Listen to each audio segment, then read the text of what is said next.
All right, good morning to everyone.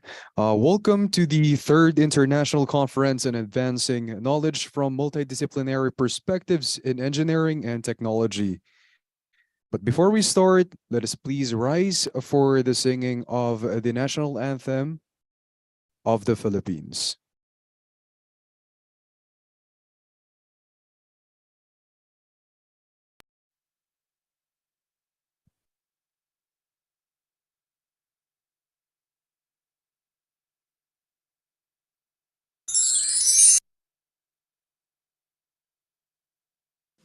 Mga kababayan, ang pambansang awit ng Pilipinas. Kayang magiliw, telas ng silanganan, alam ng puso, sa dikit mo'y buhay. Lupang hinirang, kuya ka ng magiting, sa manlulupin, di ka pasisigiw, sa nagagang putok sa simoy at sa langit ang bangaw, ay hinatang tulad awit sa pagkayang minamahal. Ang isang ng matawad mo'y tagumpay na nagtitindig, ang bituin at araw niya kailan pamay magtitindig. Tumanang araw ng walhagin pagsinta, buhay langit sa piling mo. Aming ligaya, manapan, may mga amin, at mamatay ng dahil sa'yo.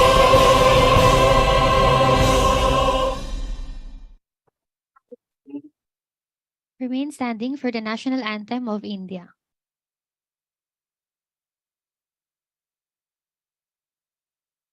जनगण मन अधिनायक जय हे भारत भाग्य विधाता पंजाब सिंध गुजरात मराठा द्राविड उत्कल बंगा विंध्य हिमाचल यमुना गंगा उच्चल जलधि तरंगा तव शुभ नामे जागे तव शुभ आशीष मांगे गाहे तव जय गाथा जन गण मंगलदायक जय हे भारत भाग्य विधाता जय हे जय हे जय हे जय जय जय जय हे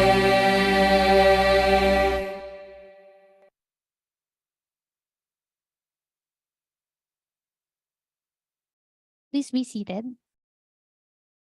Again, good morning, everyone. Welcome to the third International Conference on Advancing Knowledge for Multidisciplinary Perspective in Engineering and Technology, which is organized by the Institute for Engineering Research and Publication, IFERP Philippines Chapter.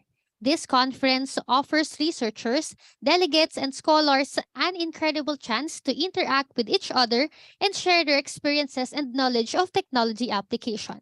Now, let's talk about the IFERP.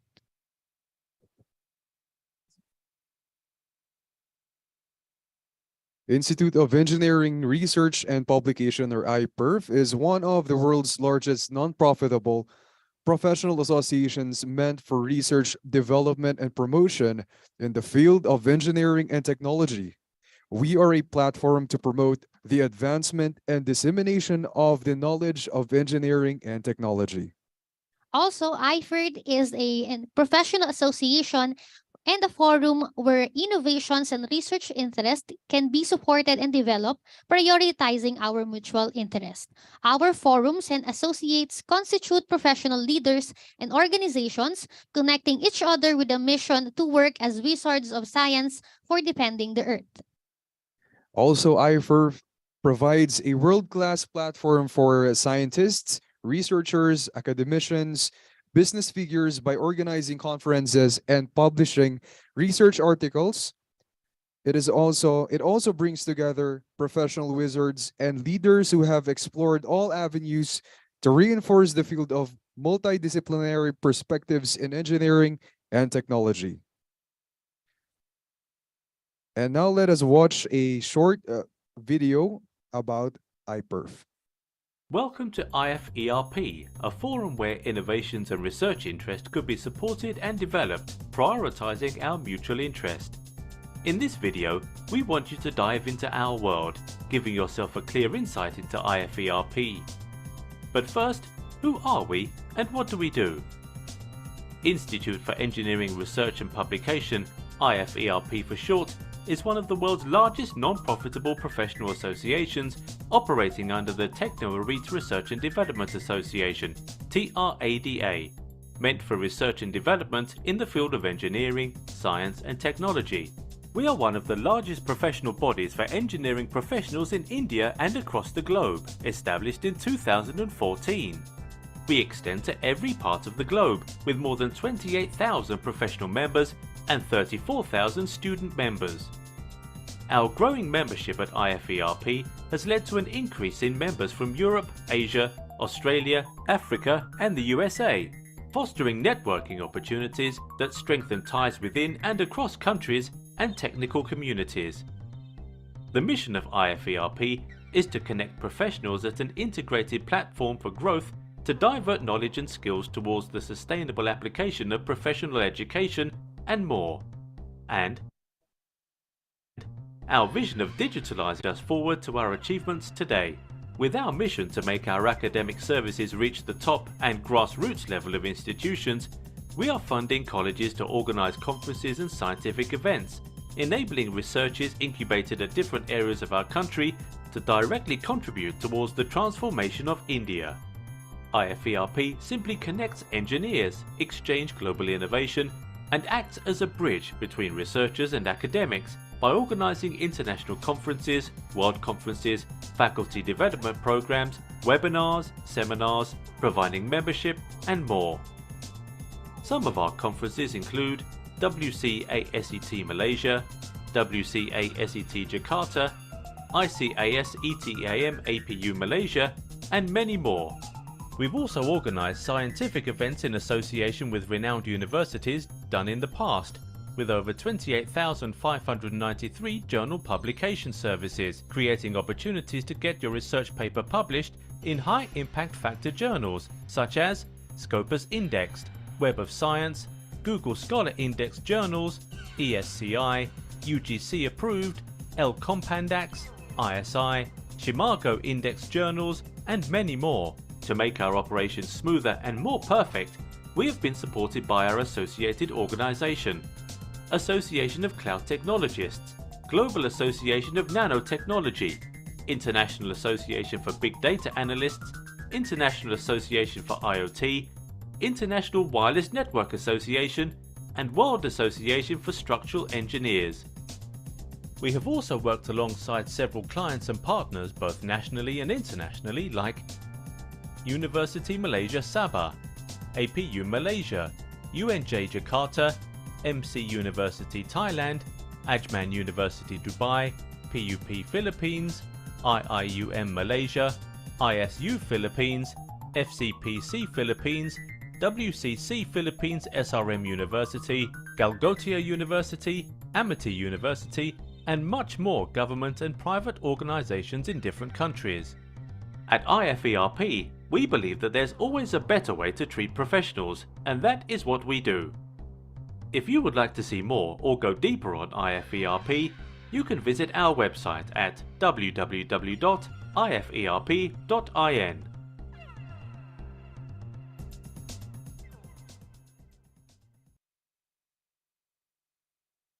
There you go.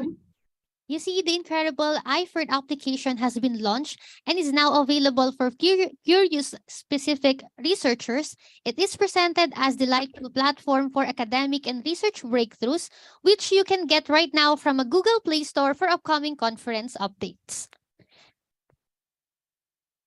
And now about our conference, the central motive of the third international conference in advancing knowledge from multidisciplinary perspectives in engineering and technology is to address challenges associated in the fields of engineering and technology.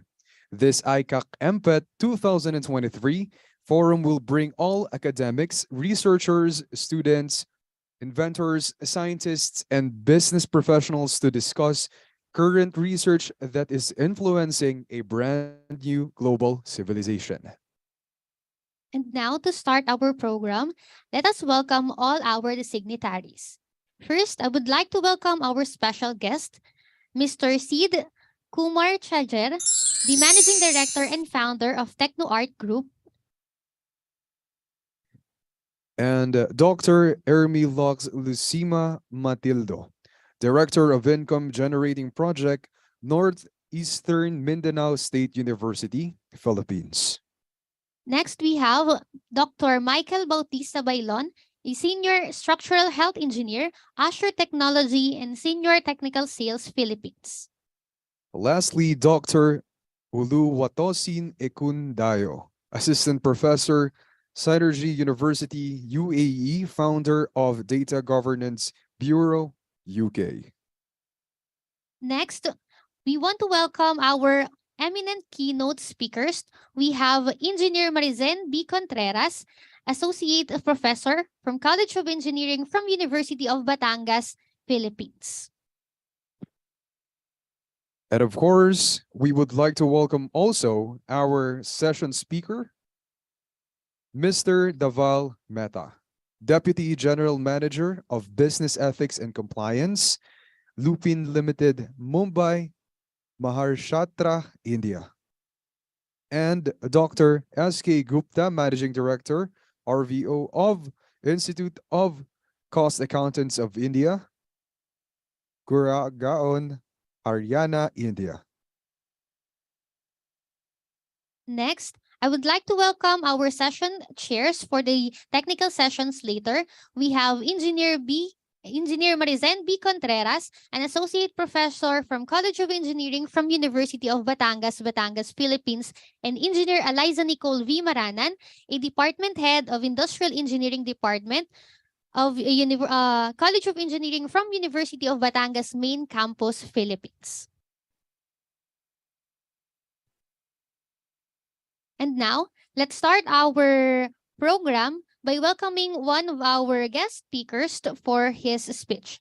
He is an entrepreneur, investor, philanthropist, founder, and managing director of TechnoArt Group.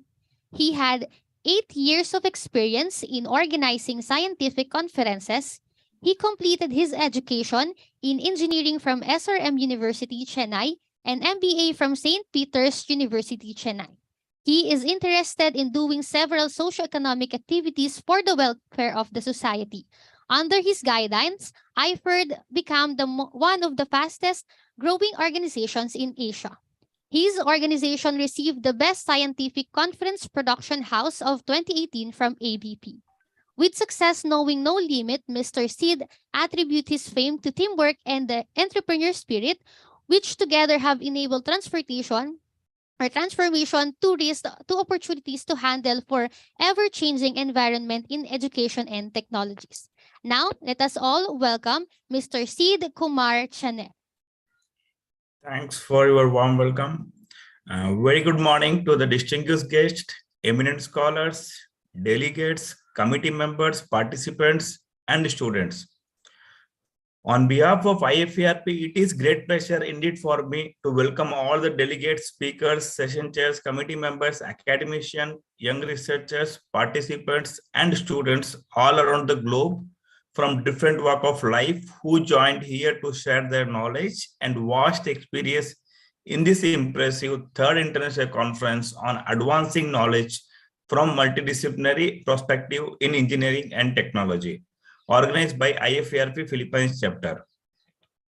This is third ICKMPET will explore the new horizon of innovation with the theme of encouraging and promote sensible knowledge in the field of engineering and technology. From distinguished researchers, scientists, and eminent authors in academia and industry working for the advancement in engineering technology from all over the world. It is great honor for me to welcome our guest of honor, Dr. Michael Bautista Bailon, Senior Structural Health Engineer, Usher Technology, Philippines, and Dr.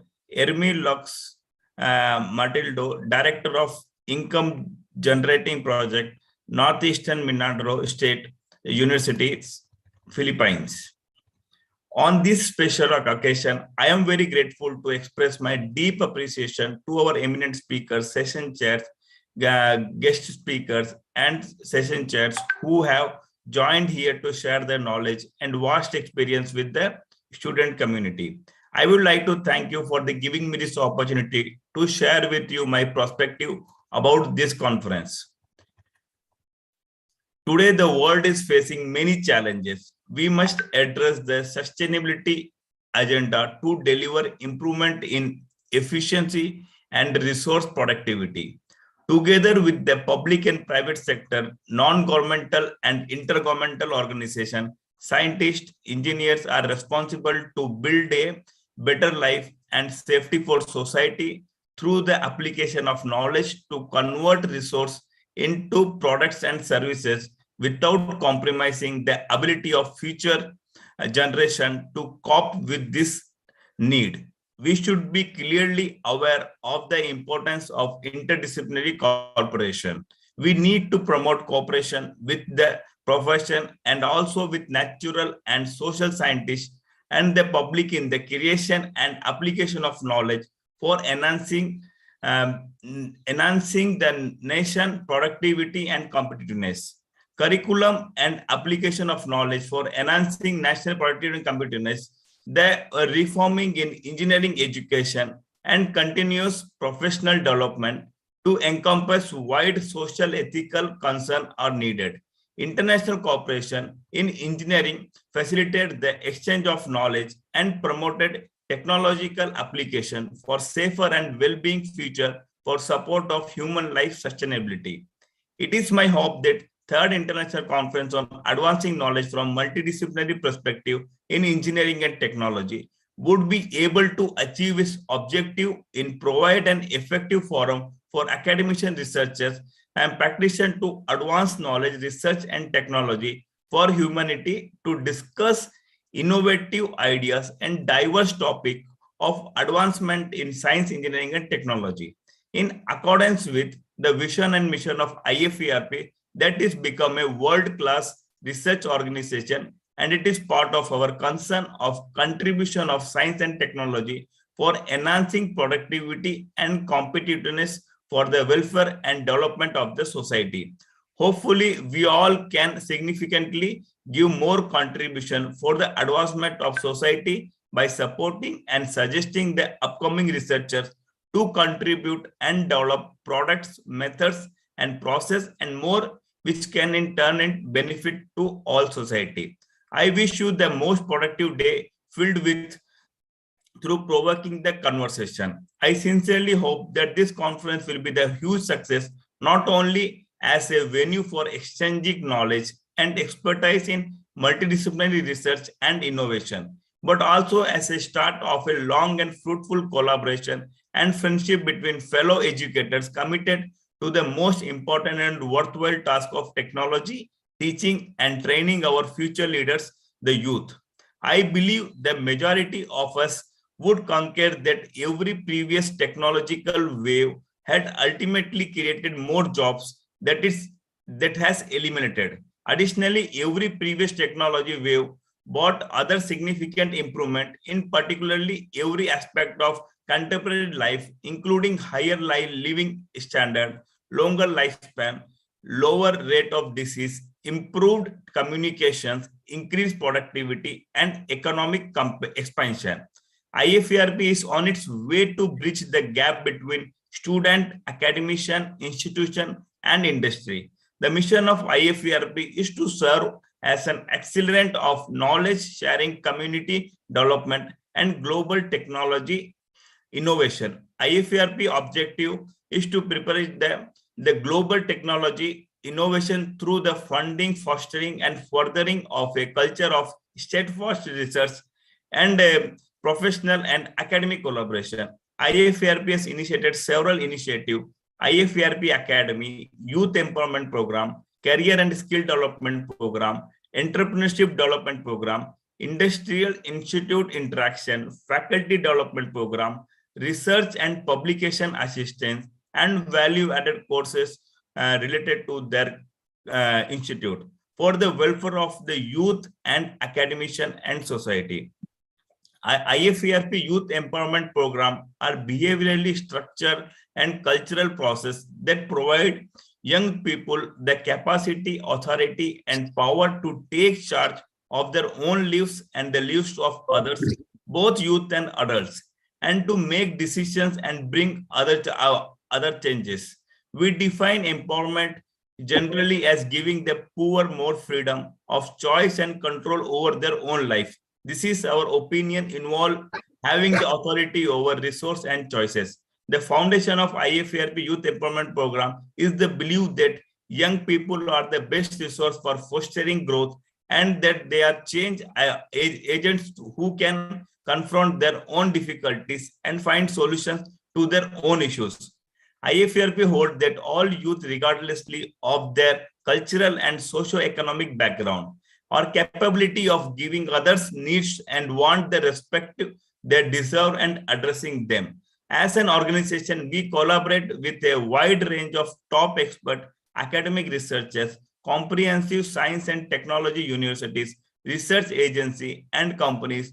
We constantly work of promote quality in higher education, training, research, and innovation by influencing public opinion on these key challenges, by assisting in the creation of open knowledge societies, and by significantly advancing science, business, economy, and society through our numerous initiatives. While concluding, I would like to welcome all the conference participants who are awaiting to share their knowledge and experience and to explore better way of education our future leaders. Thank you.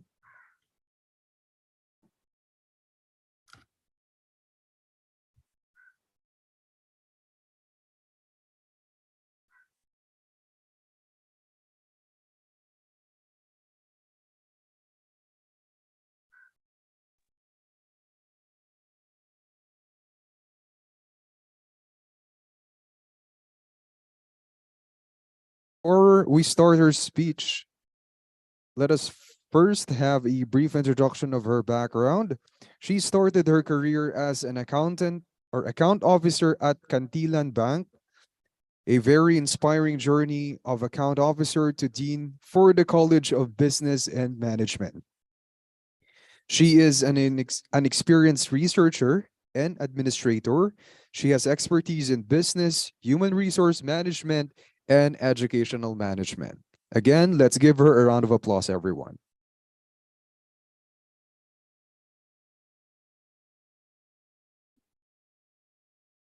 Good morning to the IFERP organizers, academic partners, guests, presenters, researchers, and participants. A pleasant day. It is my privilege to be speaking as your guest to researchers from many countries around the world. Embracing research is what makes our lives meaningful because it is a way of searching for knowledge, forming and proving theories, and improving a certain thing through application or innovation. For whatever purpose we need to engage in research, it provides us with more on positive side, most especially in the areas of sharing information, collaboration, and continuous improvement. The challenge is whether we are providing a positive impact on the community through the research programs, projects, activities that we have engaged in. This type of research conferences allow us to meet research experts and passionate researchers from all over the world. Attendance to international conferences is achieving global visibility of the researchers. It is also a way to collaborate with other foreign authors or researchers that will enhance our present and future endeavors, because high impact articles need co-authors from external consultants. Despite many challenges we are confronting as researchers, most especially as to time constraints, cultural differences, and technology, we still continue to do research for a better life and for a better world. I think the primary essence of research is recommending and finding solutions to the problem. And that is also that it should have an impact, a positive impact on the current and future world. Hence, we need to ask among ourselves as researchers on what contributions can we make out of the research studies that we have.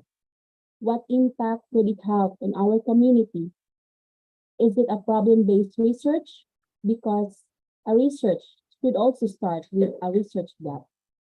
What is the contribution of our research to the present and future needs of the global community? In other words, research for social transformation. Let me quote the statement of our CHED, or Commission on Higher Education, Professor Popoy de Vera said, he said that state universities and colleges, research and innovation should not just be about paper presentations, journal articles, conferences, and grant applications. We have to make sure that research should always serve the people, maybe not directly, but always intentionally. Quality research deals with privileged information. The quality assurance begins with the writer. Control begins with the judges. Expertise happens when we have completed our degree and have done something for the degree. As a result, we need to hire an expert also as a panel member who is knowledgeable about the topic or field. I think that is all that I would like to share, and I would like to congratulate our IFERP organizer, academic partners for having this kind of third international conference, and I would like to say thank you very much for the invitation. Good luck to the presenters. Hiraya Manawari, may your dreams come true. Maraming salamat po.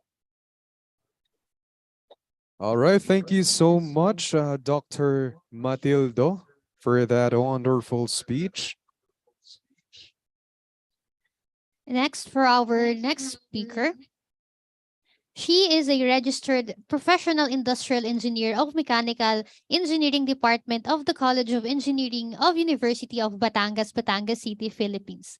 She is a full-time associate professor at the College of Engineering and the Graduate School of University of Batangas, where she finished her graduate studies in business administration and undergraduate studies in industrial engineering. She has also finished her academic requirements in Doctor of Business Administration at Pamantasan ng Lungsod ng Maynila, Philippines, where she obtained her MS degree in Management Engineering. Prior to her present designation, she was assigned as a chairperson of Industrial Engineering at the University of Batangas. Now, let's give a round of applause to Engineer Marizen B. Contreras.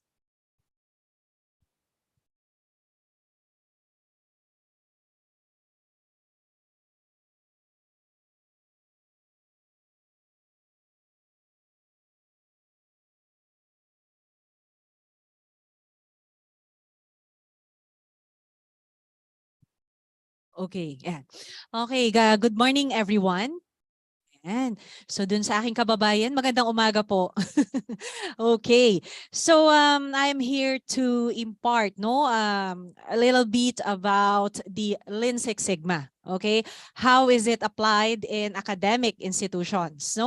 Of course, to improve the educational system. But I'm not here not to change anything about what DepEd has crafted for the basic education and shared for the higher education. So I'm just here to provide a little knowledge about how are we going to utilize the Lean Six Sigma methodology in improving processes in educational institution. Ayan, okay. As you know, I believe that if we are going to change little by little, we can provide a big improvement in our institution. Ayan. So as an industrial engineer and also a member of the academic community, so this is my chosen topic. So how many are you, how many of you are members of the academic community? Ayan, okay. So yun po. So maybe you can relate in my topic. Ayan. Okay. So sir, can you share my presentation? Okay, thank you very much, sir. Okay, so again, I'm here to discuss about Lean Six Sigma for educational systems. Okay, so next slide, please. Ayan, okay, Lean Six Sigma for educational systems. Now, educational systems that provides quality education. They should provide quality service to stakeholders and of course, quality education for our students. Next slide po.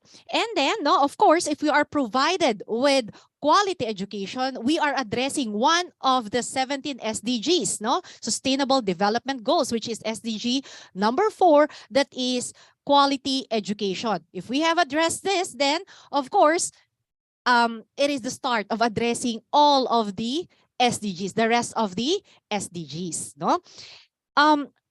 Next po. Okay, so why quality education? Why does it matter? If we are provided with quality education, we can improve our way of living. Okay, so the key to achieving many other SDGs is through quality education, is through education. Okay, people can escape the cycle of poverty when they have access to high quality education. Okay, then how are we going to get that? How are we going to have that?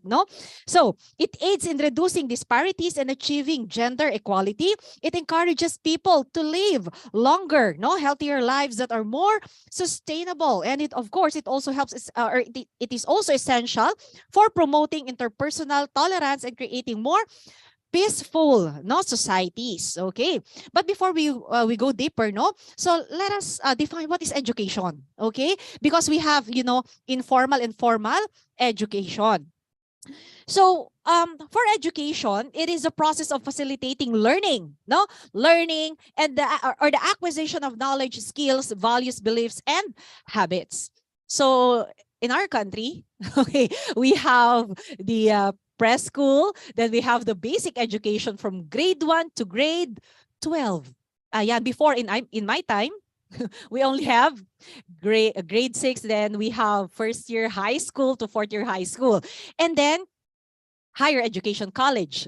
So we have grade 1 to grade 12, and then college. Ayan, okay. So we'll be focusing on formal education. Okay, so formal education. Next slide po. Ayan, provided of course by our schools, educational institutions. Okay, in educational institutions, educational systems, these are designed around a set of values or ideals that govern all educational choices in that system. What are those? The choice of curriculum. Okay, even if we have in higher education, we have the CMO, that we base our curriculum. That is the minimum, minimum, and then we modify it, we revise it according to what is the need of the society. Yeah. So how are we going to design that curriculum? And then organizational models, of course, the design of physical learning spaces, okay, facilities, student-teacher interaction, okay. And then, of course, methods of assessment, class size, educational activities, and many more. Okay. Then, Next po. Yan. Okay. So here, the concern is to build a brighter future for our students as professional and as citizens. Ayan. And also provide them with the skills to obtain well-paying and valued careers. Okay. So what are the challenges faced by educational institutions? Okay. So here, it's not just, of course, it's not what we call this non-profit organization. They are not non-profit organization. Especially for private schools, no, they need to earn, no, to provide, no, quality education, to provide quality service to their stakeholders. Ayan. Okay, so what are these challenges? We have, of course, to pressure to lower the cost. Of course, if I am a student, then, or I am a parent of a student, then I'm going to look into how much will be the tuition fee of my child. Diba? Okay. And then, of course, increase student success and retention. So how many of the graduates of this university gets a job after graduating in college? Okay. How are they, how competent are they? Ayan. And then, of course, increased reporting demands, increased competition for funding. Ayan. Next po.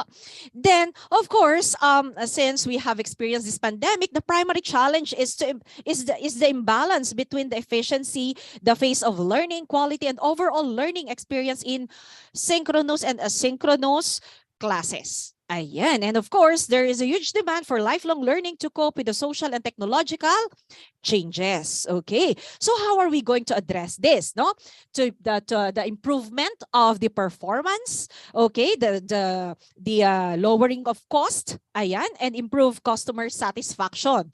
Okay, of course, we're not just going to think of the customers are just the students. No, we need also to think of there are other stakeholders. No, so yeah, and then of course we can address this by the use of Lean Six Sigma. This is just one of those many tools that we can use, no, in improving, no, our system.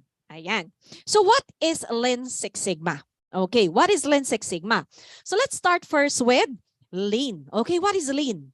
Okay, so according to Henry Ford, we will not put into our establishment anything that is useless. Who would want that? No, who would want additional processes, additional cost? No, so who would want that? No, and of course, customers are not willing to pay for that.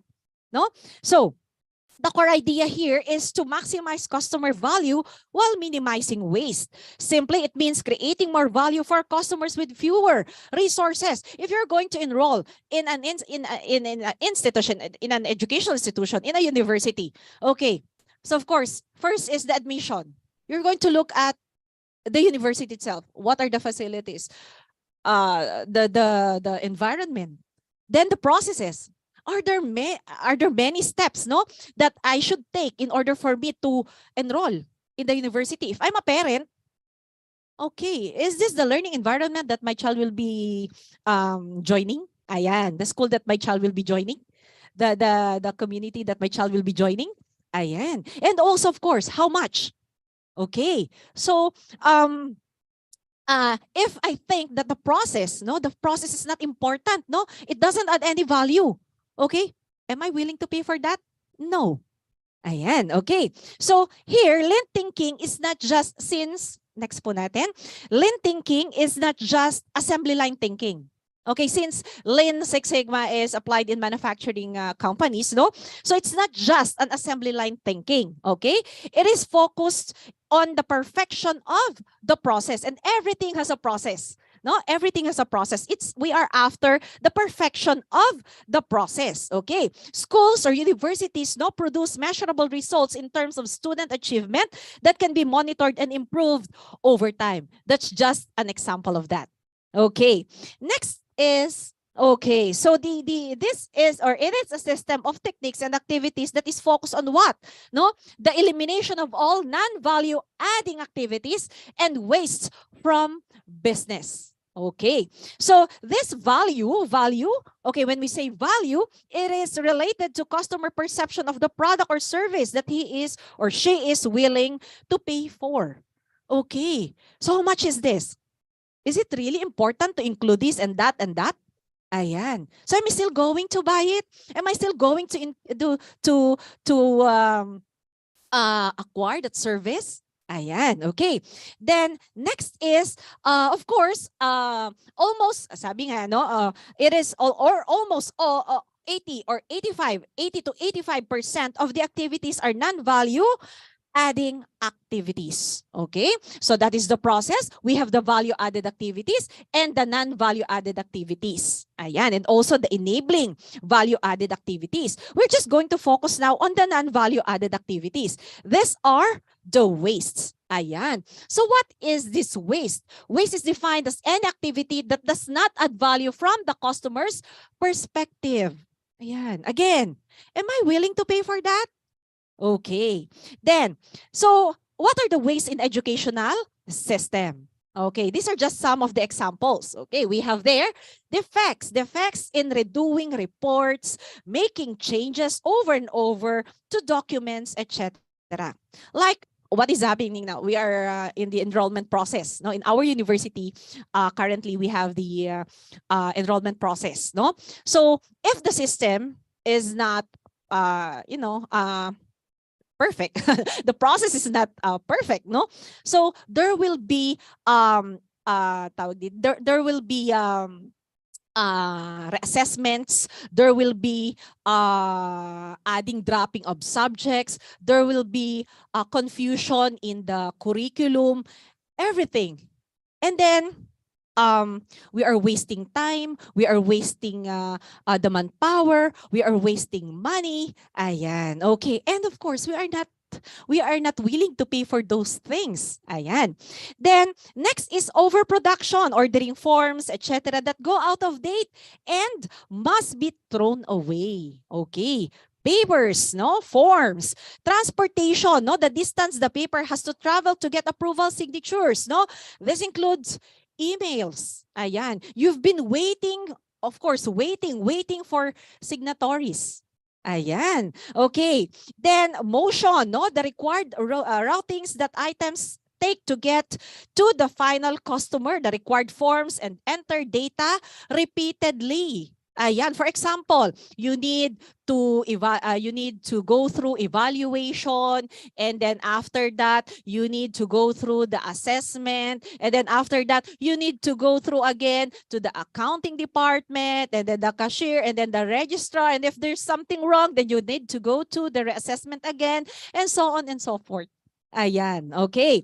Then the biggest waste in lean education is also underutilization of the elements of the education process. Now, who are them? Who are they? We have the teachers that are underutilized, no? The students, no? The administrative staff. Ayan, okay. Underutilization of manpower, no? Then, the results of poor educational system, we have students, these are just some of the examples, no? Students who failed in exams due to what? Unprogrammed education. Okay, they are not ready. Okay, they are not ready. They are enrolled in subjects that have prerequisites na they failed to pass. Okay, so then students who graduate from educational institutions with an intention to find a good job and do not have the lifelong learning ability. Okay, the giving of lessons that will not be used by students in their professional lives and which will not contribute to the concept of value. Okay, you need to rethink. Are these subjects important to the student? Okay, in his lifelong learning. Ayan, does it add value? Okay. Then planning mistakes, no? In curricula and other mistakes in the training process. Okay, the training of staff who have to correct the problems due to these problems. Quality, cost, measurement systems, and scheduling problems in the construction of educational materials and facilities due to the planning errors. No, the fact that lessons and activities for students, teachers, and graduates do not respond to the needs of these people in educational or in education system.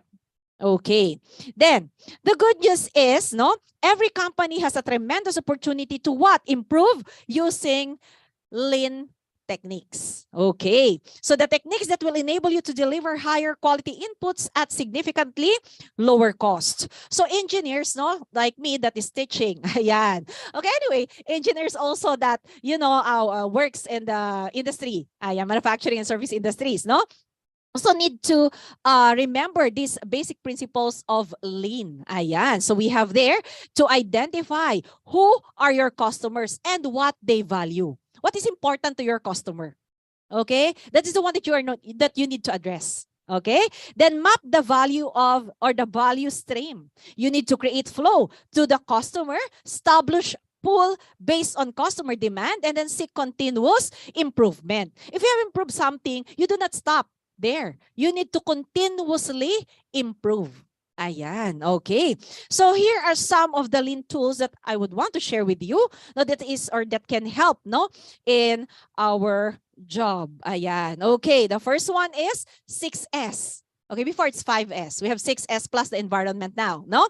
So 6S, no, it is or it organizes the work area. No, first is to sort, no? Get rid of it. Separate what is needed in the work area from what is not. You need to eliminate the latter. Ayan. The next thing to do after sorting is to set in order or organize. Okay, organize. Organize what remains in the work area. No, you're spending time or too much time in looking for your things. No, where's my calculator? Where's my ball pen? Where's my notebook? Diba? Okay. Then next is shine or clean and solve. No, clean and inspect the work area. Okay. Then next is safety. Of course, this is the 5S plus S. 5S plus safety. So safety, no? Respect workplace and employee. You need to what? Create a safe place to work. Not full of what? Full of unsafe conditions, no? Unsafe conditions, no? That the cables, no, the extension wires, no, they are not placed properly. Okay, then standardize. Okay, make it consistent. Standardize cleaning, inspection, and safety practices. And of course, the last is to sustain it. Ayan, sustain or keep it up. Make 6S a way of life. Okay, make 6S a way of life. Okay, in our terms in Filipino, huwag ningas kugon. Ayan. From Isabella and alam niyo po, ningas kugon. Ayan. Okay. Next is, how does it help? No, 6S, how does it help? 6S can be a powerful way to reduce risk, improve waste management, and ensure that your facility is safe and healthy place to work. Okay. Then, it eliminates, of course, waste that results from poorly organized work area. Okay. How I wish my classroom is like that. Ayan. Okay. Next, no, is the Gemba. No, the Gemba or the real place. No. So the philosophy here is that it reminds us to get out of our offices. If you are holding a position in your organization, let's say you're a supervisor, you need to get out of your office and spend time on the plant floor. When we say plant floor in education, those are the classrooms, no? The classrooms. You need to visit, no? The classrooms. You need to look into your students, the teachers, no? That is the place where the real action occurs. Okay. Then how does Gamba help? It promotes a deep and thorough understanding of the real world issues by the first-hand observation and by talking with your employees. Okay, you don't need to just listen to your students na ma'am, sir, my teacher is like this and like that. You need to observe, no, to know the real fact. Ayan, okay. Next is automation, jidoka, no, automation. Okay, so in our university we have the learning management system. That's why when the pandemic happened, no, so we don't have problem when it comes to online classes. Yeah, we don't have problem with that because we have adopted this LMS way back 2016, if I'm not mistaken, 2016. 2016. So in Jidoka, it is design equipment to partially automate the process or partial automation that is typical, much less expensive than full automation, and to automatically stop, well, let's say defects occurred. This is in manufacturing, no? But in our case, in educational system, we have the LMS, the learning management system, that really helped us in times of pandemic in giving online classes to our students. Ayan. And then, of course, next is the Kaizen, sir. Ayan, Kaizen, no? Continuous improvement. Again, as I have said earlier, no? After improving our process, we did not stop there. We need to continuously improve. Ayan, we need to continuously improve. This is a strategy where employees work together proactively to achieve regular incremental improvements in the process. Okay, we need to continuously improve. Ayan. Then we have the Plan, Do, Check, Act, the PDCA. Okay, this is an iterative methodology for implementing improvements. You know, you need to plan. Ayan, then that is to establish plan and expected results. Do, you implement the plan. No? Check, verify expected results if it's achieved. Then act, review and assess, then do it again. Okay, this is a continuous process. Okay. Then next is Pokayoke. Okay, this is mistake proofing. Okay, mistake proofing or error proofing. This design error detection and prevention into processes with the goal of achieving zero defects. Okay, if you, after analyzing the process, okay, the student might or the employee might commit mistake. Okay, so what am I going to do? Okay, redesign the process. No, so that's an example of error proofing. No, root cause analysis. Okay, we have, this is a problem solving methodology that focuses on resolving the underlying problem instead of applying quick fixes that only treat immediate symptoms of the problem. Okay, so of course, if we are members of the academic community, we're undergoing, in our country, we are undergoing accreditations. Ayan, accreditations, auditing, ayan. ISO, no? So, sometimes, no, have you experienced that you need to create or you need to look for evidences, you need to look for evidences right away because the auditor is there already. Ayan, you're not ready to answer questions, no, because you don't have those documents, you don't have that process, you don't have evidences. Ayan, so you need to make one. Ayan.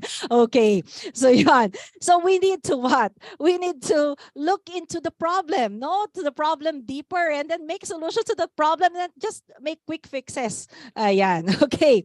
Then next is value stream mapping. So what is this, no? It is a tool used to visually map the process flow. Okay. After mapping the process, you can see, no, the activities that you can improve. No, the activities that you can improve. What kind of improvement are you going to do? Ayan. And then, so of course, how does value stream mapping help? It exposes waste in the current processes and provides a roadmap for improvement through the future state. Okay. Then, of course, you know, lean concepts can certainly be applied to teaching practices within schools, but it's important also to think about all of the processes that surround what happens in the classroom. Okay, so schools rely on a complex web of processes, including what? No, accounting, emergency preparedness, ayan, human resources, facility maintenance, budgeting, food service, technology, professional development, certification, fundraising, testing, and so on and so forth. So there are many processes, no? Then, next is Six Sigma. Okay, so what is Six Sigma? No, Six Sigma is a quality, no, program that, when all is said and done, improves your customer experience, lower your costs, and builds better leaders. Okay, how is that? No, so Six Sigma is a data-driven problem-solving methodology. Again, data-driven. Okay, the focus is on the process variation and emphasis is given to customer satisfaction.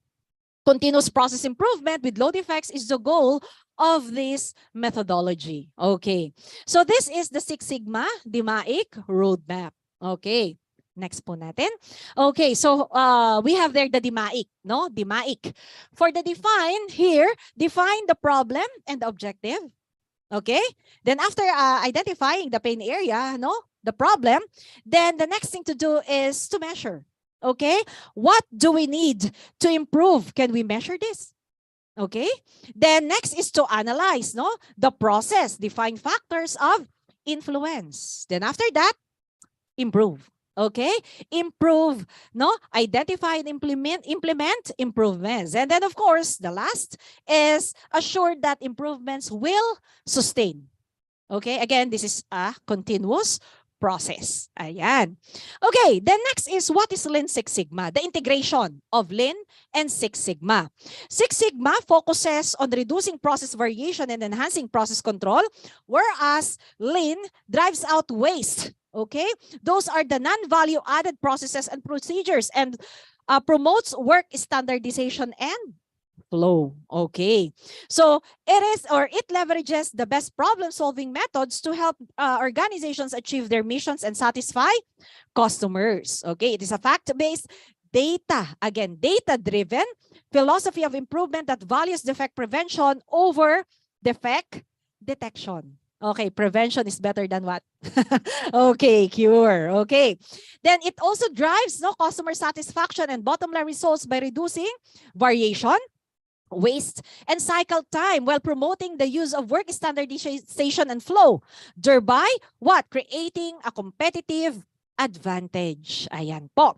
And then, of course, it applies anywhere. No variation and waste exist and every employee should be involved. Ayan. So Lean focuses again on waste elimination and supports Six Sigma quality while Six Sigma quality supports speed.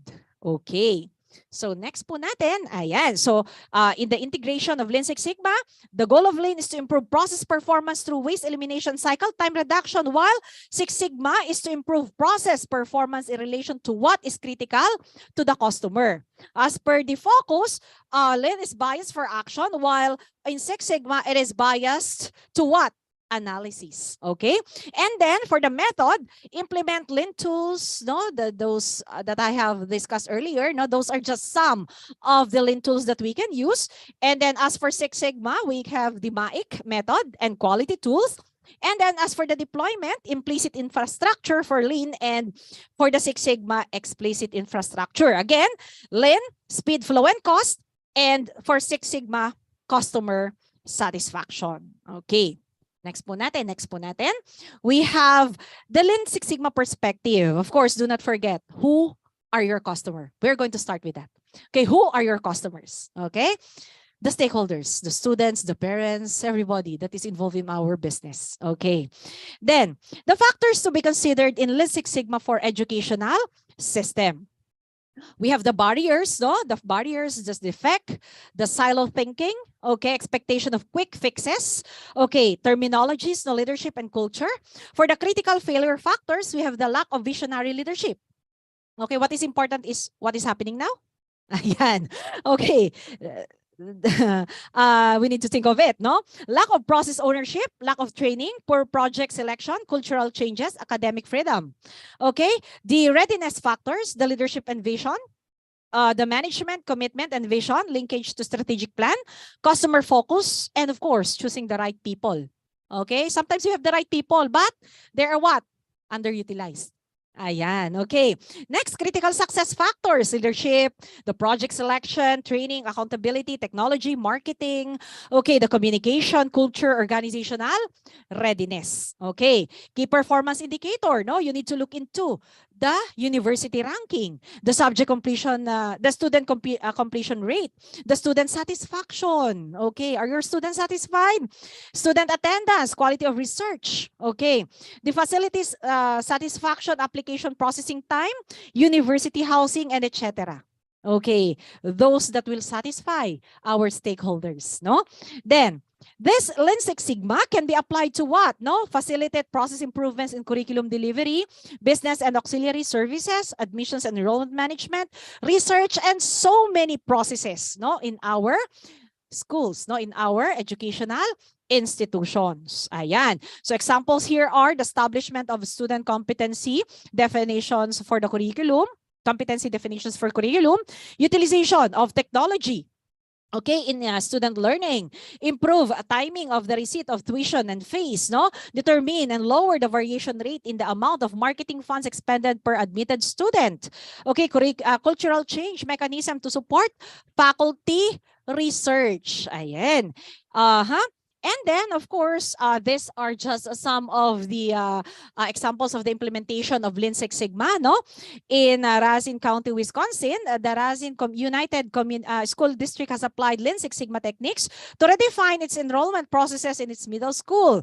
The Singapore Management University created significant change in their institution by training staff on Lean Six Sigma methodologies. Ayan. And then, in the University of Miami, Ohio, they have been called one of the most efficient schools in the country because of their work in Lean and Six Sigma principles, no? From big campus-wide initiatives to small and granular improvements. Ayan.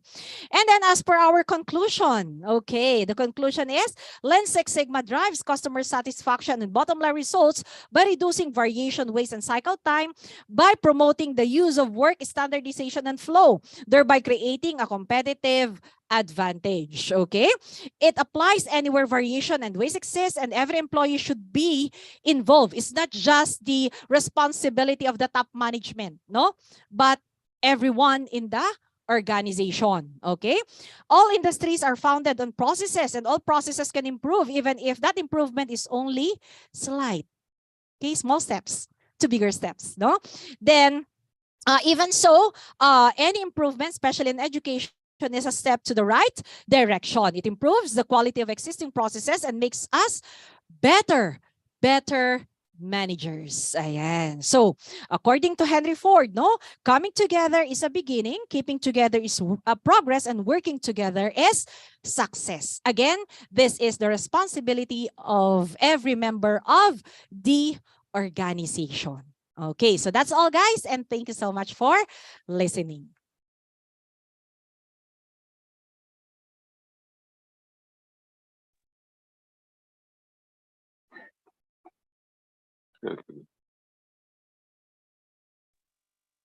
Thank you so much, Engineer Marizen B. Contreras, for sharing your knowledge about the Lean Six Sigma.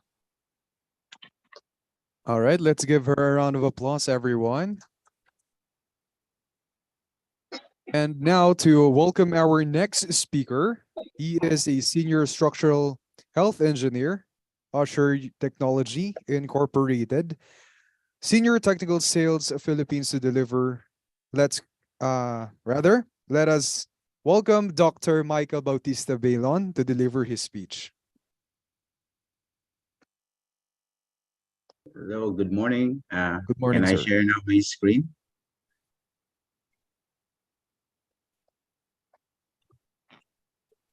There you go. Hey, so this would be a combination of. Can you hear me? Yes, sir. Yeah. This is combination of a video presentation and a live presentation. So I'm about to go outside my house because I have a field work. Okay, so there you go.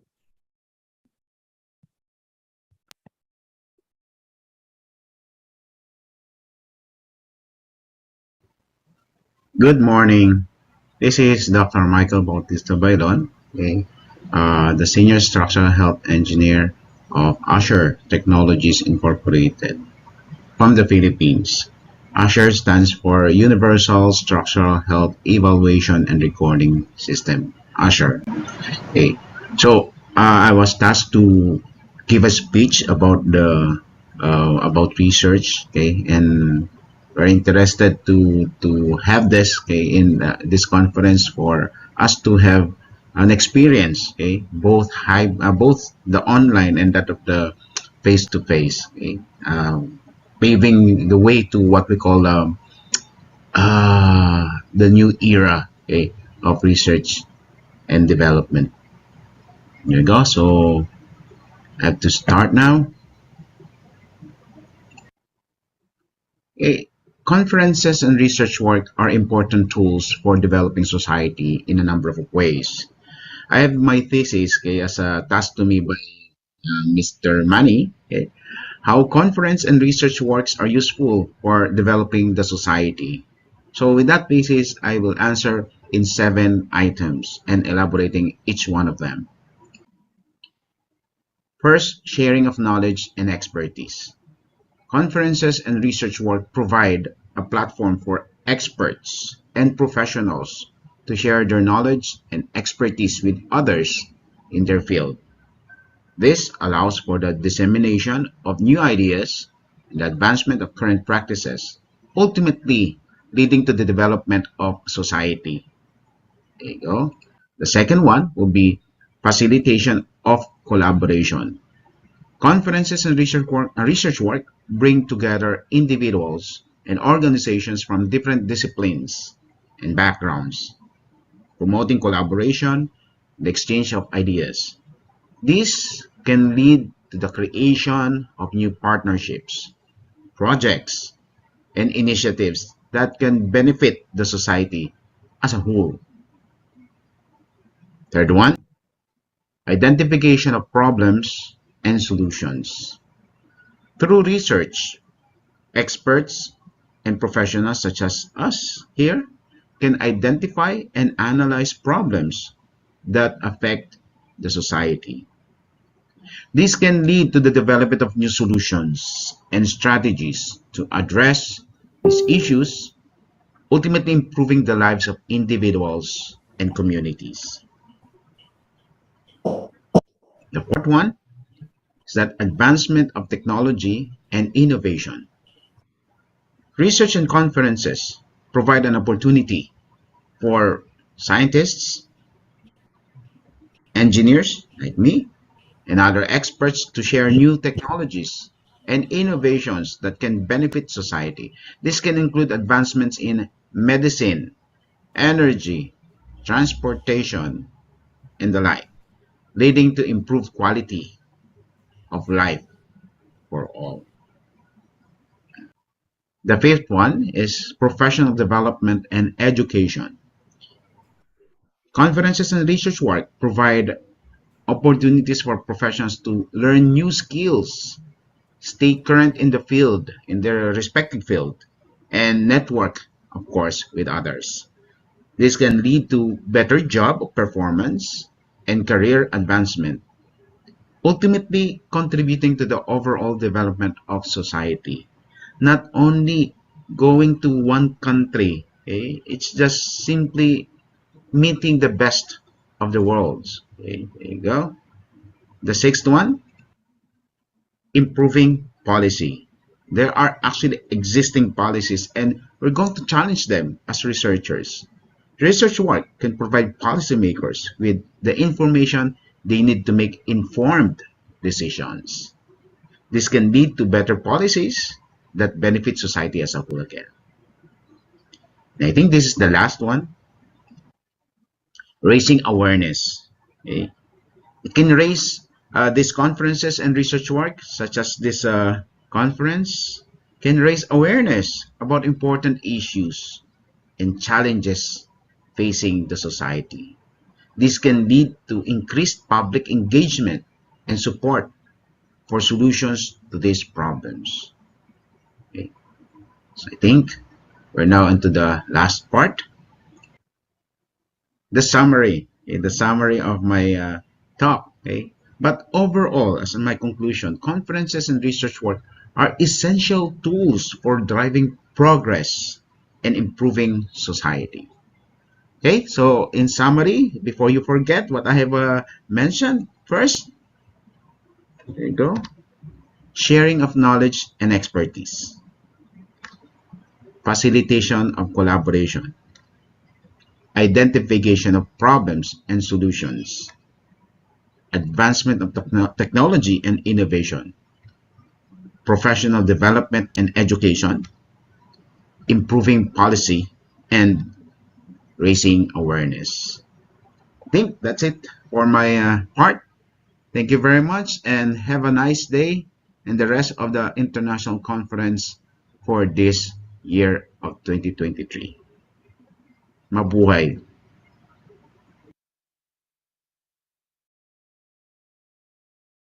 All right, thank you so much, Dr. Bailon. Again, Dr. Bailon is a civil or registered civil engineer in the Philippines who is currently residing in Quezon City.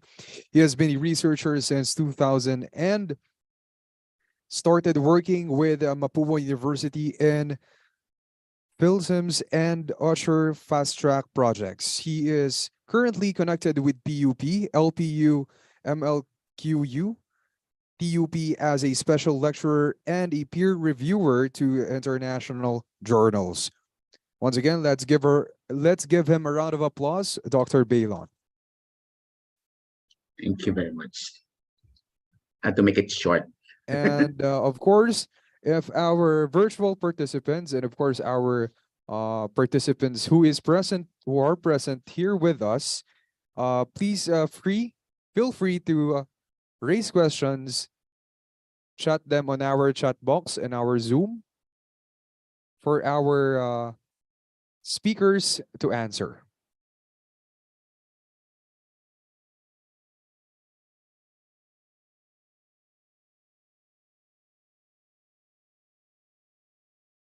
Again, for our virtual participants, you can chat your questions through our chat box. And for our participants who are present here with us, please feel free to ask questions to our speakers.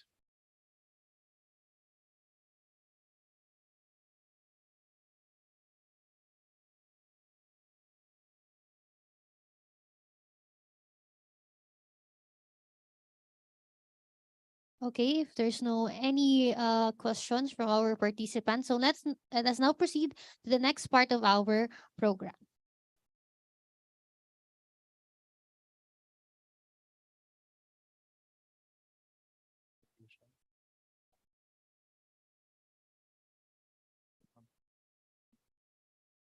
And now, at this juncture, we will be presenting the certificate of gratitude or appreciation to our dear keynote speakers and our speakers for this other speakers for this international conference, or the international conference in advancing knowledge from multidisciplinary perspectives in engineering and technology 2023.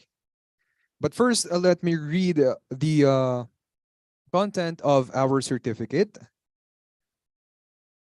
IFERP express its gratitude to our speaker, Marizen B. Contreras, College of Engineering, University of Batangas, Philippines, for being the keynote speaker presenter at the 3rd International Conference on Advancing Knowledge from Multidisciplinary Perspectives in Engineering and Technology, organized by Institute for Engineering Research and Publication, or IPERF, Philippines chapter, held on the 26th and 27th of January 2023 at Manila, Philippines. Of course, signed by the Deputy General Manager, Business Ethics and Compliance, Mr. Daval Mehta, Managing Director and founder of IFERF, Mr. Sid Kumar Chaher, and of course, the CEO and founder of IFERF, Mr. Rudra Banu Satpathy. I would like to call Engineer Eliza Nicole V. Maranan to hand over these certificates to Engineer Marizen B. Contreras.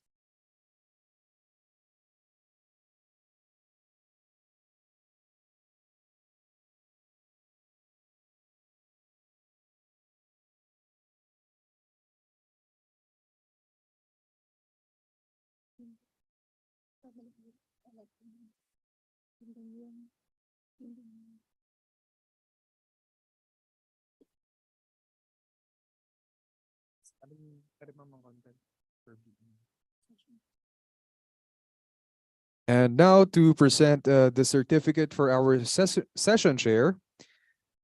Let me read again the content. This certificate of appreciation is highly presented to our session chair, Engineer Eliza Nicole Maranan, for being the session chair at the 3rd International Conference on Advancing Knowledge from Multidisciplinary Perspectives in Engineering and Technology, organized by IPERF, or Institute for Engineering Research and Publication, Philippines chapter, held on the 26th and 27th of January 2023 at Hybrid Conference. Of course, signed by the aforementioned organizers of this event. Again, I would like to ask here, Engineer Marizen B. Contreras to hand over this certificate to Engineer Eliza Nicole V. Maranan.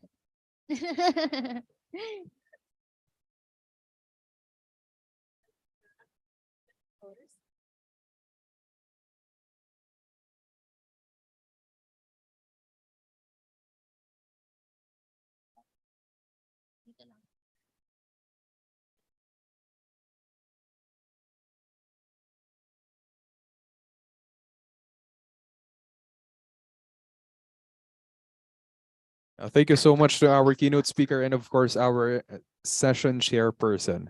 And now to at this juncture, we will be having a photo opportunity with all of our participants who are present here with us. So let us please gather here in front or stay on our seats as we take a photo opportunity.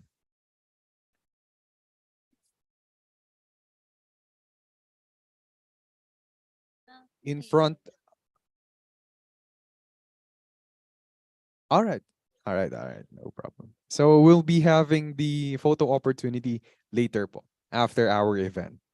Thank you so much. But for our virtual participants, please take on all your cameras for you guys to take up your picture in Zoom meeting. All right. So we have 22 participants in our Zoom. So at least we could take a picture of the first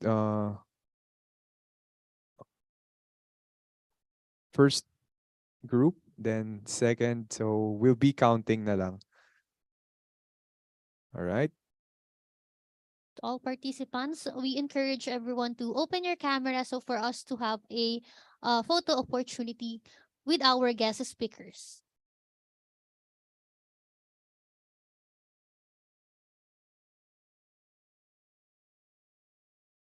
All right. For our first page.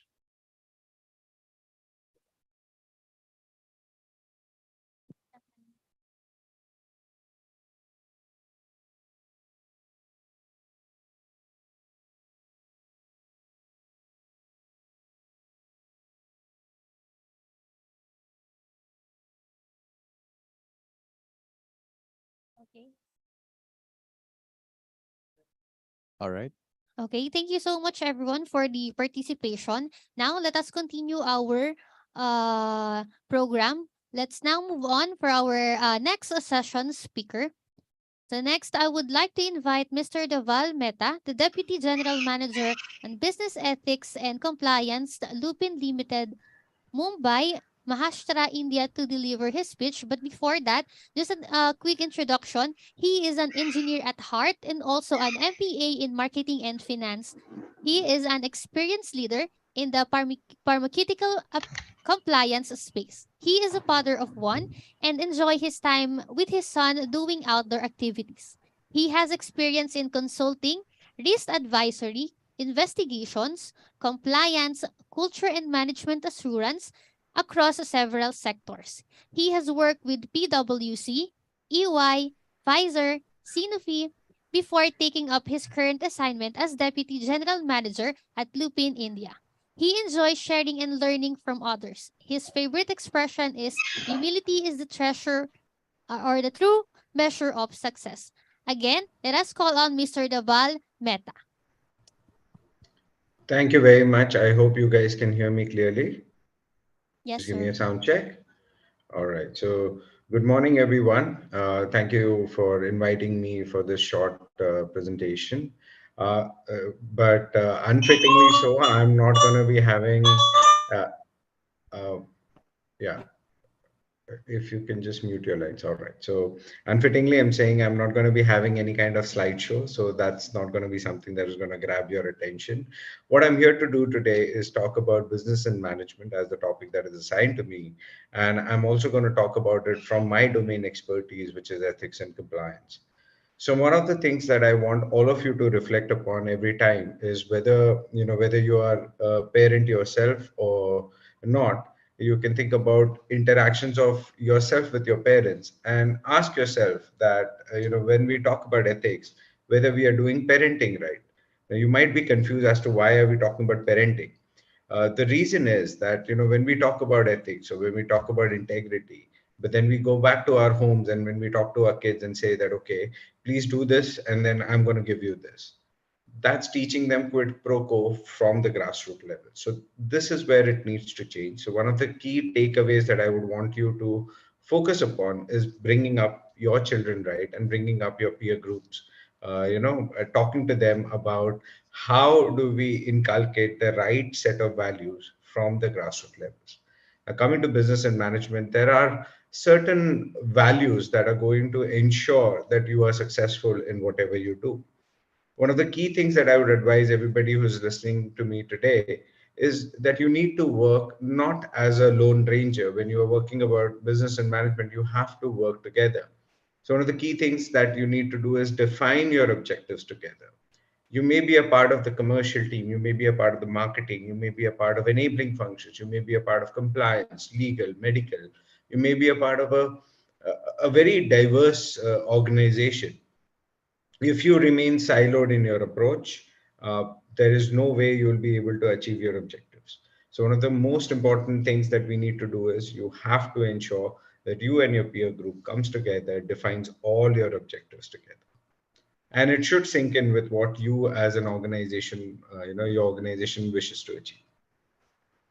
The other important thing is driving industry leadership. So one of the things which I always insist on everybody, no matter which level you're working on, you have to ensure that you need to be the best at what you do. And the only way you'll be able to do it is if you are in a position to drive industry leadership. It's all about participating and trying your best to be the best in whatever your domain is. So let me give you an example. Uh, right now, I may be, one of the good things is me being invited as a speaker to interact with all of you. But the messaging that I give is not just going to define what I am doing as an individual. It will always define what my company is trying to achieve. So, you will not look up to me as just Dhaval Mehta. You look up to me as the deputy GM for Lupin, India. So this is something that will help you achieve your goals and business goals as well as your personal goals better. The next important thing which I will focus on for everyone, whether you are in a specific vertical, whether you're in a specific domain, you need to develop a business acumen. So I'll give you an example. Now I am in a compliance domain, so my work is related to ethics, management, and legal. But that does not mean that I would not develop financial acumen, or I would not be good in terms of reading business objectives or financial ratios. So one of the important tips for everybody who's listening to me here today, no matter which domain you're focusing on, it is extremely important for you to develop business acumen. That ways you can interact with the people in the language that they understand. And the most important, which is going to be the make or break for you in your careers, is assertiveness and authenticity. Whenever you are interacting with people, you need to have assertiveness. That's something that cannot be it cannot be compromised. And the more competent you are, the more assertive you are, you have to carry it with a lot of authenticity. Authenticity means you have to speak your mind. Authenticity means you have to be clear of what you're talking. Authenticity also means that the choice of words that you use while you're interacting with people, is something which is well thought of. And assertiveness, a lot of times, a lot of cultures, I know Philippines and India, a lot of, Asian countries, we share a very common culture. And for a lot of us, sometimes assertiveness can be looked upon as coming across as a little rude. But that's not what it means. Assertiveness is not arrogance. Assertiveness means you're somebody who can talk clearly, you're somebody who will speak your mind, and you are somebody who will be able to ensure that you are adding value to the conversation. So if we were to summarize on how you are going to look at your careers or your businesses or entrepreneurs, no matter what you do in your life, when we talk about business and management, there are four key things that everybody should be aware of. One, you have to maintain your ethics and integrity. It's something that is not going to be compromised, and we see increasingly that the laws and rules are going to really be tight on unethical behavior. The next thing is you need to be a value partner. And how do you be a value partner? First, you define the objectives together. Second, you focus on driving industry leadership. Third, you develop a business acumen. No matter what your domain is, you need to have an acumen for all the domains that exist. And lastly, which is the culmination of all of this, is you need to talk, interact with a lot of assertiveness and authenticity. This is what I had to talk about. And if there are any questions, I'll be more than happy to answer.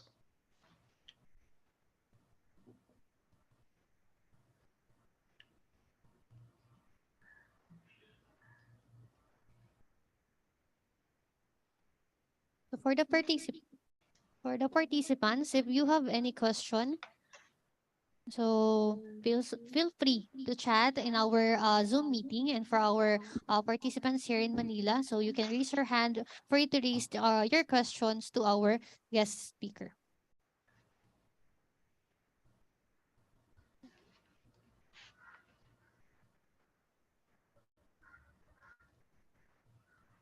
Uh, Thank you for the opportunities. The presentation is very good. Sir, I want to ask about how to. My name is Edi Harsono. I come from Hasanuddin University in Indonesia. Why the friends can be added as a value to our project? You said that friends and partner is one of the apa some to can be value added in your project. But because some project is having partner is one of our risks to be generates our project.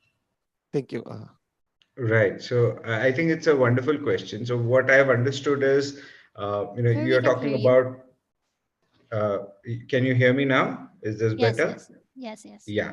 Yeah. So wonderful question. Thank you for bringing that across. There's one important thing that we all as human beings need to understand. Whether it's your friends, whether it's your colleagues, whether it's anybody that we know, there are several levels of relationships that we will share with them. Let me give you an example. When you work together with a lot of people, it's obvious that you develop friendship. Sometimes you may also develop relationships with them. That's perfectly fine. But how do we then add objectivity in what we are doing? So for this, I tell all the colleagues that there needs to be compartmentalization of your conversation. And compartmentalization means you have to bucket this conversation. Let's take an example. You are working with a set of colleagues, say 5 colleagues, out of which 2 of them happen to be a good friend of yours. Now, if you are, say, a compliance or a legal officer, one of the key roles that you need to have is impartiality towards anyone. So, as a friend, you may be having a lot of feelings for them, but you need to remain impartial and objective in your decision making. So what do is you compartmentalize your conversation while talking to them. When it comes to the work at hand, you contextualize it. So let's take an example. Say I have a friend and I will talk to him or her as, hey, the next few things that we're going to talk about, I'm talking to you as the legal officer of this company. Or the next few things I'm talking to you, I'm talking to you as a compliance officer of this company. This helps the other person to also condition their mind that it's not my friend talking to me, he or she is talking to me from the position that they are having in the organization. So basically we are making it an impersonal conversation, and we are actually saying that, okay, it's not just me, I'm talking from the chair of responsibility that I come from. So this is something that will help you in your professional lives. Not just professional, it also helps you in your personal life. So whenever you are talking to people with whom you share layers of relationship, you need to compartmentalize, and before you say something, contextualize it for the other person so that they are able to receive it in the sense you are talking. I'll give you an example. With me, this has happened a multitude, multiple times. When I was, working with Pfizer or Sanofi or even at Lupin, I do share a friendship with some of the commercial colleagues. Now, when they come to me with a proposition which does not go well with the policy, I will tell them that, okay, I'm not gonna be able to approve this. This is not right as per the policy. They cannot come and expect just because Dhaval is my friend, he or she is going to help me a little bit better, or he's going to be partial with me. And if these individuals later on, if they say, "Oh, you treated me unwell," or they are immature enough not to understand that you are talking from the position that the company has offered you, then they are not truly your friends. So this is also very important to come across, because if they are your friends or they are your partners, as you call them, they will understand the context that you are speaking from. So I hope that I hope that helps you, and I think for the larger audience as well, compartmentalize your conversation no matter who you are having it with, because that is always going to determine whether the other person is understanding it the way you are meaning it or not. All right.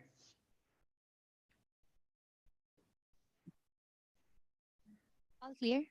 Ah, all right. Thank you so much. Any questions from our participants? Okay. If there is no question for our guest speaker, let's now proceed to the next part of the program. We will be having a 10 minutes break, okay? And we will be having our group photo after the 10 minutes break. We will start the technical session at exactly 11:40 a.m. Okay, let's have our short break.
Again, good morning, everyone. And now I am inviting all the participants to this technical session 1 of our program, wherein you are going to present all your research papers. But before that, I would like to welcome our session chairs. We have Engineer Marizen B. Contreras, Associate Professor, College of Engineering from University of Batangas, Philippines. And for the next session chair, we have the Department Head of Industrial Engineering Department of College of Engineering from University of Batangas Main Campus. We have Engineer Eliza Nicole V. Maranan. And now, at this juncture, we are going to proceed to our presentation proper, starting with our first presenter. Let us all welcome Noor Imam Saifulo to present the paper or his paper on the composition model of poverty, formers of casualty, effects in East Nusa Tenggara, Indonesia.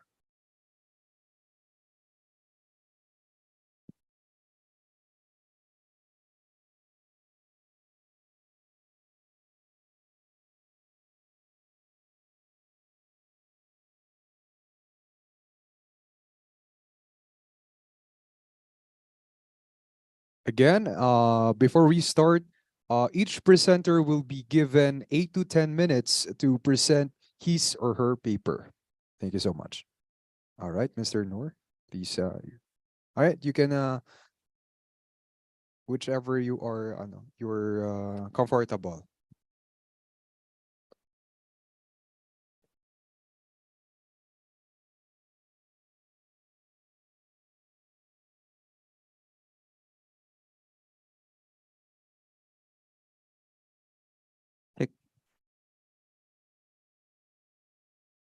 Okay, thank you.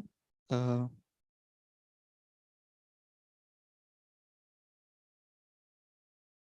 Assalamualaikum warahmatullahi wabarakatuh. My name is Nur Imam Saifullah. I come from Hasanuddin University, Makassar, Indonesia. In this change, I will present my paper and to inform of you about the title, The Composition Model of Poverty Formers of Causality Effects in East Nusa Tenggara, Indonesia. Presented by me, Nur Imam Saifullah, and our team, Professor Dr. Nursini, Dr. Sabir, and Dr. Anas Iswanto Anwar. Okay, please wait.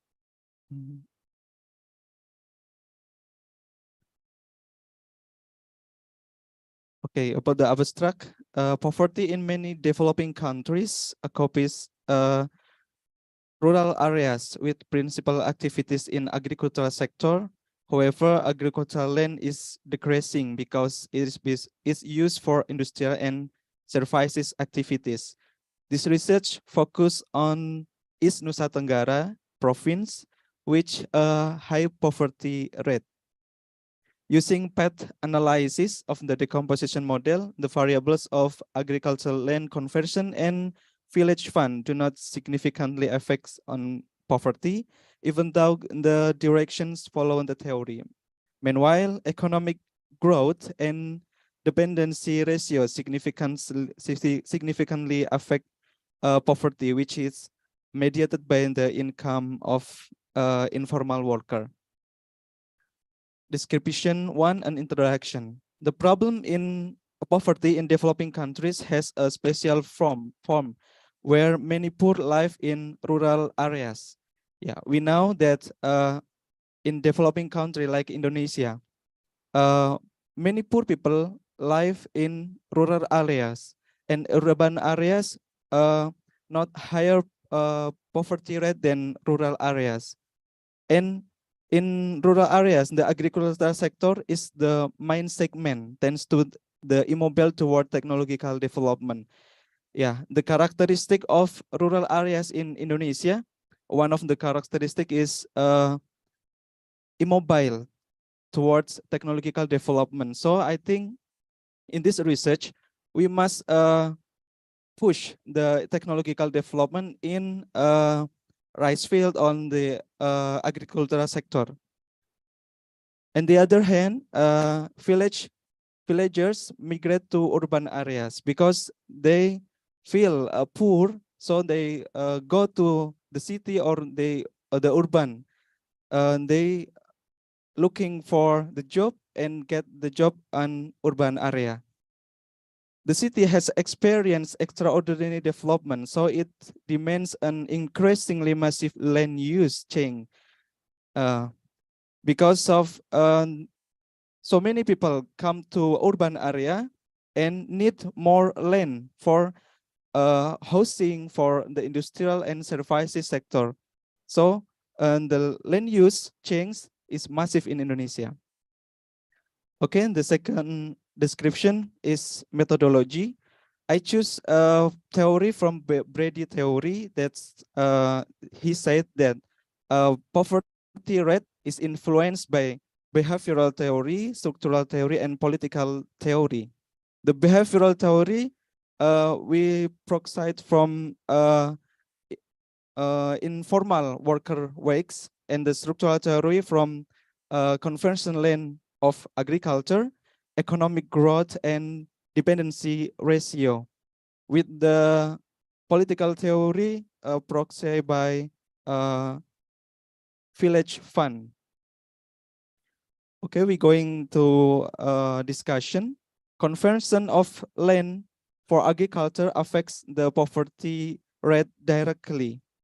Conversion land of agriculture, it gives a positive path, but insignificant.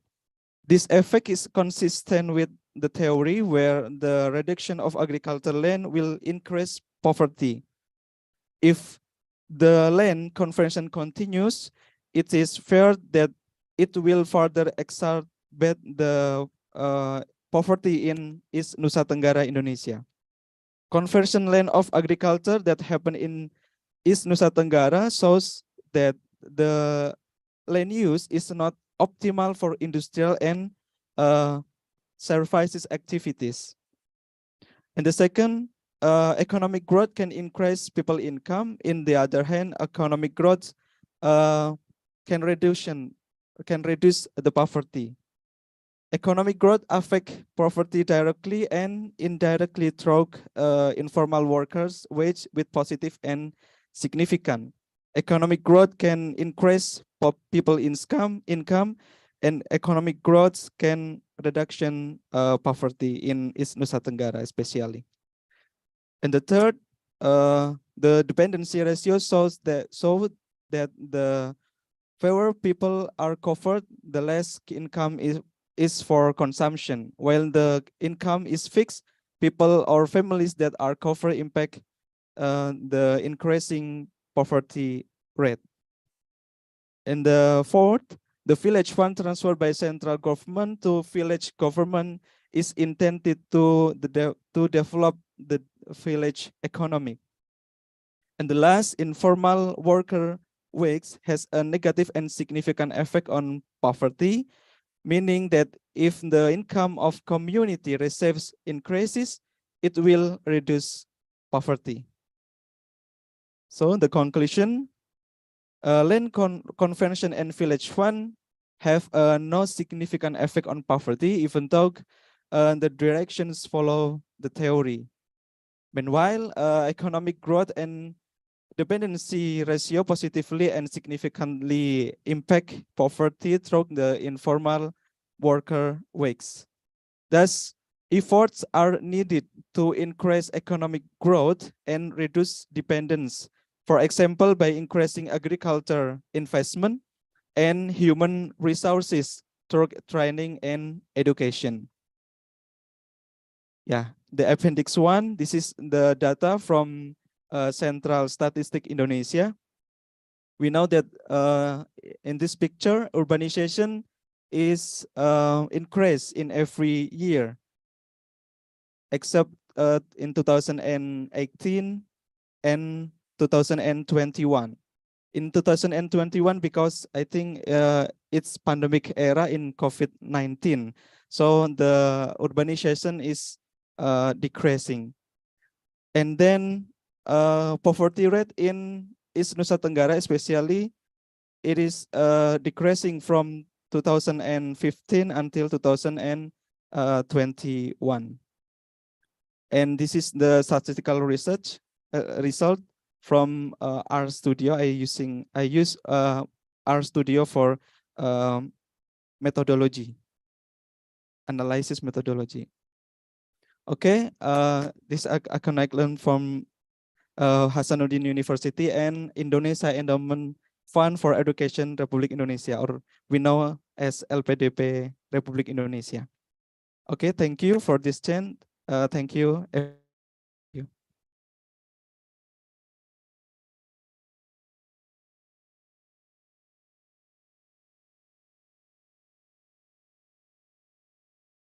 All right, thank you so much, Mr. Saifolu, for the presentation of your paper titled or entitled The Composition Model of Poverty Formers of Causality Effects in East Nusa Tenggara, Indonesia.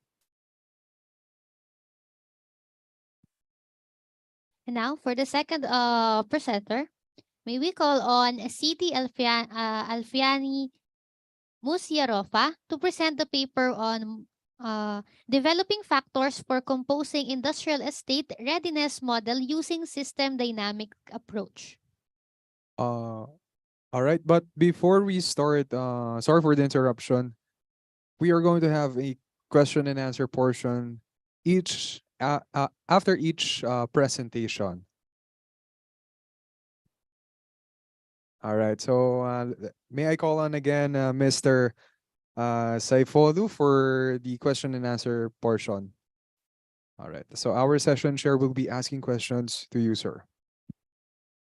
Thank you so much.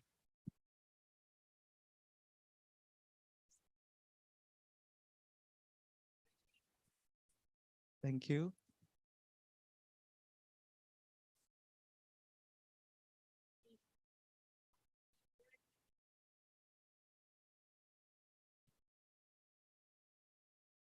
Okay.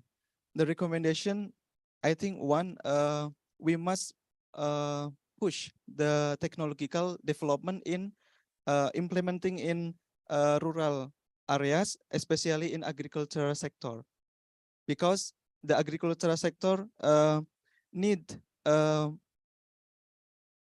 employees, because bigger employees in agricultural sector than industry and services, because the poverty rate in rural area is higher than poverty rate in urban.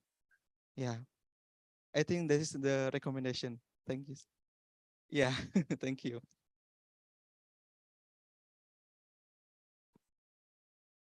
Yeah. Thank you.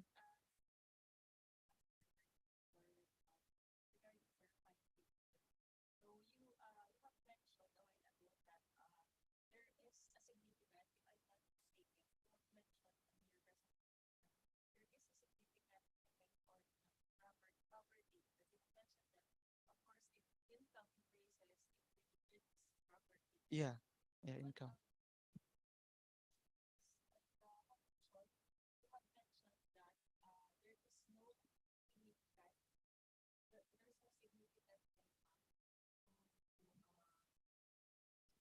And the no significant is in land use and land use. Yeah, land use. Because in the rural area, massive land use or land change cover from rural for agricultural to another sector, in especially in industrial and services. Yeah, because I think in Nusa Tenggara, East Nusa Tenggara especially, it is not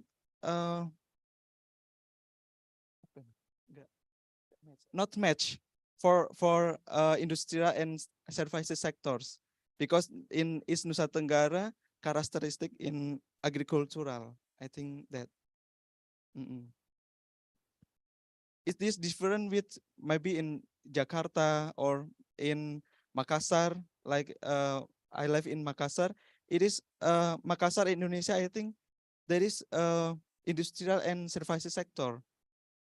The city or the region is dominant in the industrial and services sector, different with East Nusa Tenggara. East Nusa Tenggara is only one city in this province and 22 region. So in 22 region, dominantly with agricultural sector. So the land use in East Nusa Tenggara or land cover in Nusa Tenggara is not impact in poverty rate. Yeah.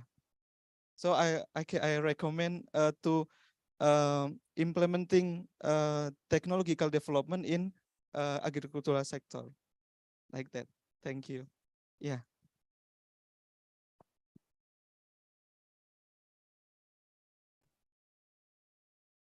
All right, is that all to our for our session shares?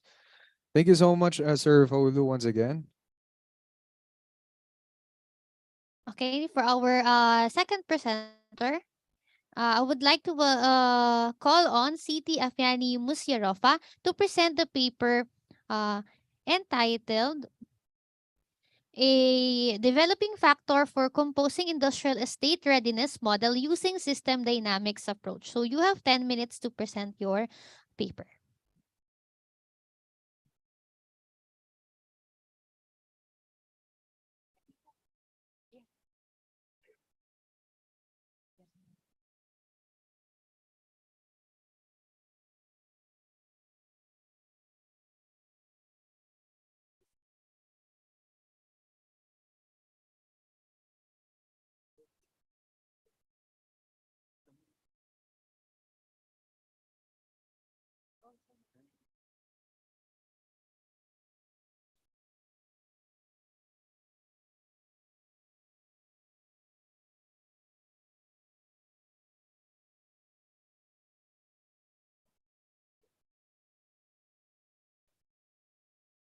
Okay, hello everyone.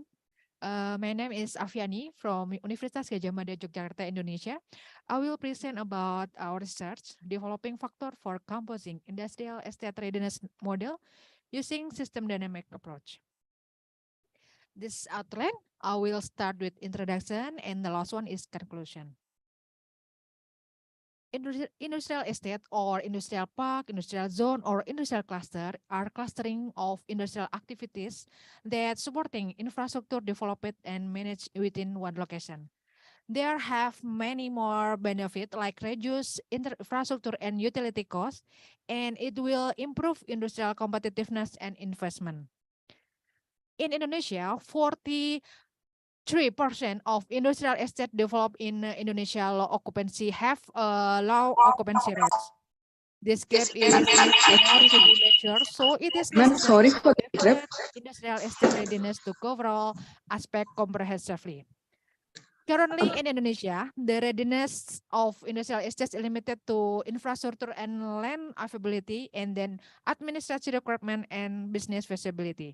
So the objective of this study is develop factor composing the industrial model in the Industry 4.4 era with a system dynamic approach. And it is provide an overview of the industrial estate phenomena in Indonesia and present recommendation for developing industrial estate in Indonesia. This is the literature review. This is the development of industrial estate. The first industrial estate developed in England on 1,200 hectare, and it's newly launched in Manchester. And then following in USA, the industrial estate built in Chicago, and the church is in Netherlands. The first industrial estate was developing in 70s. In Indonesia,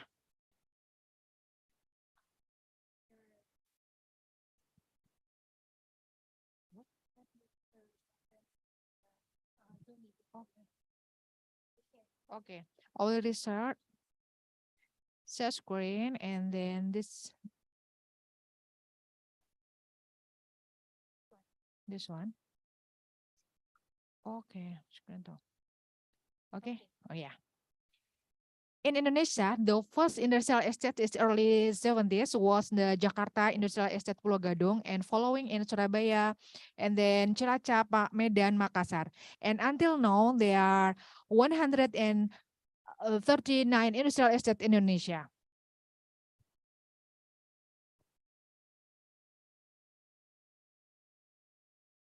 The existing readiness of industrial estate, there need studies on measuring industrial readiness globally still need to be completed because the readiness of industrial estate Indonesia just have the business feasibility and then planning document and land availability and land acquisition.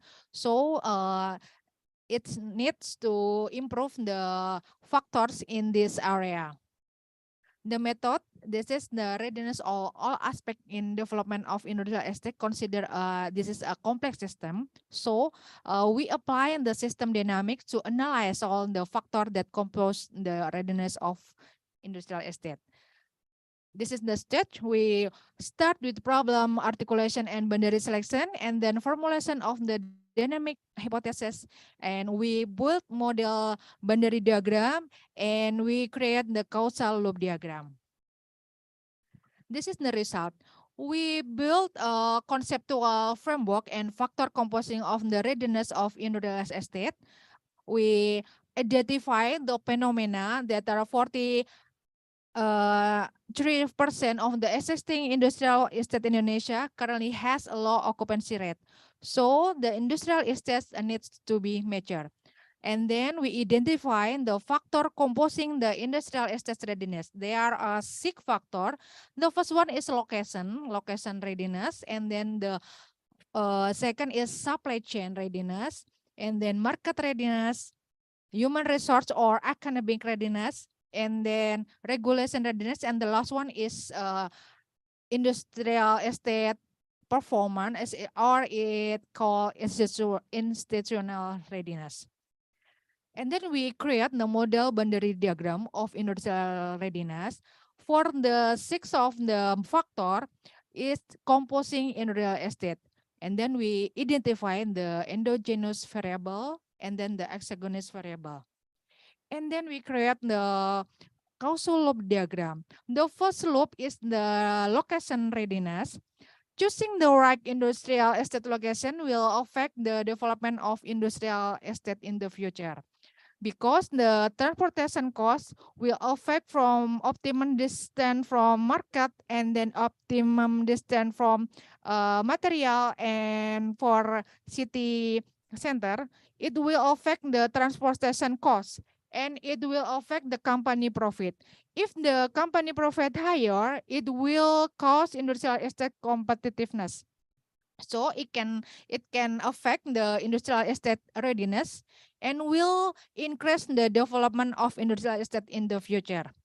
And it will increase the land price that affecting by infrastructure readiness, accessibility, and land condition. So with the land prices higher, it will make the increased operational cost and will affect the company profit like a loop. And the second loop is about supply chain readiness. The existence of the integrated supply chain in industrial estate will increase the operational efficiency of industrial estate to improve industrial performance and the competitiveness of companies in industrial estate. And it will affect to the industrial estate readiness, and it will increase the knowledge and information network, and it will produce the high quality supplier, and it make the material availability continue material availability, and it will affect on the industrial productivity and will reduce the production time and reduce the operational cost. So the operational efficiency in industrial estate will increase. The third loop is the market readiness.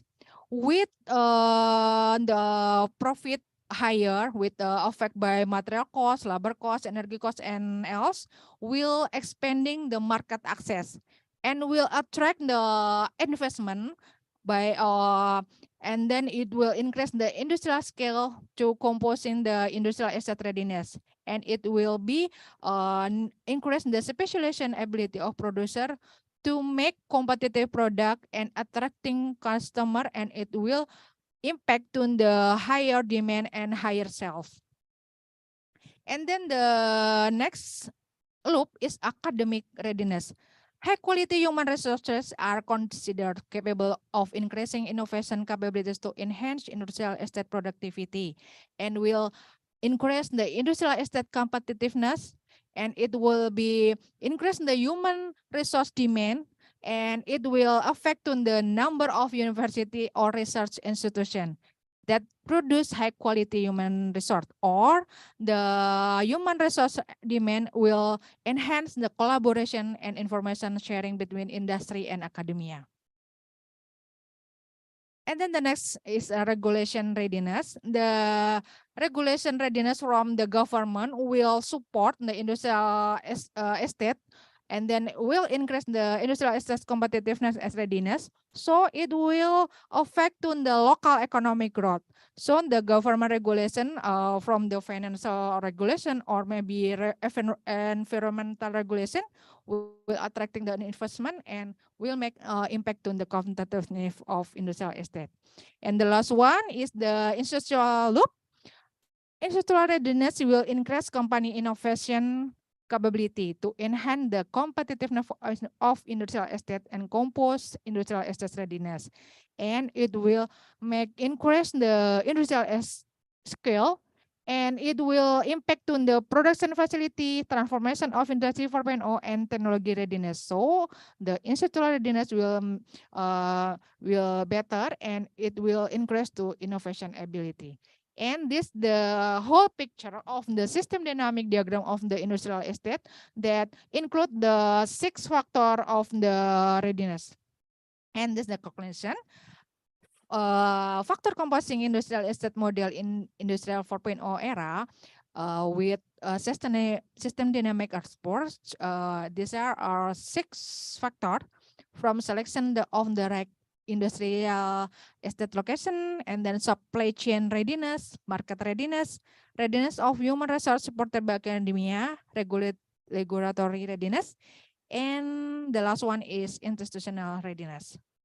This is research was funded by Universitas Gadjah Mada, and thank you.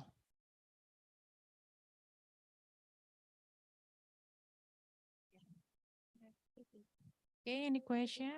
Yeah.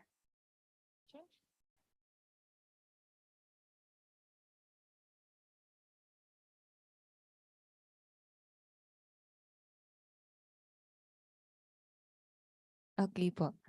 Yan. So again, good morning, good afternoon, ma'am. Yan. So first I would like to commend your framework that you use. That was very good, especially the factors that you have considered. So and balancing the among the balancing feedback loop. So among the 6 factors, my question, ma'am, is do you consider weight or the importance of each factors, or is it just same weights among the 6 factors that you have considered? Or for example, location is you consider more than the institutional, or for the academic or academic compared to supply chain, or same weight? About the portion, yeah, the portion of the presentation with the 6 factor. We just not yet to go there. So it's just identify just on the just the beginning research to identify what the factor will impact the industrial estate, but we don't yet to get there to the portion. Thank you, ma'am. Yeah. Thank you.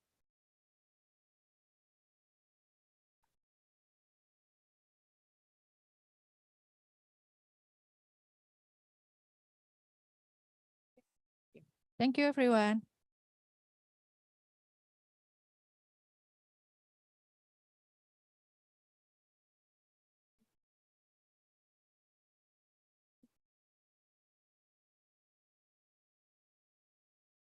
Thank you so much, Ma'am Musia Faraha, for presenting your paper titled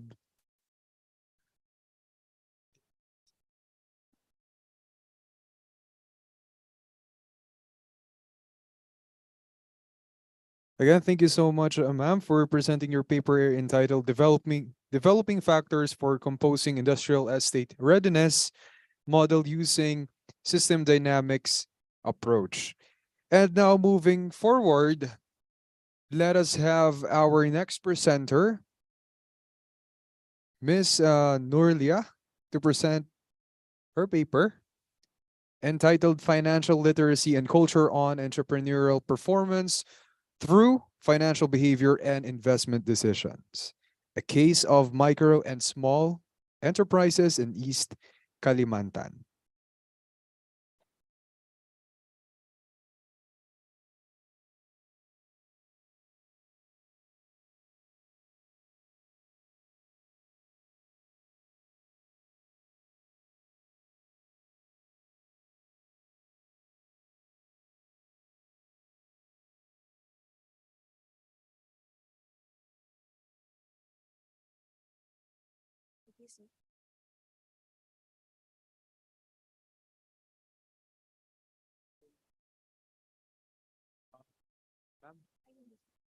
Could we, can presentations are already there. Yeah. Okay.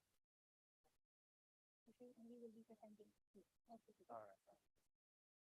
So, All right, ma'am, you can.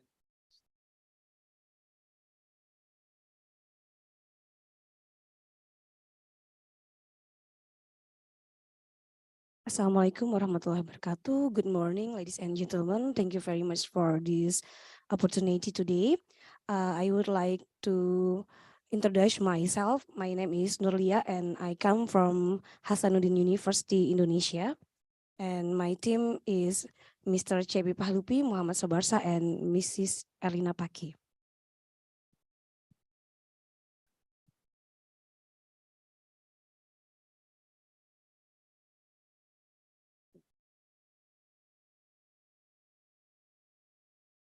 Next slide, please.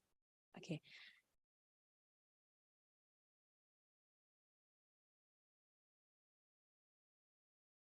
And the abstract of my paper is about the micro and small enterprises sector have a crucial role to increase economic growth in emerging countries. The research focus in East Kalimantan province, especially Balikpapan city, which manage micro and small enterprises. I'm using structural equation models.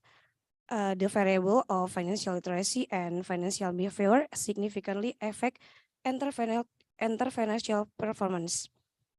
And then the investment decision significantly affect entrepreneurial performance. Meanwhile, financial literacy significantly affect financial behavior and investment decision, which are mediated by entrepreneurial performance.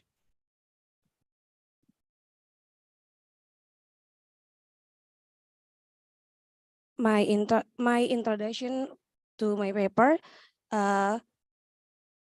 small and medium enterprises is economic support. The development and role of the private sector have increased in emerging countries, including Indonesia. The business sector, small and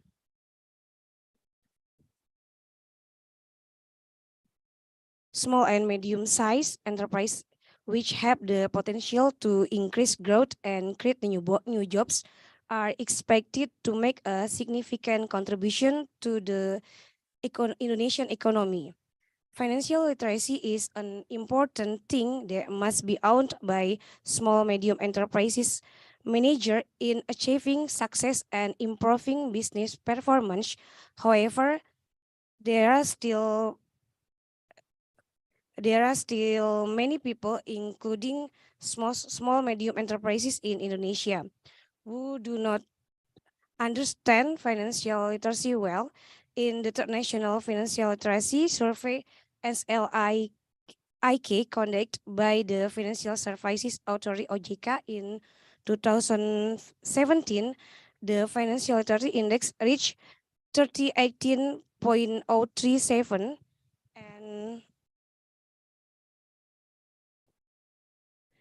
and the Financial Inclusion Index 76 and 19%. Good financial literacy can minimize financial risks can occur in corporate organization because the financial risk attitude allows entrepreneurs to identify opportunities and risks associated with business and financial decisions. However, most small medium enterprises managers who owners have poor attitudes towards their financial activities.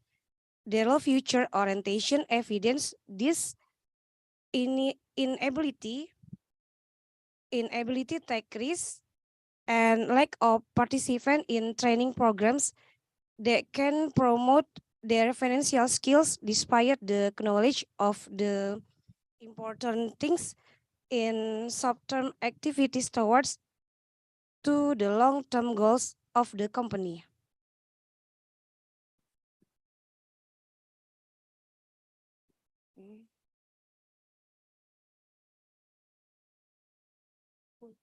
Yeah, default aja. Yeah.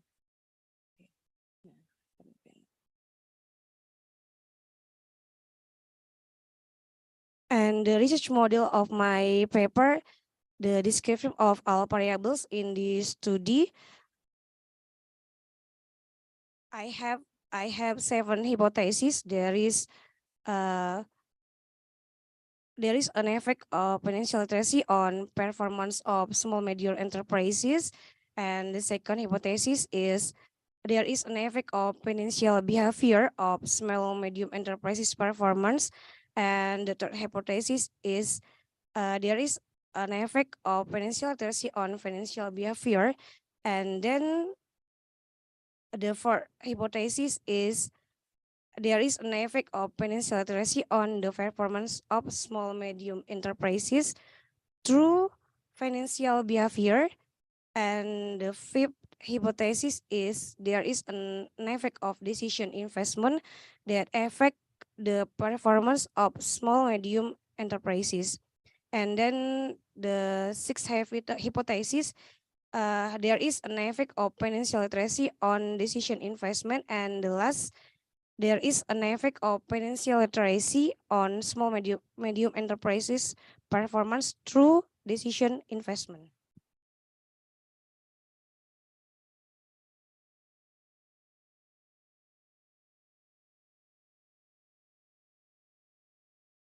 And here is my conclusion about this paper. This study found the positive impact of financial literacy, financial behavior, and decision investment of the small medium performance. And the study also found mediation role of financial behavior and decision investment on the relationship between financial literacy of small medium enterprises performance.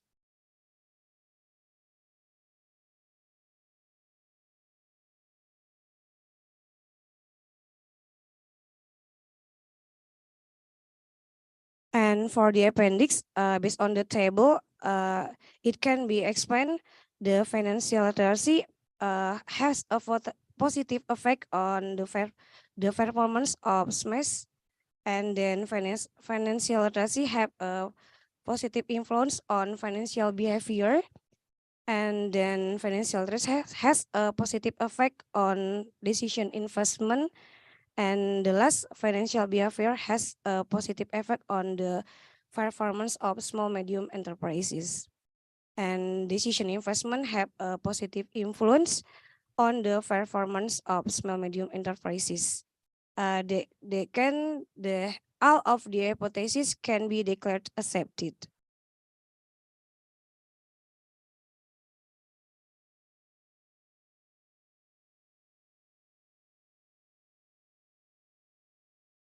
And for acknowledgement today, I would like to thanks for Faculty of Economic and Business from Hasanuddin University, and special thank you for Indonesian Endowment Fund for Education Republic of Indonesia, or we call LPDP-RI. Thank you very much for the attention, and good morning.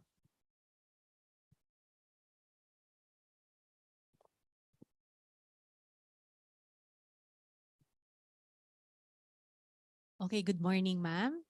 And congratulations on your presentation. Okay, so my question is on the relationship. No, you have mentioned, you have considered different predictive relationships. No, actually you have identified 7. No, 7 hypotheses. No, you have 7 hypotheses. Why did you not consider the predictive relationship between financial behavior and decision investment?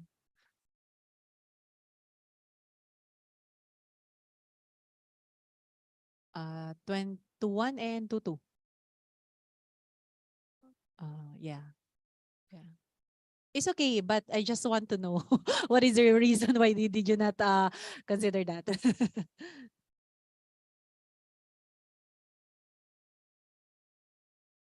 And decision Decision investment. Oh investment. yeah. Maybe in the next paper I will complete the hypothesis from financial behavior to decision investment, and then I will take to the analysis. Okay.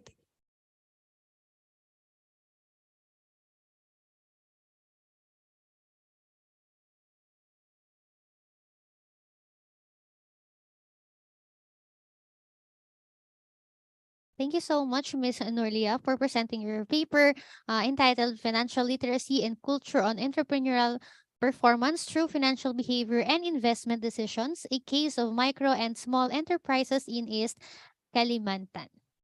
Next, for the next first or the fourth presenter, they are with us virtually. I would like to call on Nora Obran Alcaam to present the paper on meta-heuristic algorithms with task scheduling problem in cloud computing environment. So we'll be waiting for your Can I share my screen? slides. Okay.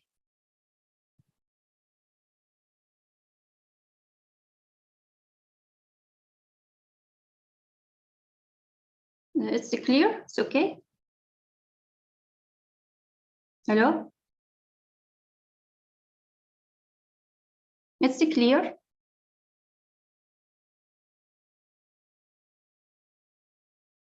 Hi, everyone.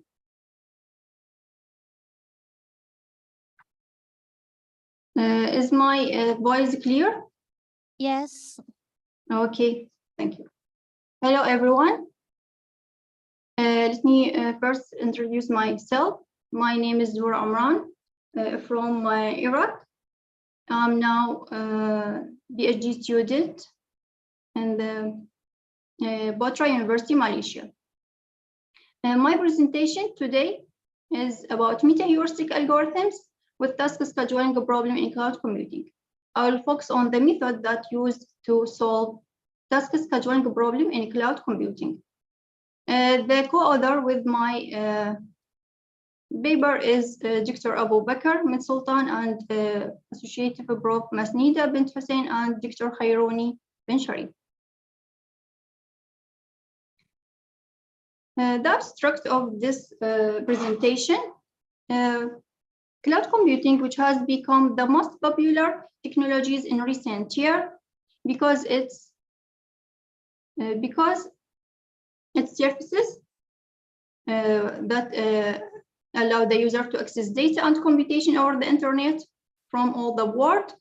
The most significant aspect in cloud computing is task scheduling problem. The researcher used many approaches to solve task scheduling problem, such as heuristic, traditional, and meta-heuristic. The best candidate for that to prove to be the successful in avoiding this problem is meta-heuristic, and I will explain in the next slides.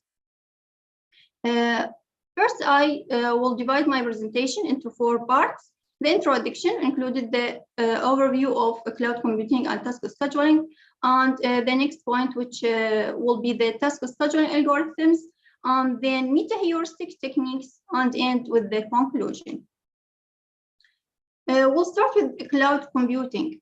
Cloud computing is an advanced technology platform that allows users around the world to access data and computation over the internet and must meet all the requests of the users in a term of high performance.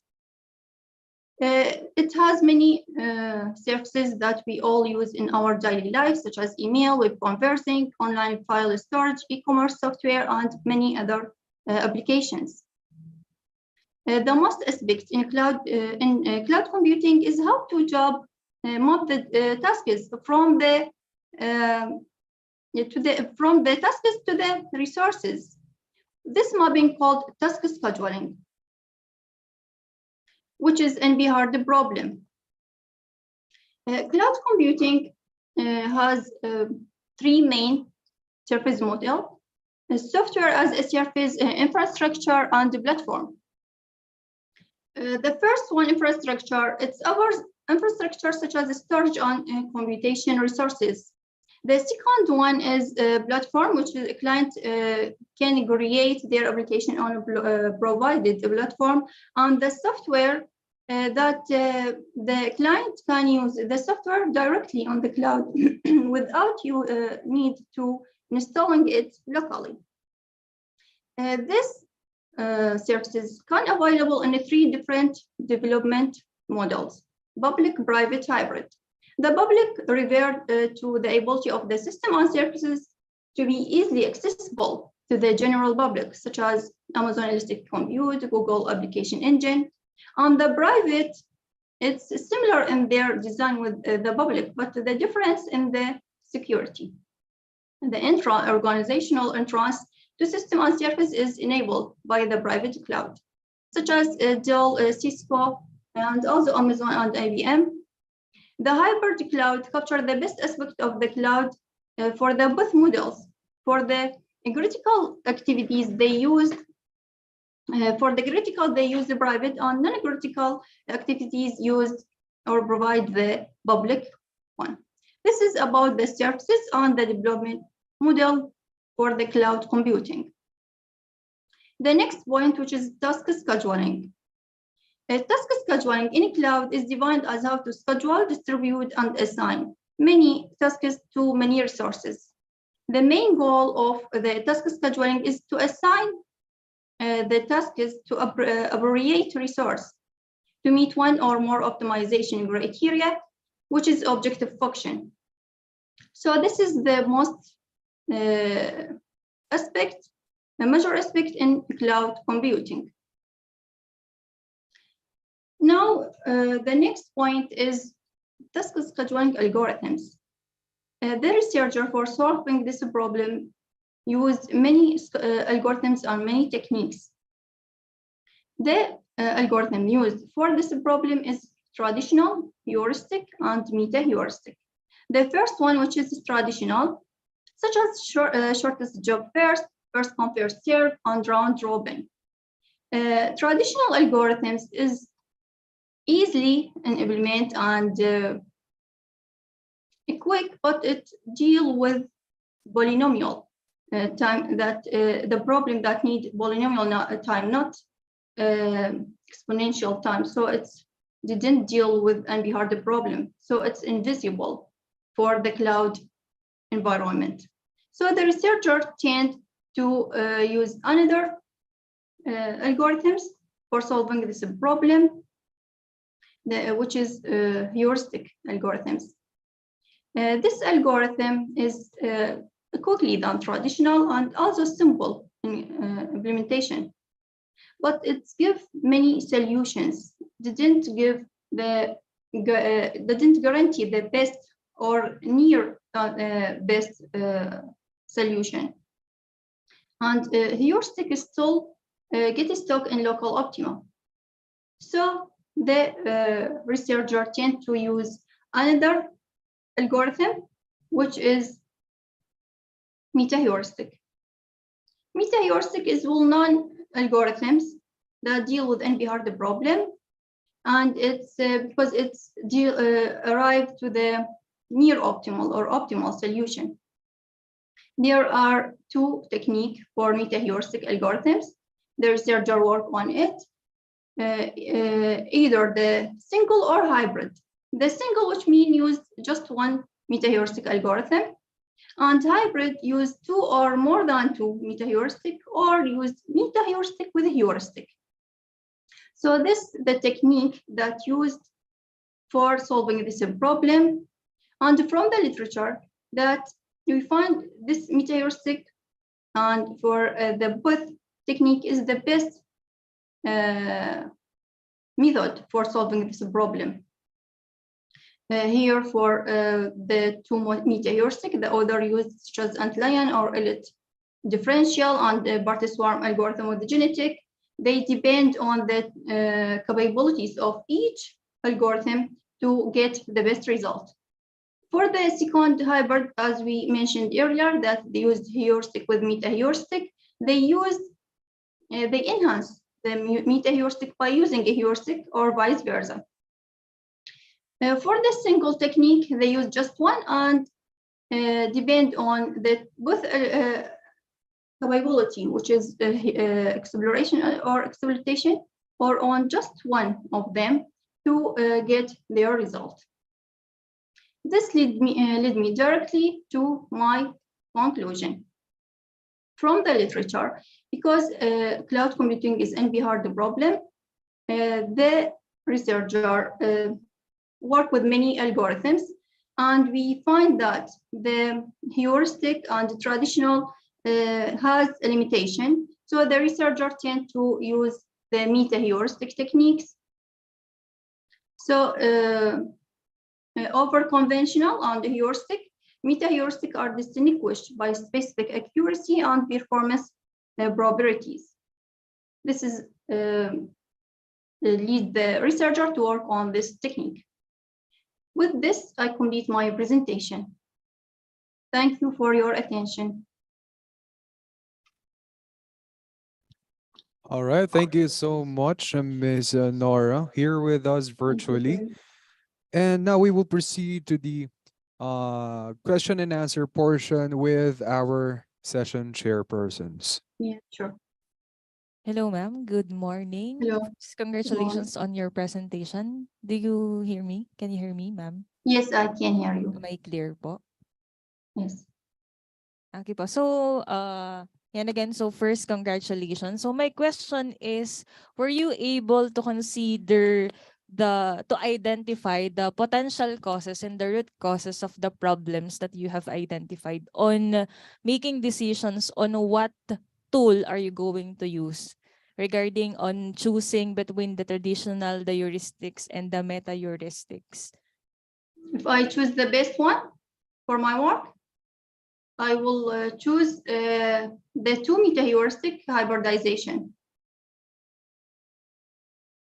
Where the best tool for this problem is hybridized between two meta-heuristic or two meta-heuristics, such as a vertical swarm with the genetic or other meta-heuristic. I will choose this method. Okay, ma'am. Thank you po. Thank you. Are there any further questions from our session chairs? All right. So now we will proceed to the next presenter, Miss Syria Fokiniam, to present her paper on the entitled Apply Analytic Hierarchy Process for Formulation and Prioritization of Traceability Technology in Thailand Election Supply Chain.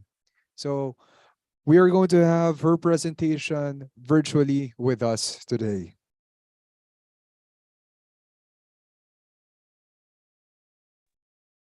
Hello everyone, can you hear me? Yes, ma'am. Okay, let me share my screen.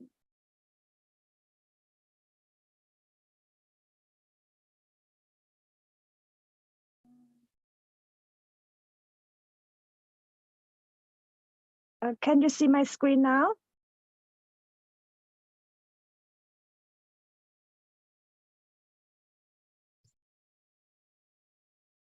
Hello, can you see my screen?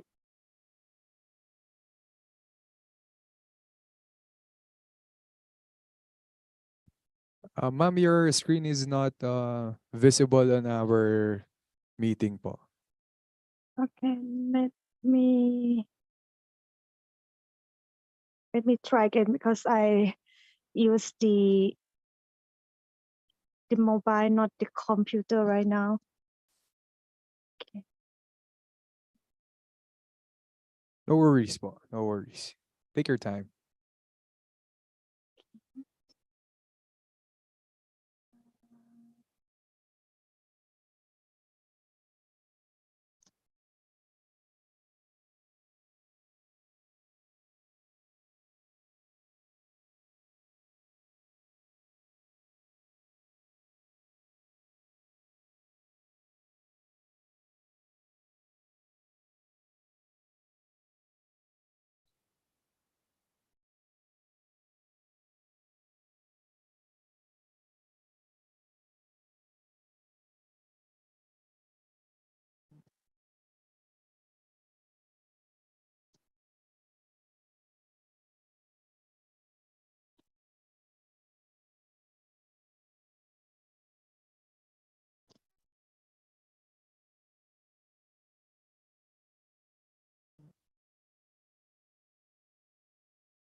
Ma'am, hello. Hello, yes, I already shared the presentation to the staff, so I think she can present it for me. All right, no problem, ma'am. All right, Okay. your presentation is now visible, so you may start your presentation anytime. Okay, thank you so much. Good afternoon, everyone. Today, I would like to present the topic, the apply analytic hierarchy process for formulation and prioritization of the tracking and traceability technology in Thailand election supply chain. Could you please go to the next slide? Okay. Track and trace request the detect of the objects, the record of the movement as the object moves across the supply chain, and the demand of the movement of the defining of where is the object. My previous study can indicate which part of Thailand will be used, boiler paper or electronic voting machine. The result of the study show that the only in Bangkok area can use the machine, and the other area needs to use the traditional ballot paper. So this study focuses on the track and trace technology in Thailand election supply chain on the ballot paper. Next slide, please.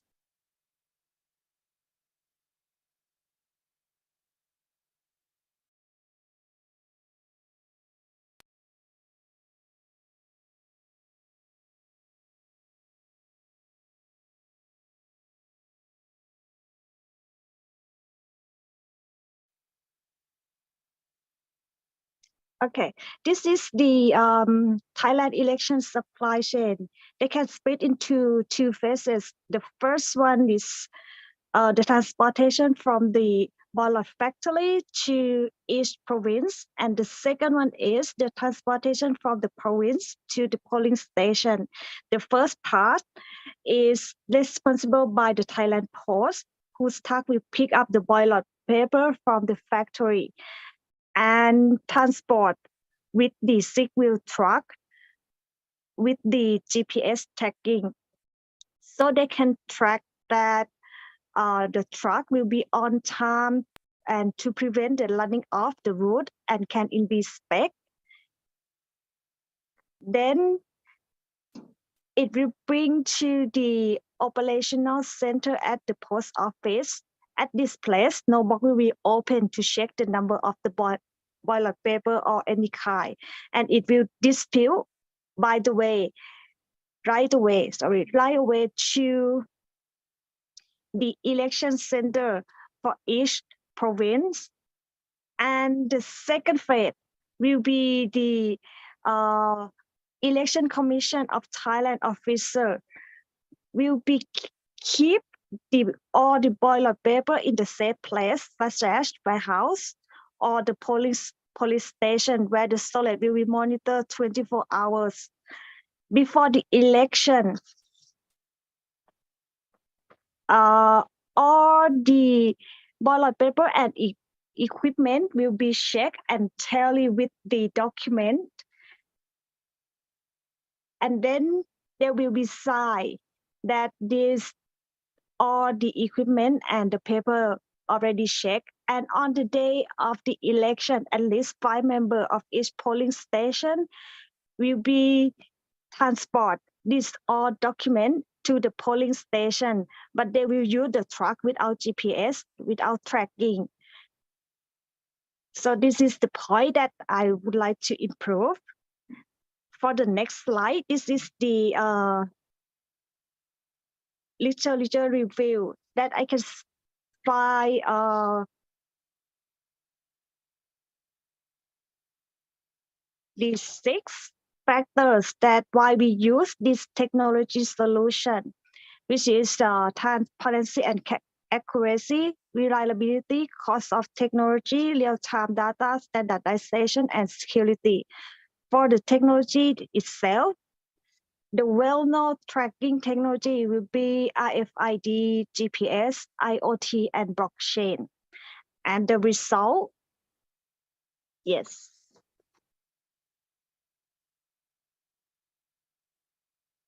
There's 3 fields of expertise: the supply chain expert, technology expert, and election stakeholder has scored in the term of factors. For using technology and the technology itself, the results show that transparency and accuracy have the highest weight, 0.39, following by the reliability, 0.22. The standardization was 0.13.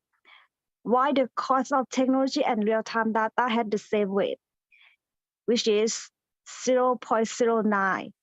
And the minimum weight was 0.06, which is the security factors. And this table shows the result of the weight of each factor for each technology.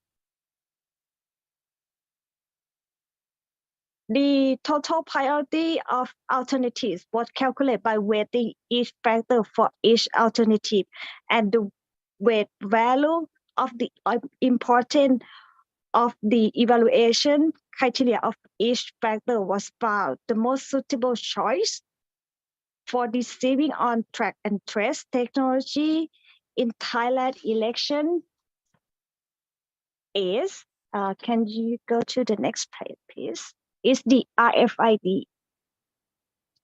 You can see that the RFID has the most weight of all technologies, 0.47. The next one is the GPS, 0.23. And IoT and blockchain, that is 0.15.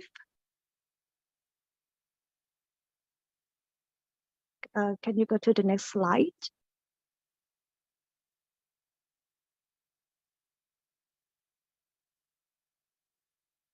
This is the same, right? Okay. And the conclusion will be that we will use the RFID and GPS for the next further research to decide the new model of the Thailand election supply chain. That's all from my side. Thank you so much. Okay, thank you, ma'am. Okay, ma'am, Syria. Yes. Can you hear me?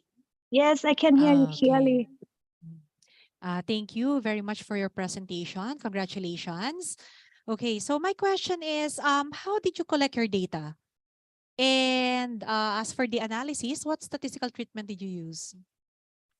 I collect the data while using the AHP. I decide the AHP, the factor that you can see in the slide, that there is 6 factors. This is from the review that I have.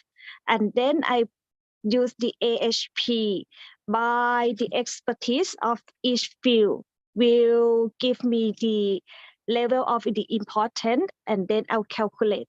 So it shows that what weight factor that the technology that I will use for the next research. Okay, ma'am, thank you so much. Yeah, thank you so much.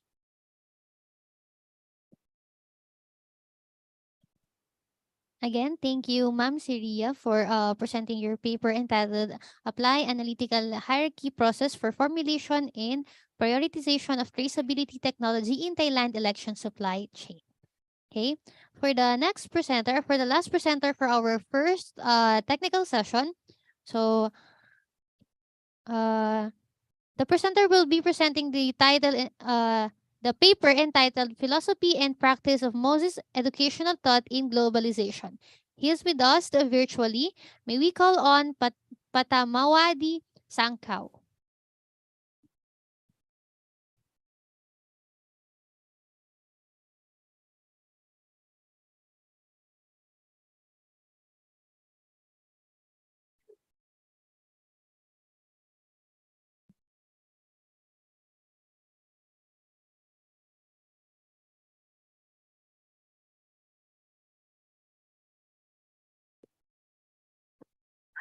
Respect to the committee and good afternoon for presenter.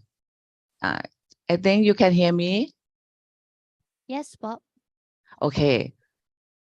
My name is Dr. Patamawadi Sankankao. Now I'm the lecturer in the English program for the Mahachulalongkorn Ratchavidyalaya University, Thailand. And I teach about the philosophy and religion, and also in the field of mathematics and statistics for research. So this my presentation for the topic philosophy and practice of module educational thought in globalization. Actually, this conference is maybe focused on the advanced knowledge in the engineering and technology. But maybe for my presentation, it may be fulfill for this event or another perspective about educational of the world or in the era of globalization and digital era. So I think yes, many presenters that have present very well in the field of science, but for this presentation, will relate to about the morality and ethical, which is I have very concerned and I want to engage and promote the educational and social development because I think the real successful or the real value of the people come from education first and morality that make us the true human. So according to the education it is both in the process and the finished product. So I want to promote about the module educational thought in globalization. Actually, maybe if many of you maybe don't know him. Mozi is the Chinese philosopher, and he also the pioneer in physics, optics, and geometry. Many people or Western thinker think that Mozi is similar when compared with Leonardo da Vinci. So Mozi we come from East world. We proud too because we have the great thinker, philosopher, and science and technology, which concern about high value of morality and education is the most important thing that can make contribution to the equality in the world and world peace, which is have one of the SDG or sustainable globalization. So my presentation today we will focus about the educational thought of Mo Zhi, who is one of the most influential thinker when compared with Confucius, if you have no Confucius or Tao. For my presentation, my objective is the first to study about Mozi educational thought.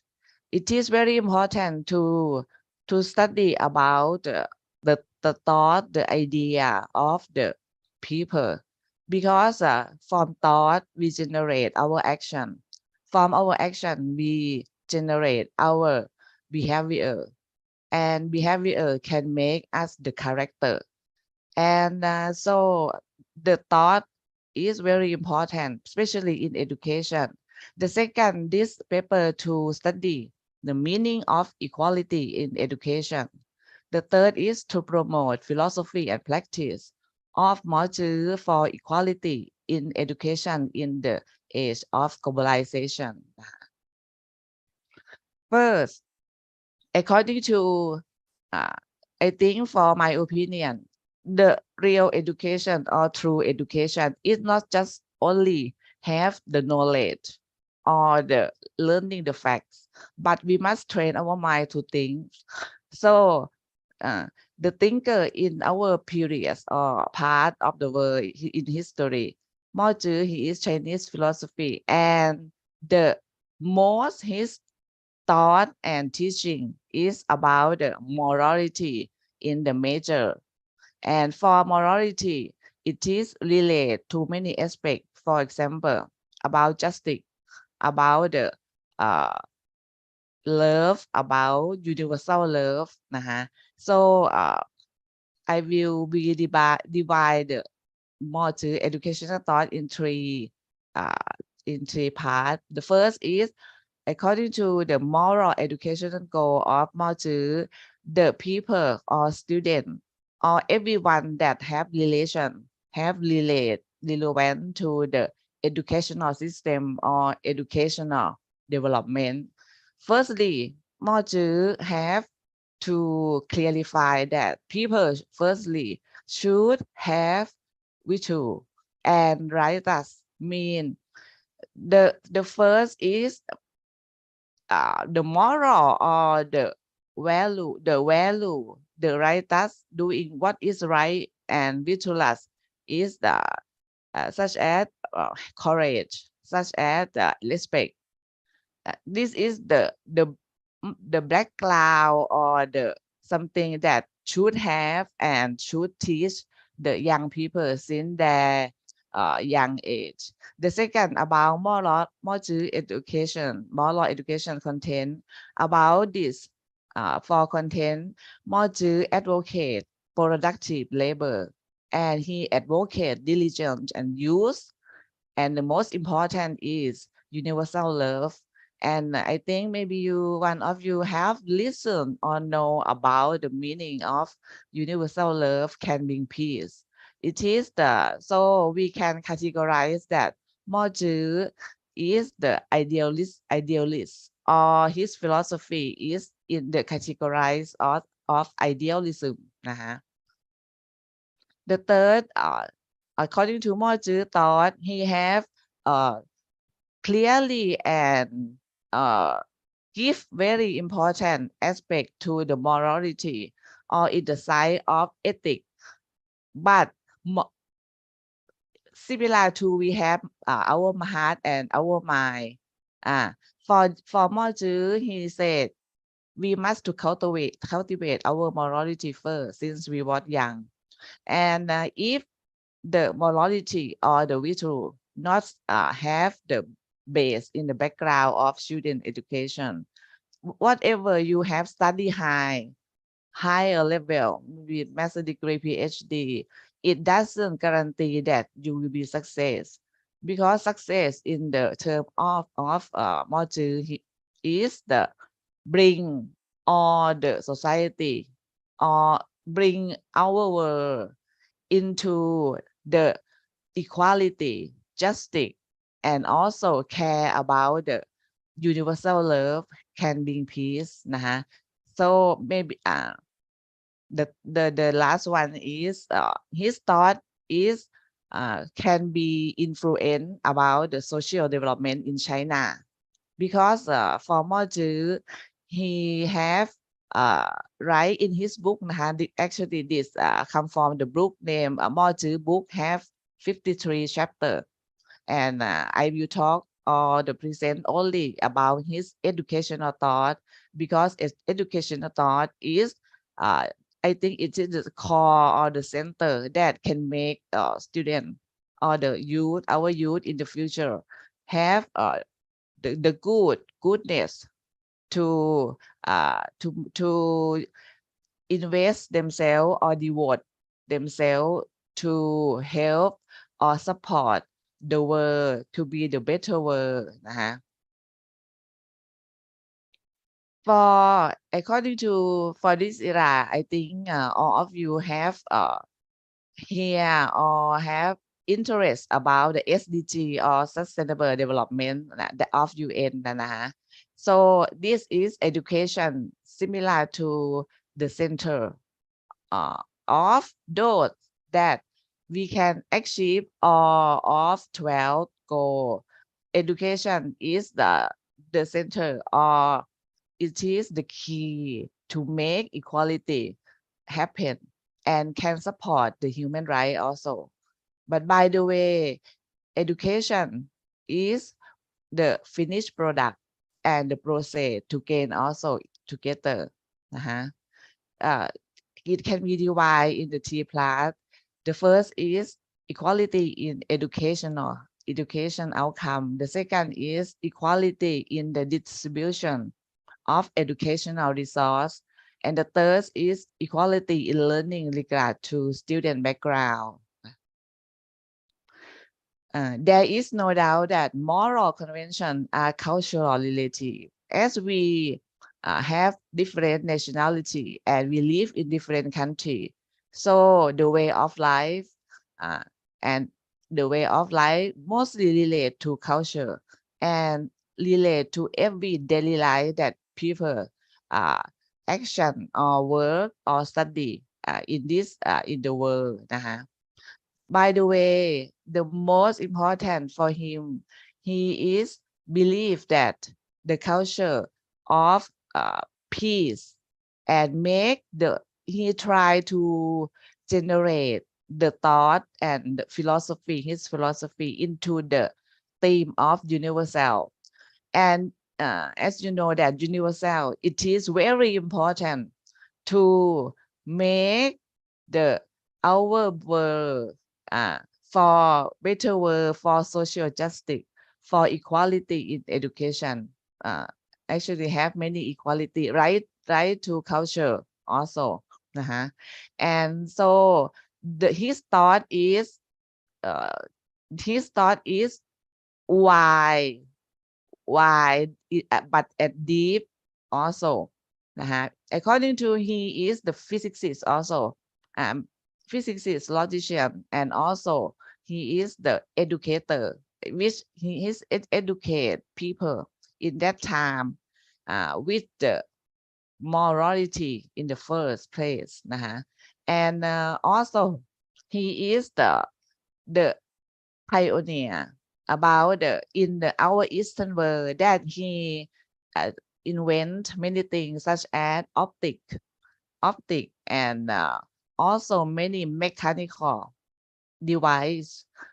So for the school of him or Moism, the student in his academy have the first to have the learning about the morality first. But actually he both philosopher and warrior นะฮะ warrior. In that time, China is the period of the warring state, and many school of thought have rise in the period of time. And Moju is one of those famous, which are Taoism Excuse from ma'am. Laos. Ma'am, Okay, your 10 minutes is over. okay, So thank can you you. just summarize your presentation? Okay, thank you. Okay, so for your Moju educational thought, he see the world view, or the people in the universal way. By the way, the most wisdom of all religion or philosophy have some intersection. The first is principle of benevolence. The second is principle of justice. And the third is the utilitarian principle. And this very important principle of mature educational thought is mean what can be the most value or valuable is the you can make people benefit or give the high number of people to be happy in their life now.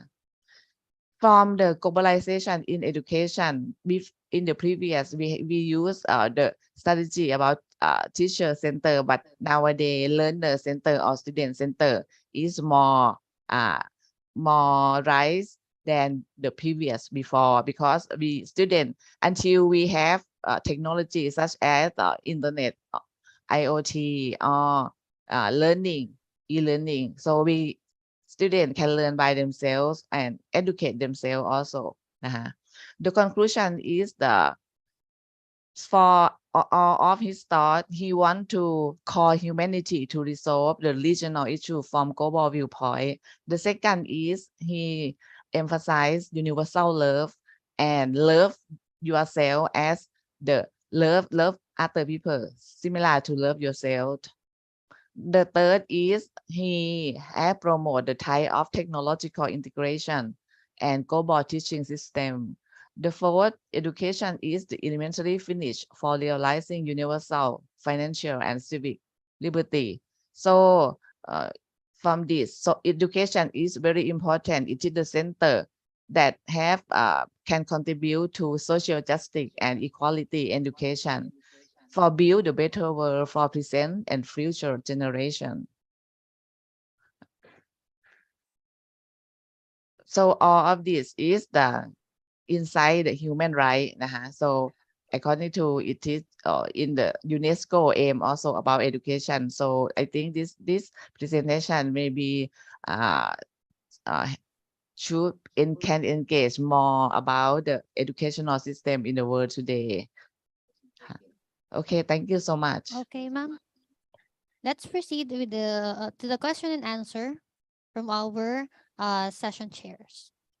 Hello, ma'am. Good morning. Good First, morning. congratulations on your presentation. So, Thank you. my question is, how are you going to impose to or promote to Generation Z the Moses educational thought?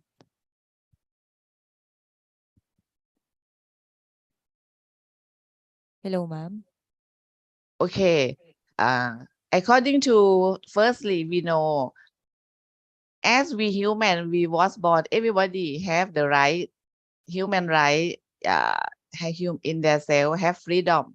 And as we are human, so we are equally already have everything equal as human aspect. So according to this, the way to implement is maybe have to suggest or guide the policy or have cooperation with the UNESCO or UN and propose about the guidance to how to implement. And also I have invite many times to join the conference of the UNESCO and WHO, because I interest in about the right to health also. Healthy is very important. If you, because everything is have relation. If healthy, you people cannot have the good achievement in the life.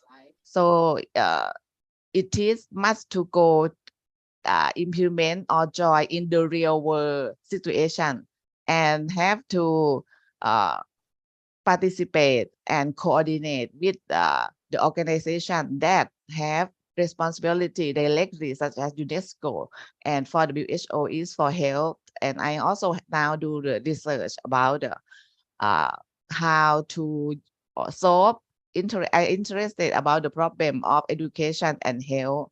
So the research that I produce now is about the global health, about how to help the people with mental issue, how to help them according to use the technology, maybe create the application or the new device, for example.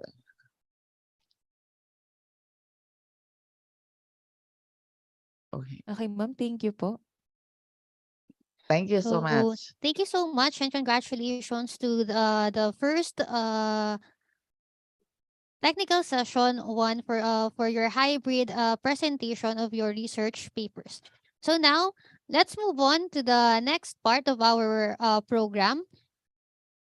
So we are going to welcome our session speaker, Dr. S.K. Gupta. He is a postgraduate in commerce, gold medalist, FCS, FCMA, PhD, corporate governance with over 42 years of corporate experience in leadership positions with various public and private sector organizations in the domains of finance, costing, internal audit, legal, and company secretarial function.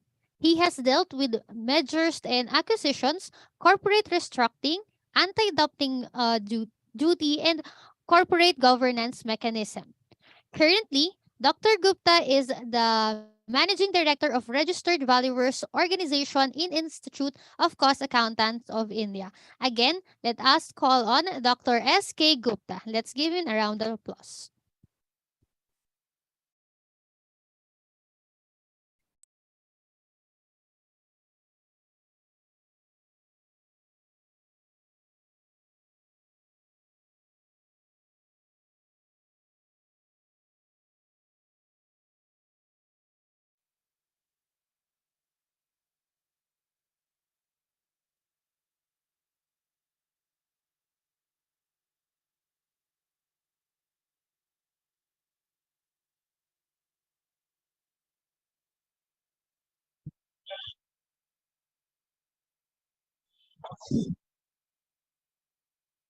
I'm thankful and privileged to have been invited to the third international conference on advancing knowledge from multidisciplinary perspectives in engineering and technology.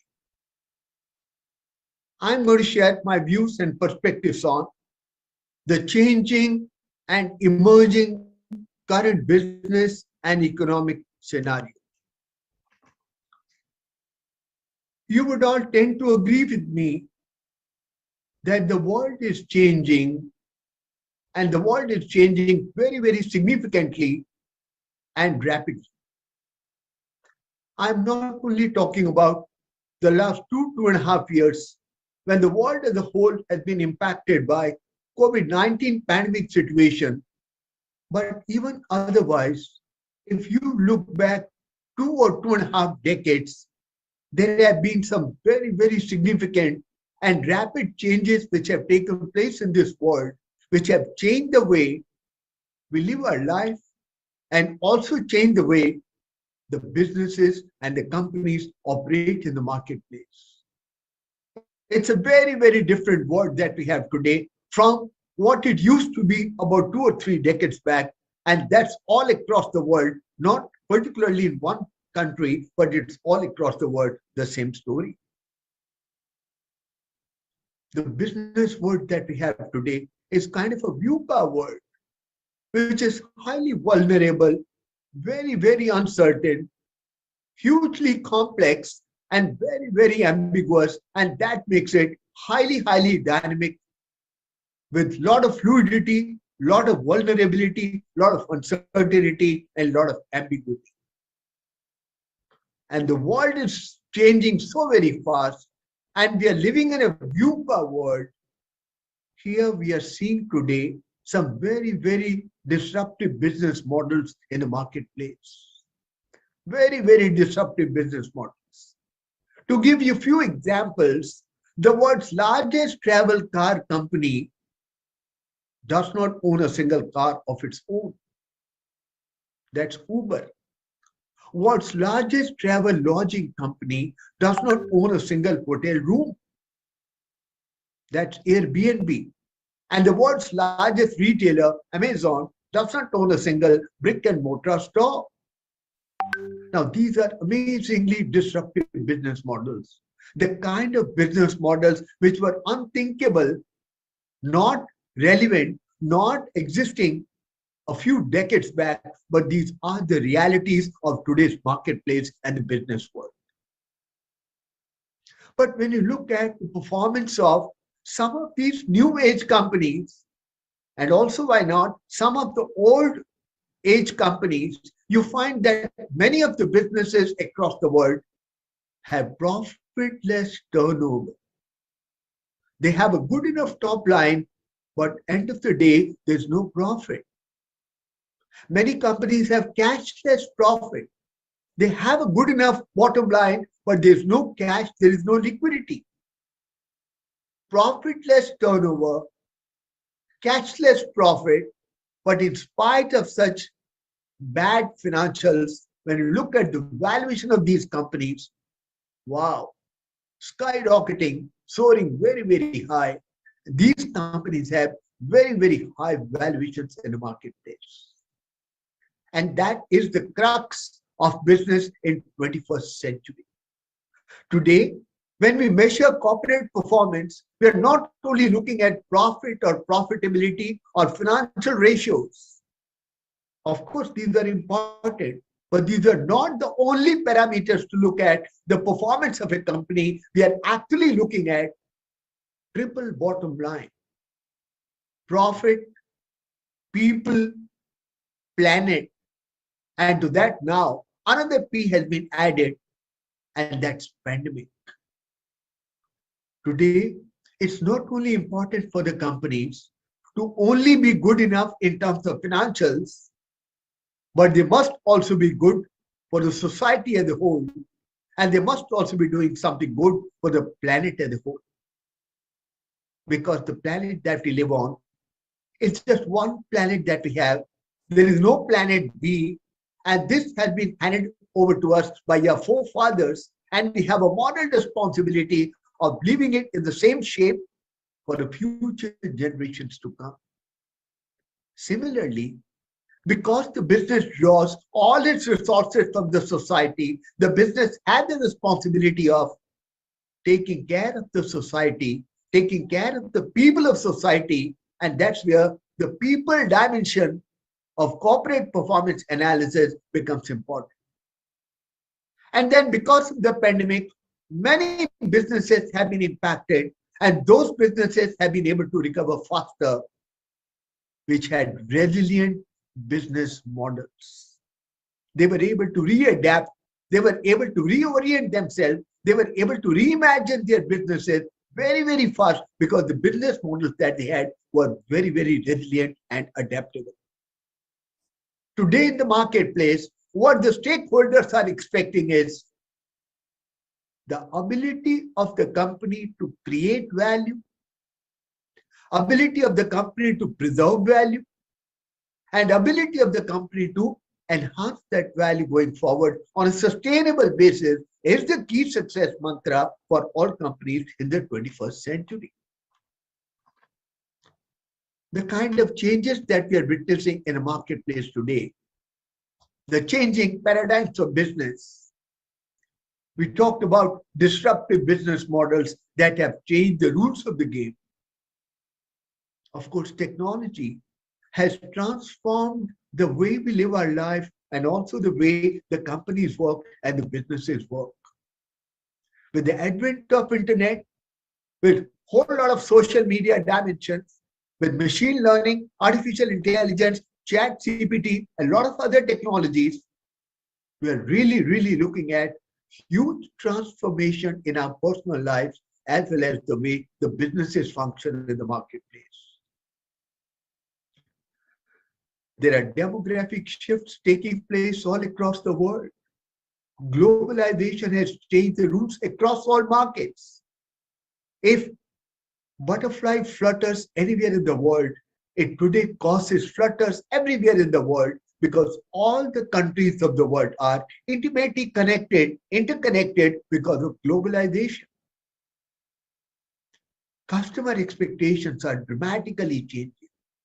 Today, the customers want everything yesterday, everything faster, everything of better quality, everything cheaper, and they want more personalized service than ever before. Climate change has had a huge environmental impact the world over. And the world is very, very focused and looking at sustainable development goals of the UN 2030, how to mitigate the negative impact of businesses on the environment with a view to protecting the planet and making this world a good enough place for everyone to live in. Corporate social responsibility is now the front and center with regard to the fundamental purpose of the organizations. And of course, the kind of events such as the Ukraine war and the Brexit, they are rising tide of nationalism across the world, and there is a retreat of globalization. Everybody is looking at protecting their own national interest, and they are no longer looking at blind rat race towards globalization, which was happening earlier. So we have cashless profit, profitless turnover, soaring valuations, and this highly hyper-competitive marketplace. You need to compete with others, not only on price, but on various factors at one and the same time: price, quality, delivery, responsiveness, agility, flexibility, and innovation. And all this you have to ensure that you consistently create value for the stakeholders. You are able to preserve that value, and you are also able to enhance that value going forward. That is what is crucial for all businesses across the world today. Just to clarify, how do you actually create value in a business? Easier said than done, of course. But then you create value for a business when you save some money, when you make some money, when you improve the turnaround time or efficiency of various processes of the business, when you improve the quality of a product or service. So creating value is the essence of the business in a marketplace today. And in order to be able to create value, preserve value, and enhance that value,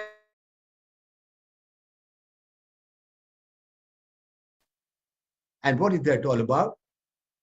You got to be carefully keeping track of your business and economic environment.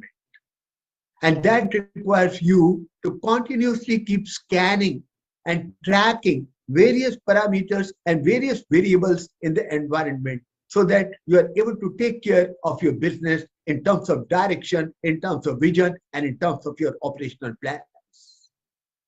You need to think strategically about transforming your business, because the emerging business and economic scenario requires you and calls upon you to be very, very agile, very, very adaptive and flexible in terms of your transformation with a view to adapting to the new normal. So you have to continuously focus on strategic thinking about transformation of your mindset as well as transformation of your business.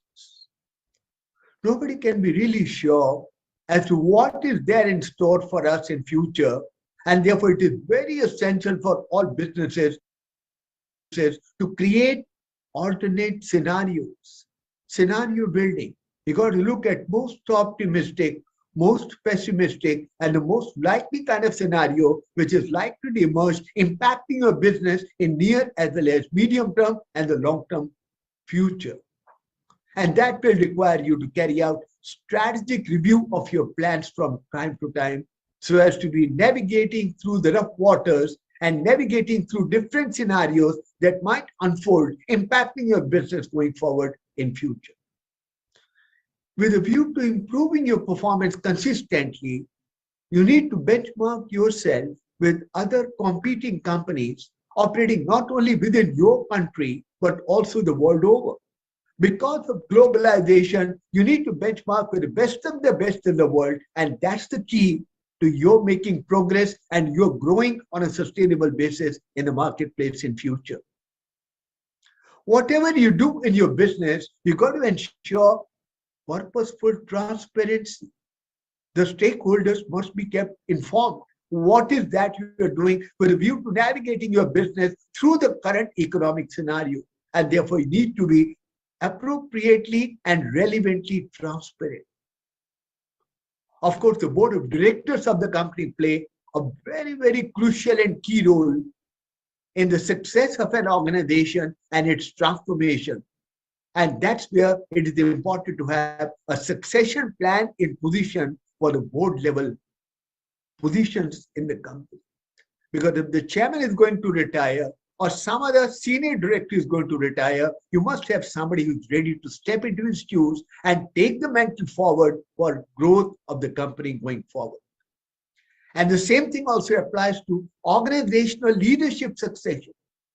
If your CEO is going to retire or your COO is going to retire, you've got to have plans and position with a view to going for successful succession of senior level positions internally within the organization.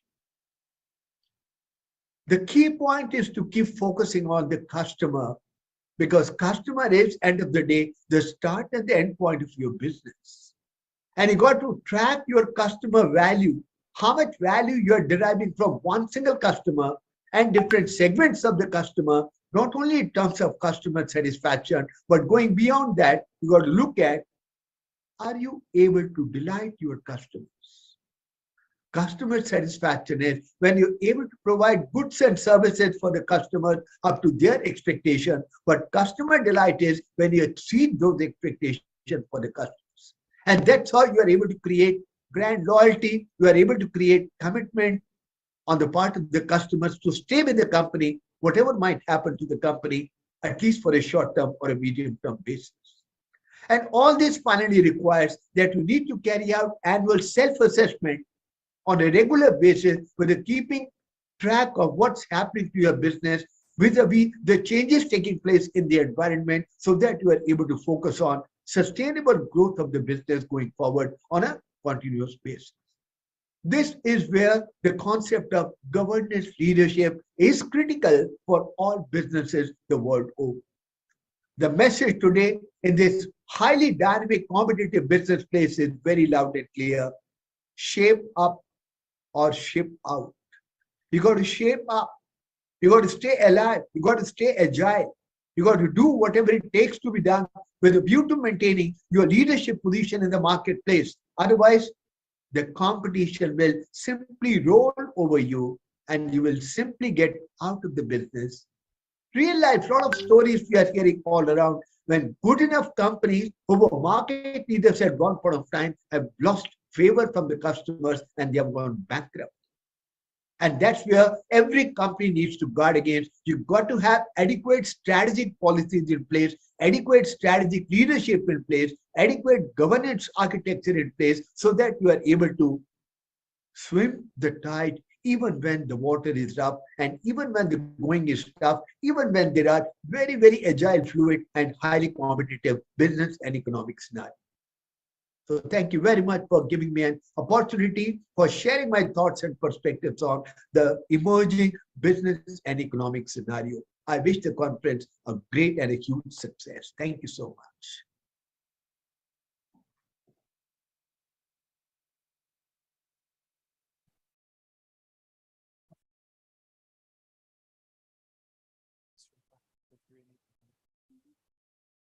All right, thank you so much, Dr. S.K. Gupta, for that wonderful talk.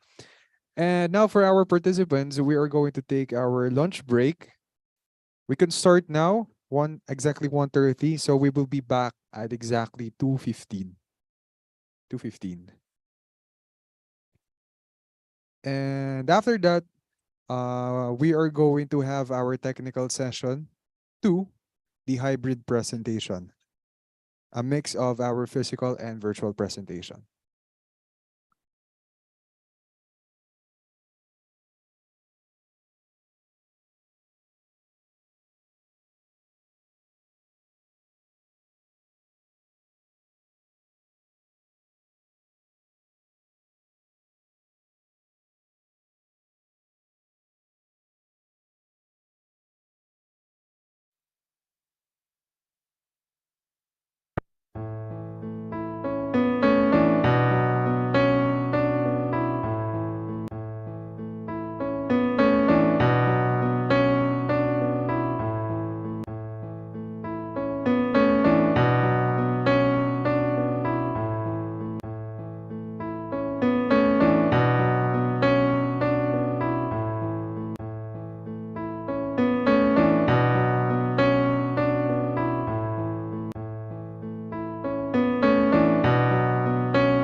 guest lecturer, then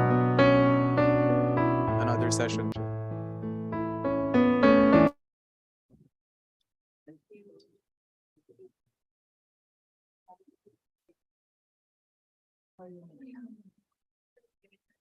Mamaya. Mamaya po.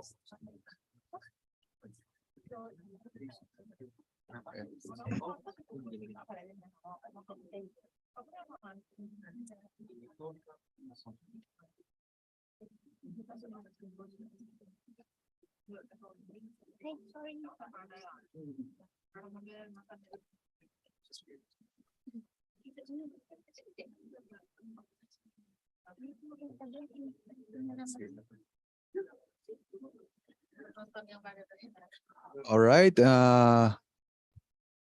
We are going to resume our program for today. I hope that everybody is ready to listen for the next juncture of our program. We are going to welcome our guest lecturer. He is a highly motivated trainer with extensive experience working within educational establishments in the United Kingdom, France, and the United Arab Emirates. An energetic individual with the capability to plan and deliver engaging and stimulating lessons to encourage and promote student achievement across topics including entrepreneurship, management, and data governance. Expert level proficiency in lecturing at all levels whilst maintaining an up-to-date knowledge of syllabi. Student-centric with a focus on contributing to improving learning journeys to enhance student experiences. All right, ladies and gentlemen, let us welcome our guest lecturer, Dr. Oluwatosin Inkundayo. Good morning from Dubai. I think it's the afternoon in the Philippines. All right, Good sir. afternoon to you. Good afternoon. Can you hear me? Can you hear me? Can you hear me? I can hear you. Yes, sir. Can you Yes, hear sir, we me? can hear you. Okay, It's brilliant, just a brilliant. little Okay. Okay, I'll speak a little bit louder so at least some of you can hear me. Good morning, I'm reaching you from Dubai. Okay, it's very early right here. And good afternoon, I know you're in the Philippines or wherever you are in the world. I'm happy to be here and thank you for such a wonderful introduction. I am a professor here in Dubai. I lecture in Dubai, in the UK, and in France. And today I've been invited by the organizing committee to come speak to you about a particular topic. I am looking forward to making it very engaging. Okay, if it's not something you've heard before, if this is the first time you're going to be hearing whatever I'm going to be saying, I truly hope it changes the way you go about your daily practice. Could you please permit me to share my screen? Brilliant, it works already.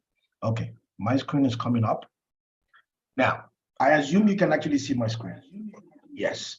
Okay. I'll do a brief reintroduction of myself. My name is Dr. Tosin Akundayo. I'm a researcher. I'm a published author. I've written about 13, 14 books, and I'm an entrepreneur. Okay. I have a business here in Dubai, and I have a business in the UK. Now, you already know I'm a professor. I'm a lecturer. I lecture with Synergy University Dubai, Batspar University in the UK, Estia University in France, PPA Business School in France, just to mention a few. Okay, I have a company in Dubai. It's called Bintra Consulting, where we help SMEs grow. Okay, we help companies develop strategies. And I also have a company that was started in 2021 in the United Kingdom. It's called Data Governance Bureau. Okay, we're going to be talking about data governance, so at least you have an idea of what that company actually does.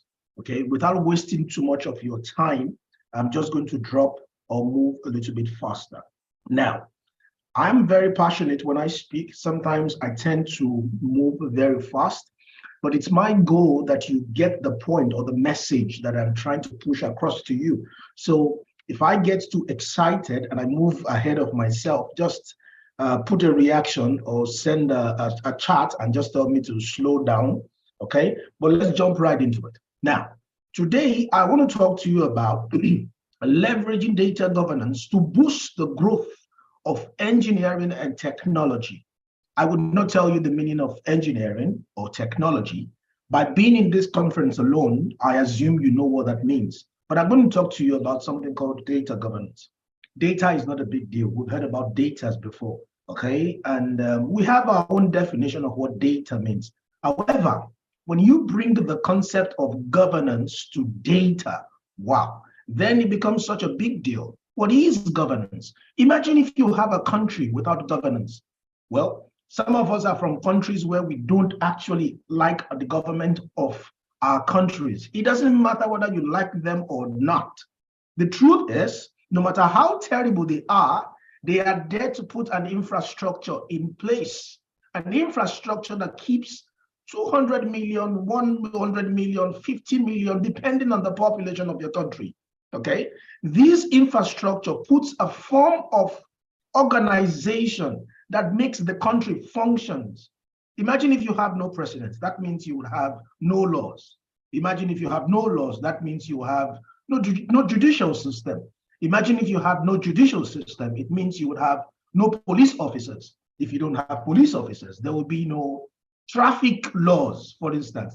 So imagine the amount of chaos that you would actually have in that particular country. That's exactly how it is for data. Now, what is a data? A data could be in text, could be pictures, could be videos. Whatever we are doing right now creates an abundance of data. Now, if there are no laws to govern the structure of this data, it's definitely going to be chaos.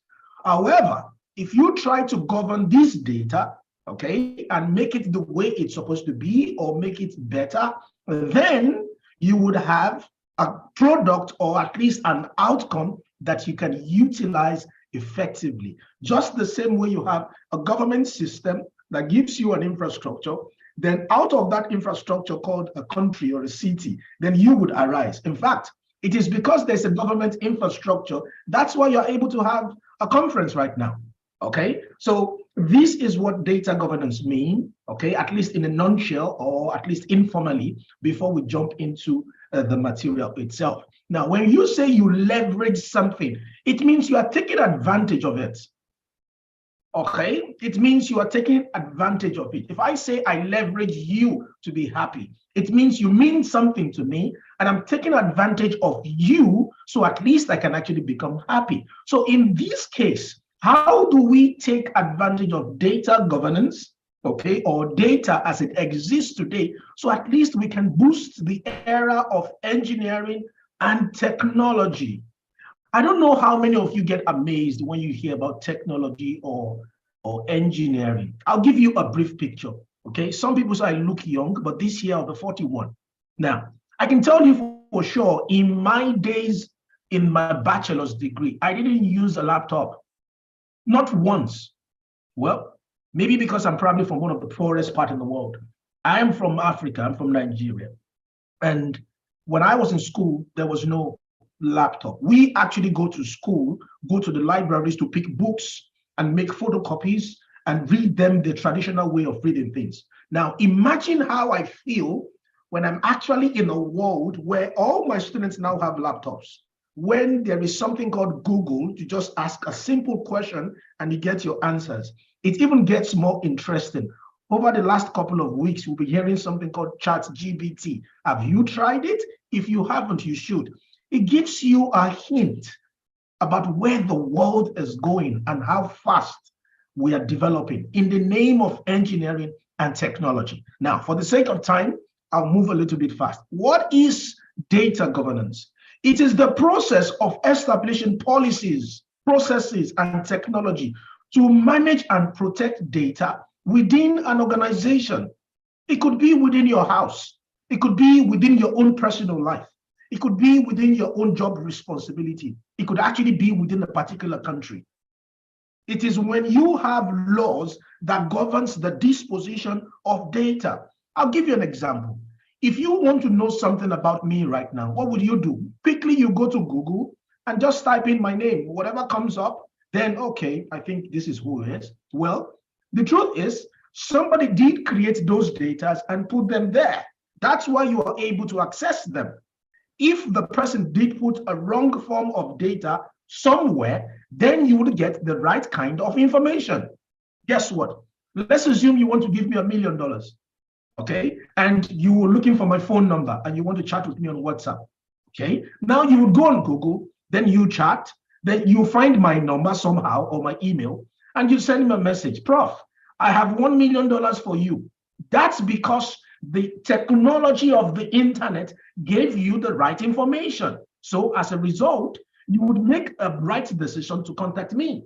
Now, if the technology, or at least the technology of the internet, gave you a wrong information or does not give you information at all, then you would not be able to make the right decision to give me $1 million. For you, you would not achieve your objective. For me, I would not get $1 million. That's because the information that the technology has actually given you, it's wrong. You see how it is? Well, who created the data for the internet? Have you asked yourself that? Who created the data that Google actually brings to you? Who gives you the data, or who provides the data that ChatGPT analyzes to respond to your own inquiries?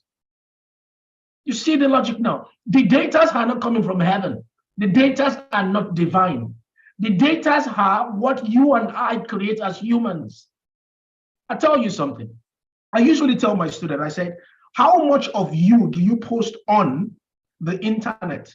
Somebody asked me a couple of weeks ago and said, oh, can I have your CV? I said, at the moment, I don't have. But if you truly want to know me, put my name on Google, whatever comes up, it's me. You know why? I am certain that whatever Google will give you would be me. Now, if Google has the wrong information about me, then I will tell you, maybe Google might actually not give you the right thing. Now, as far as that is concerned, it means the data about me as a professor has been governed. Somebody has taken their time to ensure that the right kind of information about this particular professor is there. You won't miss it. That's what data governance means. When you take laws or when you create policies that make sure that the right kind of information is at the right place, or at least the right kind of data is at the right place at the right time for the right person in the right format. That's data governance. So the question you should be asking yourself, in my company or the place where I work, who pays attention to the kind of data that is available? The kind of data that is available about me, who pays attention to it? The kind of data that is available about the job or the company, who pays attention to it? Or is just a framework where anything goes? Anybody puts anything out there, it goes. You must always understand that whatever you put on the internet becomes data to somebody else. Have you heard the word where they say data is the new crude? You know, we are a function of what we know. You can't perform outside your knowledge framework. The reason why you are here right now is because this institute gave us certain kind of information. They gave us the timing. They gave us the link. They gave us the Zoom connection password or something. They gave you my name. So when you came here or when you woke up this morning, you know the right time to wake up. You know the right thing to do. When it's time for the conference, you are up and going. That's because you know somebody gave you data. So if you don't have the data, perhaps by now you'll be playing soccer or you'll be watching Netflix somewhere. That's the power of data, and that's the importance of data governance. So when you govern data, what you are actually doing, you are claiming ownership. Look at the diagram I have on the left side of my screen, okay? For instance, my data on the internet, yes, it's mine. And if it is mine, I have to ensure it is correct. That's number one. Accessibility. I just told you a few minutes ago, I said, put my name on Google, whatever you find, that's me. The data is available. I own it. It is accessible by you. Security, it is protected. I have ensured that the information that I have about myself out there are not information that will compromise or harm me one way or the other.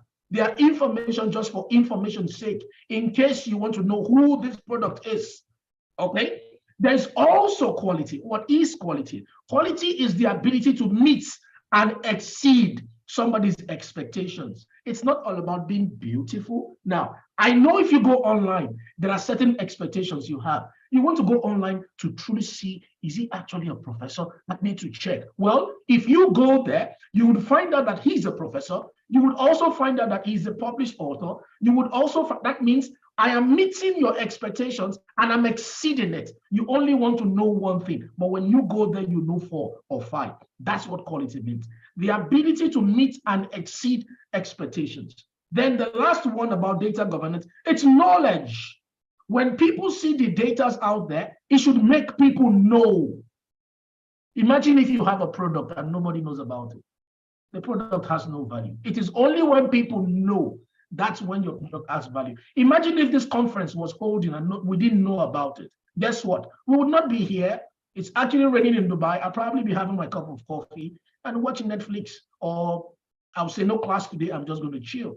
So this is the power of data governance, the availability of data and trying to put the data in the right shape, the right time, for the right person, or in the right format.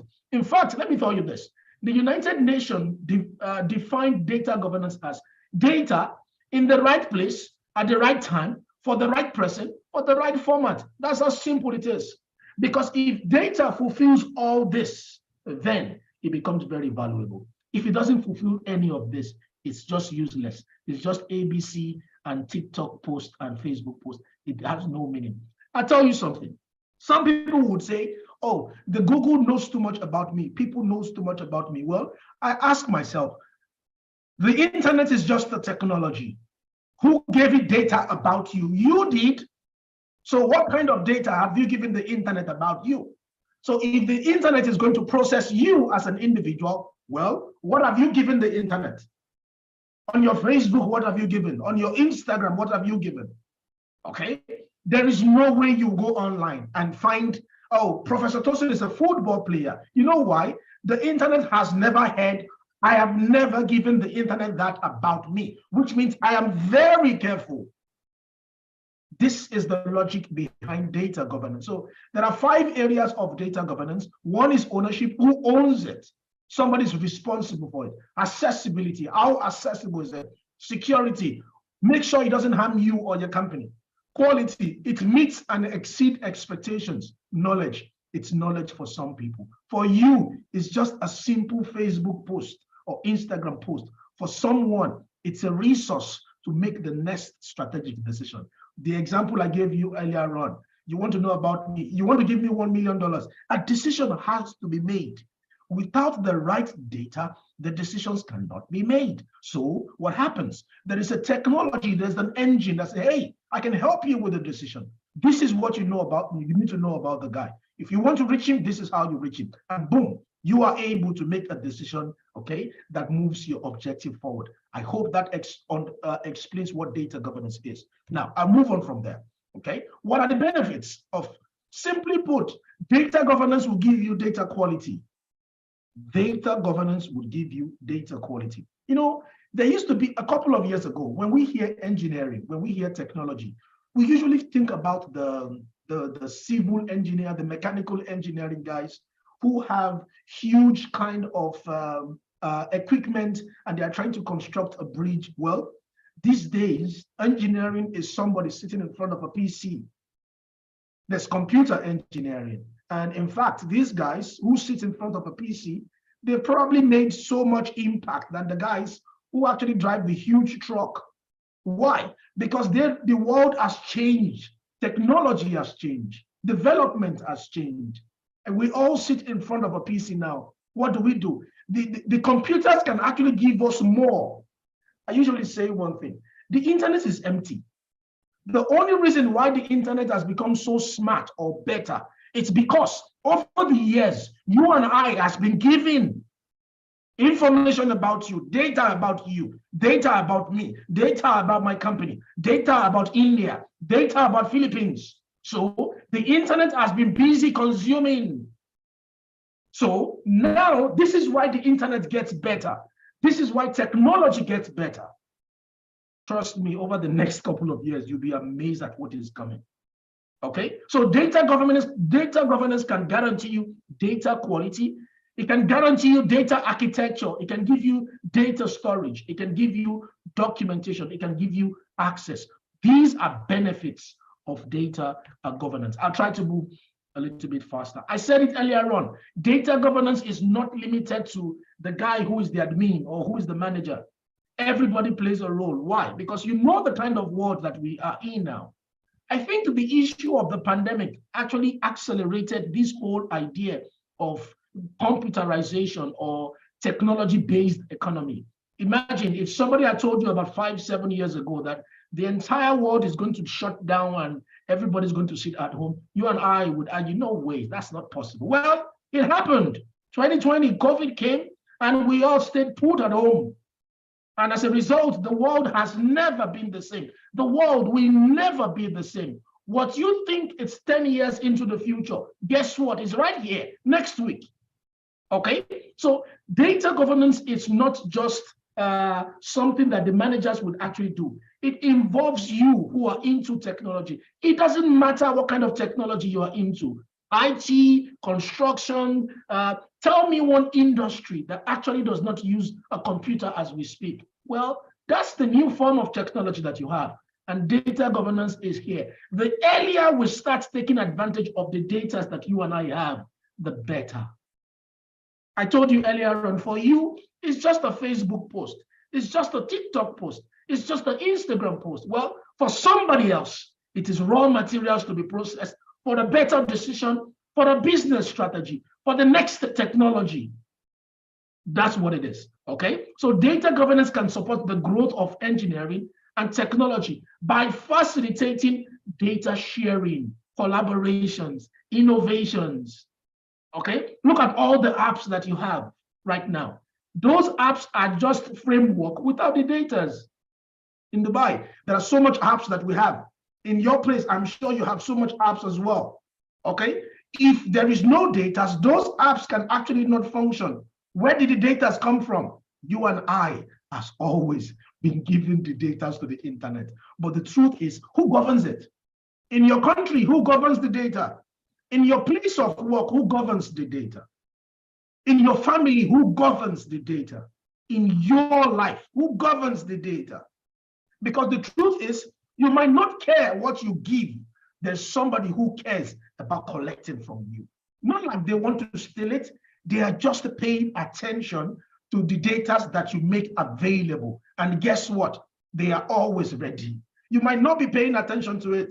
When you go to website, you see something like cookies. Well, that's the responsibility. Your browsing attitude, your browsing history, your browsing attitude, your attitude online. You know, most of us, we do something in real life and we're very happy to bring it to the internet. We call it content. Well, that's beautiful. But at the same time, while you are doing that, there is a machine somewhere. There's a technological framework somewhere that is just ready, waiting for you to give. If I go to your Facebook page or your Instagram page, I'm sure I can tell your best friend. I'm sure I can tell your best color. I'm sure I can tell the car that you drive. I'm sure I can tell maybe your best food. Why? Because we are in an era where everybody brings everything online. I'm not saying it is bad, but guess what? You are exposing so much about yourself, which is okay. So if the world is like this, then you have to take responsibility about what is known about you. Okay? It is applicable to you. It is applicable to a business. It is applicable to a government. It is applicable to a country. The more information you put out there, the more we know about you, okay? Data governance is also crucial for ensuring the integrity and quality of data used by AI and machine learning and support the development of trustworthy AI, which has become very key to engineering and technology. You know, every technology you have right now or every form of equipment that you have now has one form of computer. I'll give you an example. I have thousands of students all over the world who write business plans and they forward it to me and say, Prof, can you please look at this business plan for us and see if it's a good one? The amazing thing is everybody who sends me a business plan now wants to create an app, which means everybody is into technology. Somebody is creating a taxi app, somebody's creating a delivery app, somebody's creating a food app. It's either an app or a website. And in my head, I'm like asking, so who's going to create the next generation of spoons? Who's going to create the next generation of tables? Who's going to create the next generation of teacups? Since nobody is looking at the traditional way of doing business anymore, it shows you that everybody is becoming technology oriented. And it's going to get worse. Why? Because we are moving into a new phase. And guess what? None of them can actually do it without data. So who governs the data that is online about you, about your company, and about your country? Okay? Some of the challenges we're actually facing in the world as we see it today. People don't plan and execute. Why? Because they don't know what it is. Let me burst your bubble. Let me burst your bubble a bit.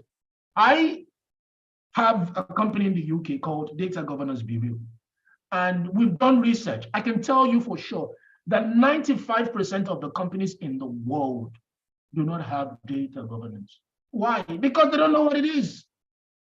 I'm sure maybe you're hearing it for the first time, or perhaps you've heard of it before.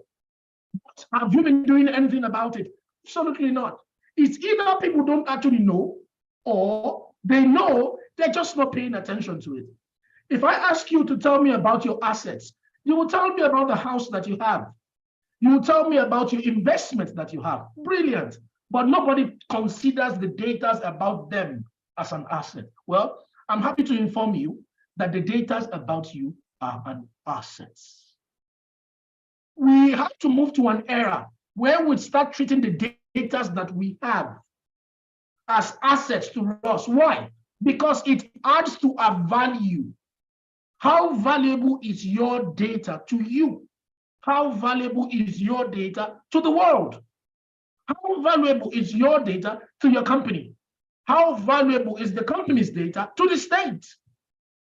You have to start thinking that your data is very important and you have to hold on to it.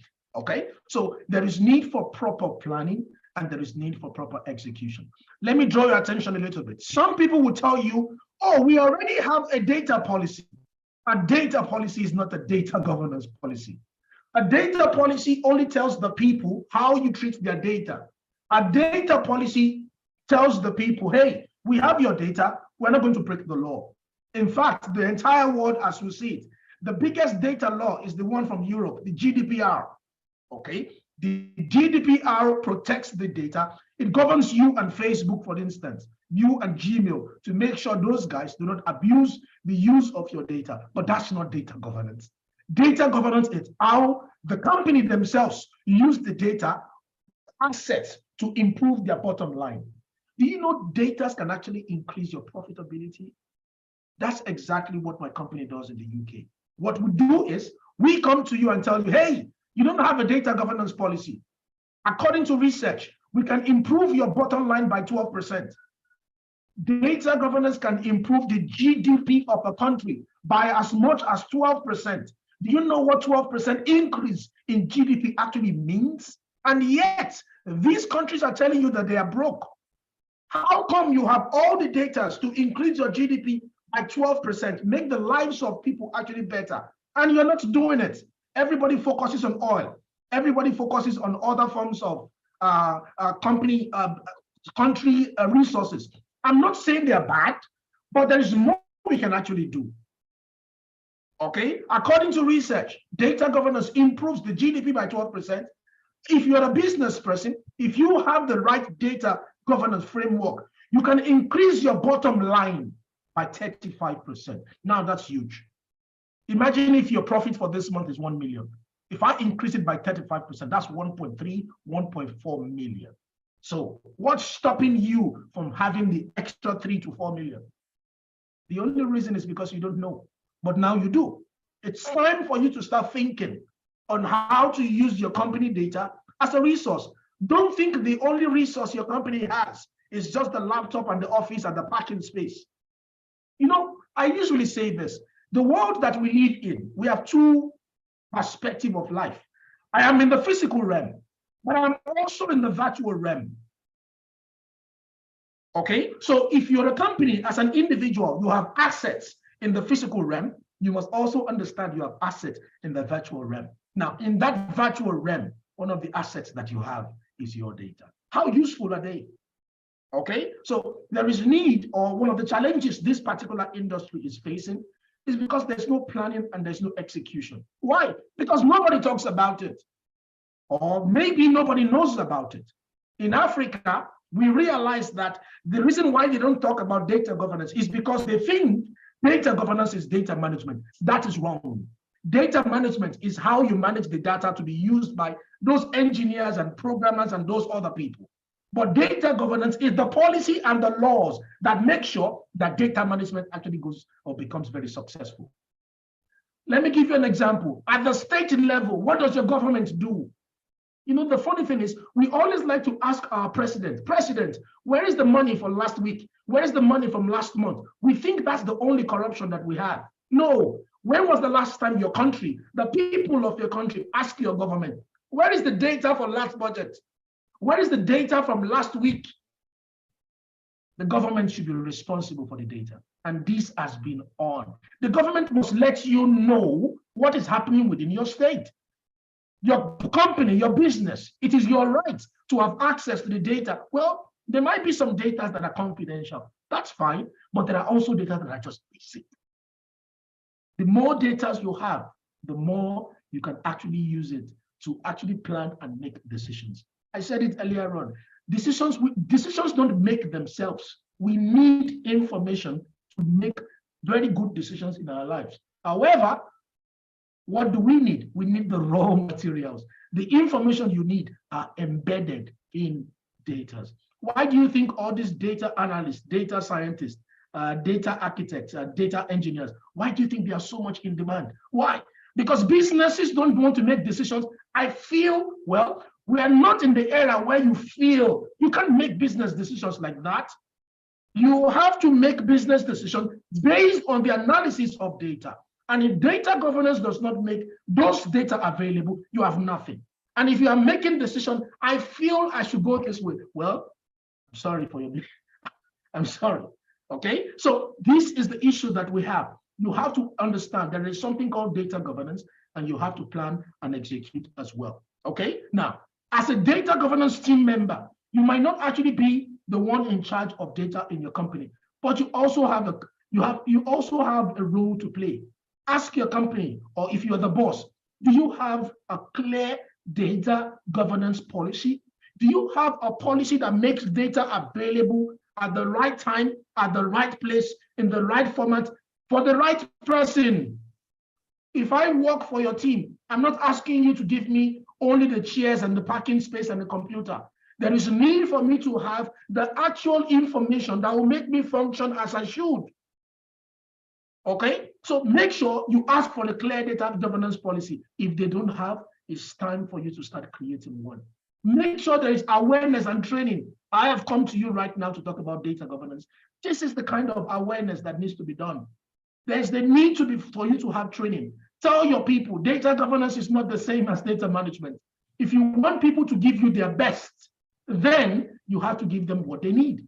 If I want my car to drive me to India effectively, guess what? I'm going to take care of the car, service the car, give it oil, brake oil, okay, gearbox oil, whatever oil. Why? So that at least it can actually work better. That's exactly. If you want people to give you their best, if you want people to perform at optimal level, you need to give them the right information. Okay? Now, imagine trends, the kinds of trends that you see in the next couple of years, or that you should be experiencing now. Blockchain technology, it's all based on data. Without data, blockchain is nothing. There is no way we would have had blockchain 7 years ago. Why? Because the data was not readily available.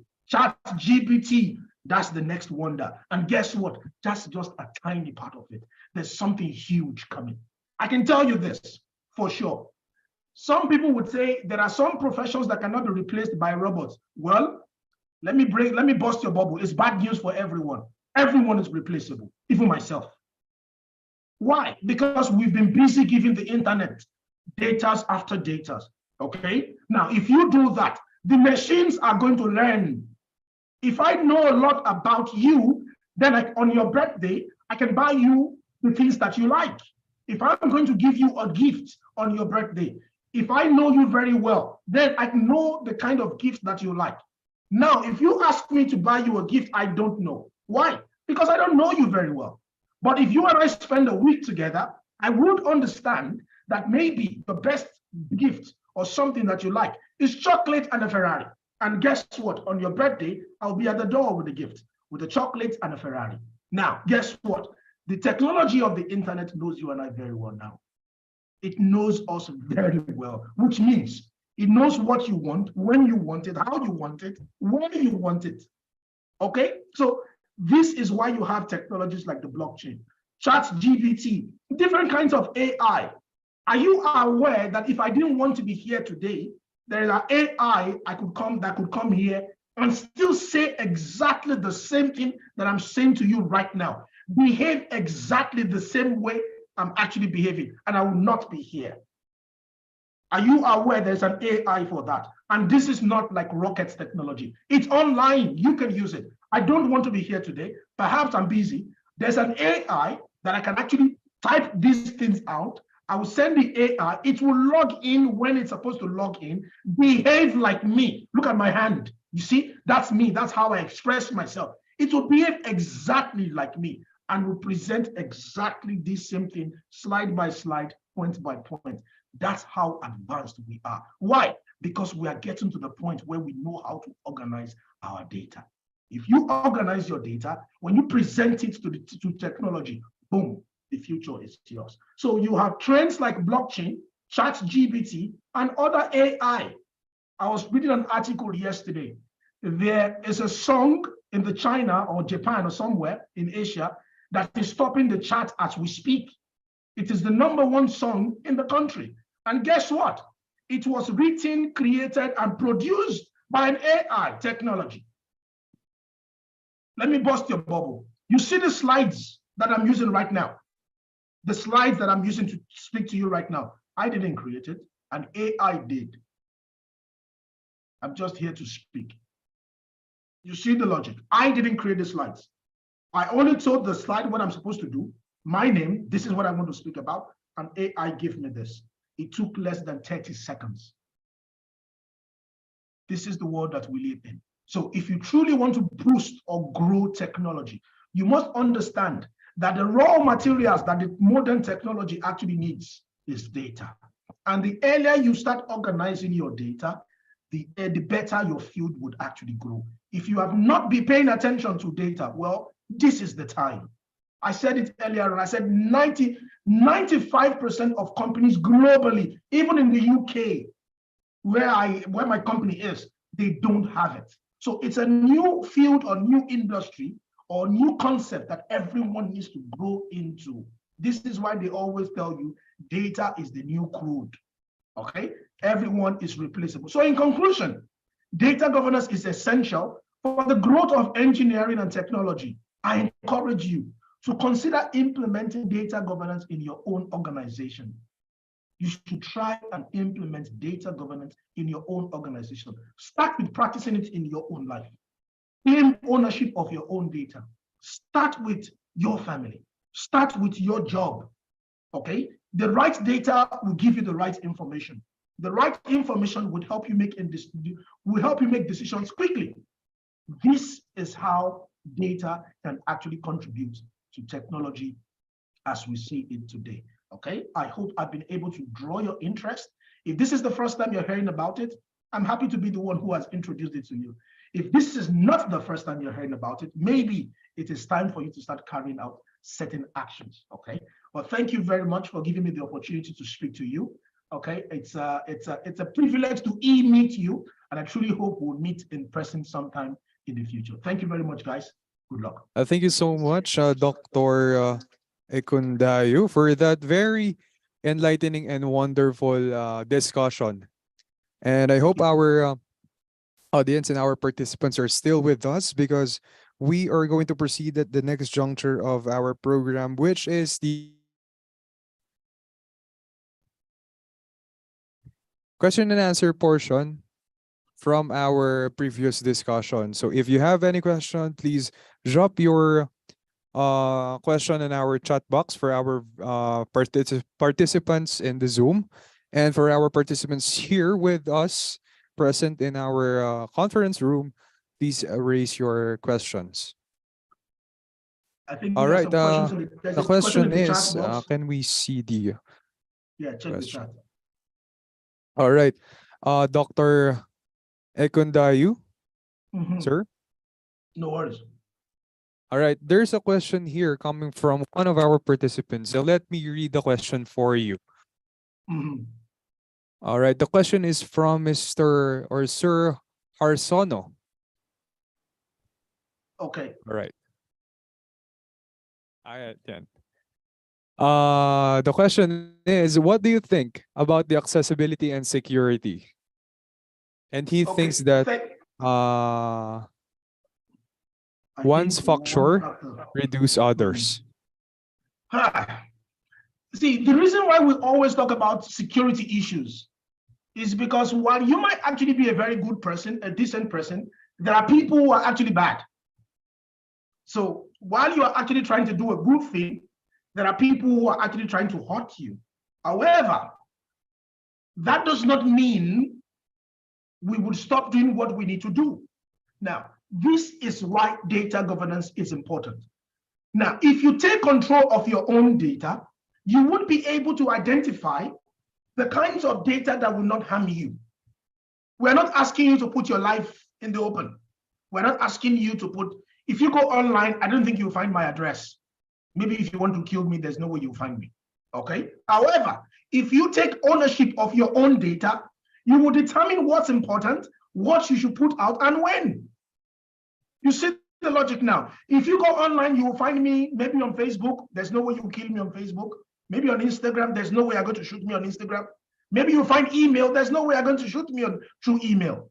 That's because I have been able to take ownership of my data, so I don't need to bother about security. This is why the framework of data governance is important. It's even more important to start at the top. Unfortunately, our government is not talking about it. All they do is money, money, money, money. There is a need for us to be protected at the top. Then it can actually come down. We can actually follow the framework of the government. But the governments do not love us that much. So we have to take our own security to our own hands. So this is where you take control of your own data, okay? If you take ownership, which is the first thing of data governance, you won't bother about security. As for accessibility, I said it earlier on, I said, imagine if you have a product and nobody knows about it. Imagine if you have this conference and nobody's aware. That means the platform will be empty. People need to be aware of the availability of data, your data, government data. Why? So that when they want to make decisions, decisions are supposed to be informed. Stop making decisions with, I feel, no, we're not in that era anymore. Your feelings might be wrong. No disrespect. There are times we feel we're in love with somebody, and after a couple of months, oh, I messed up, it was a mistake. That's how wrong your feelings can be. Well, that's just on a personal note. You can't take that kind of risk with your business. Why? Because it involves people's jobs. It involves people's career. $1 million is involved. You are not going to make a decision based on, I feel. It has to be based on the informed data. I hope I've been able to answer your question. Is that clear enough? All right, sir. Thank you so much for enlightening our participant with your answer. Yeah, it is true that security is based on good governance, and of course, it is still our responsibility to take care of our own data. Yes. All right. Thank you so much again, Mr. or Dr. Ekundayu. It's fine. So, thank you very much. are Guys. there any further question from our participants? Please drop them. From our participants here, do we have any clarification or question to our guest speaker? Sir, do you have?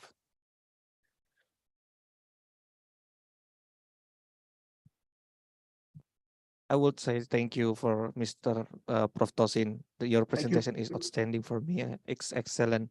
I hope it will be given insight for the research, for the next research. Thank you, Prof. Thank you. All right. Thank you so much for that very nice commendation from one of our participants here. So at this juncture, I think we could proceed to the next juncture of our program, which is the technical session. Thank you so much again, Dr. Tosin Ekundayo, for that lecture. Thank you so Thank much, you, guys. sir. Good luck. And now let me give the microphone to my co-moderator to proceed to the next juncture of our program. Now let's move on to the second part or the second half of our program for the technical session 2 continuation. So still we are with our session chairs for technical session 2. We have Engineer Marizen B. Contreras and Eliza Nicole V. Maranan. The time allotted for presentation is only 8 to 10 minutes. So if the time is over, we will interrupt your presentation and you need to summarize your presentation. And then, so we request the presenters to complete the presentation within the given time only. So for the first presenter, who will present the paper on or about the supply chain strategy of batik industry in the new normal era, a case study, Giriloyo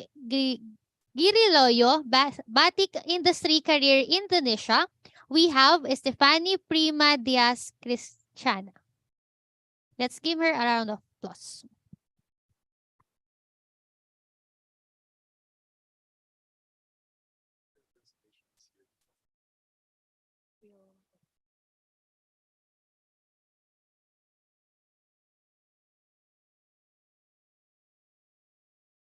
Can I operate by my own?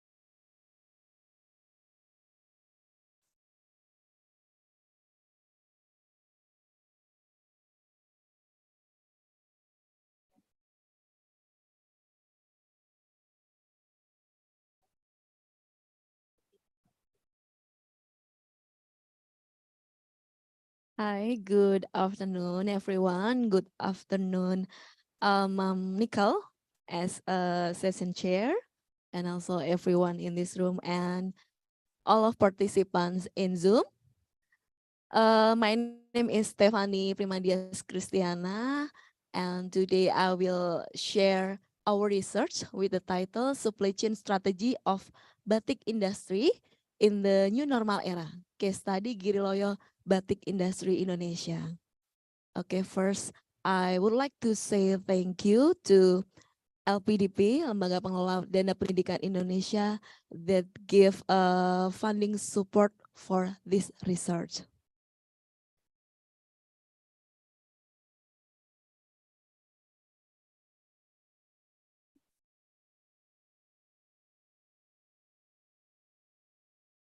Okay, this is my short biography.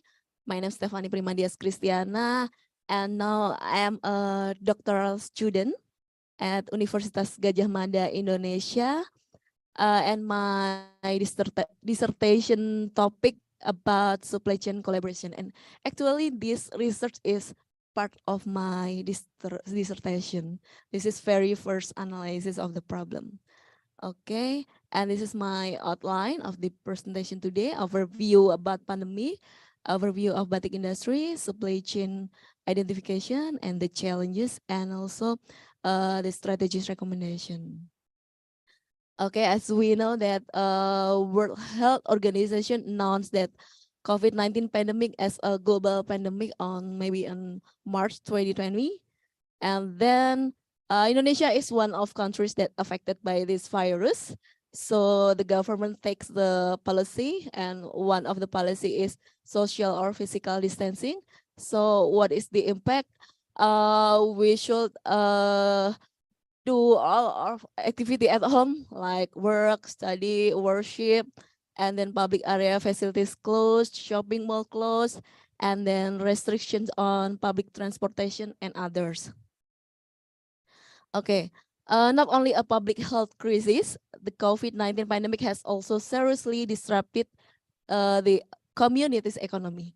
So we'll look the impact for the companies in large companies and also small medium companies, and the impacts such as declining demand, supply chain disruption, cancellation of export orders, shortages of raw materials, and several other impacts that resulted in decreased sales. This is from previous research. Actually, the main victim uh, of the pandemic is small medium enterprise. Why? Because they don't have sufficient resources, especially in terms of financial and managerial capabilities. So this research will focus on small medium company, and one of example of small medium companies in Indonesia is batik industry. Most of batik industry is a small medium enterprise or small medium companies, yeah. And this is Yogyakarta. Yogyakarta is one area that are famous with batik industry. If you visit Indonesia, you can visit Jogja and you will find many batik industries. So maybe there's someone who don't know batik. Yeah, batik, like I used today, I wear I wear batik, and maybe most of Indonesian people today wear batik. So batik is cloth that with a pattern, and it is made with batik technique like patterning, wax applied, coloring, wax removal, and others. And yeah, maybe there are several types of batik, like written batik, stamp batik, printed batik. It is based on the technique to make a batik, yeah. By using tool by hand manually. This takes a longest time, and then stamp batik using stamp tool. This is this technique faster than written batik, and then printed batik, the fastest method to make a batik. And maybe this is a yeah, very classic motif, very artistic. So this type has a highest price than others. Okay. Yeah. Yogyakarta has so many batik industry. Yeah, batik industry or batik SMEs, you know, this is batik industries, and batik industries that located in close area, maybe in district, yeah, in one district. They make centers naturally, yeah, naturally. So this is centers, and Yogyakarta has so many batik centers. So centers contains of many batik SMEs. And why we choose Giriloyo? Because yeah, Giriloyo has a uniqueness such as specialist in only producing written batik, has a classic Yogyakarta motif, has a centered gallery as a place for joint marketing and also tourist attraction, growing rapidly as a batik tourist area to learn batik, and also it has good organization compared with other centers. So we choose Giriloyo as our object. Yeah, this is a little overview about Giriloyo. This is a center of gallery for joint marketing, and then some activities that you can learn make a batik and others. So this is pandemic effect survey result in Giriloyo. Yeah, this is a survey from 30 respondents, representatives of SME center members. Most of them, yeah, they said that the pandemic has had a negative effect, especially in terms of the average sales. Yeah, maybe before pandemic, the average sales around 100, and then during pandemic, decreased significantly. Yeah, but it is impossible to continuously limit economic activities. So the Indonesian government has planned to prevent and control the COVID-19 pandemic by new normal regulation. So from the data start in May until October 2022, there is increase in sale, maybe because relaxation of mobility, so people start to shopping again, start to mobile. But they have to survive on this condition, and one strategy to optimize profit is to improve supply chain management as best as possible. So this research identifies supply chain flow, identify the challenges, and analyze strategies to improve performance using before after analysis with a qualitative descriptive approach. As we know that supply chain is integration of material procurement, converting raw materials into final product and delivery to customer. This is identification of the supply chain flow. If I describe in diagram, this is a Giriloya Center, and there are many SMEs in the center like this. Why they make a centers? Maybe we look about motivation or benefit to having the center, such as to maintain competition between SMEs, to enrich the tourism destination, to provide marketing center, to improve collaboration between SMEs. So we look about the flow. Start with supplier, and then supplier deliver the raw material to distributor. Usually the SMEs and the center, they make purchase order of raw material not directly from supplier, because the process is more complicated. There is a minimum number of orders that cannot fulfilled by SMEs, so they order from distributor. For the reason is for convenience and speed in obtaining the material, despite the higher price than direct purchases from supplier. So distributor will deliver the raw material to SMEs and also the center.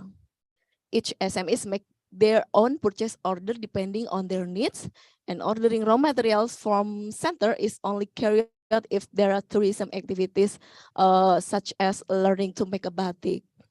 So they will sell their product offline from their gallery, each gallery, and also they can deliver or send their product to the center gallery for joint marketing, but the capacity is limited. So they sell their product to end customer directly. Actually, in the past, they sell their product, batik cloth to the merchants.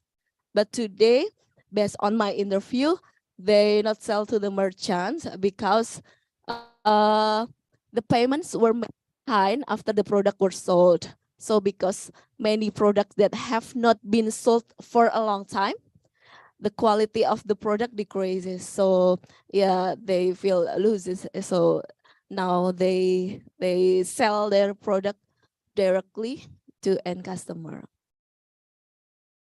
Okay, sorry. This is the challenges in supply chain network. There are poor accessibility, lack of communication network availability, lack of skilled employees in certain process, poor technology adoption, conventional management system. Maybe this is the challenge of all of SMEs. And then unique low interest of the younger generation to make batik, limited capacity of center gallery, product price is quite high because they only sell a written batik, so the market is limit. And then conventional marketing system. So during pandemic, some of these challenge maybe become a serious problem, because the impact received by small industry is because the many system that force cashless sales and electronic payments as a form COVID prevention. this is not well received by some SMEs who still carry a conventional transaction. Okay, I will summarize. And yeah, this is I give a questionnaire to SMEs members about some question like raw material, system management, process, and then marketing facilities. And actually all of them want to reformulate their strategies compared with to stay to recent condition. Yeah.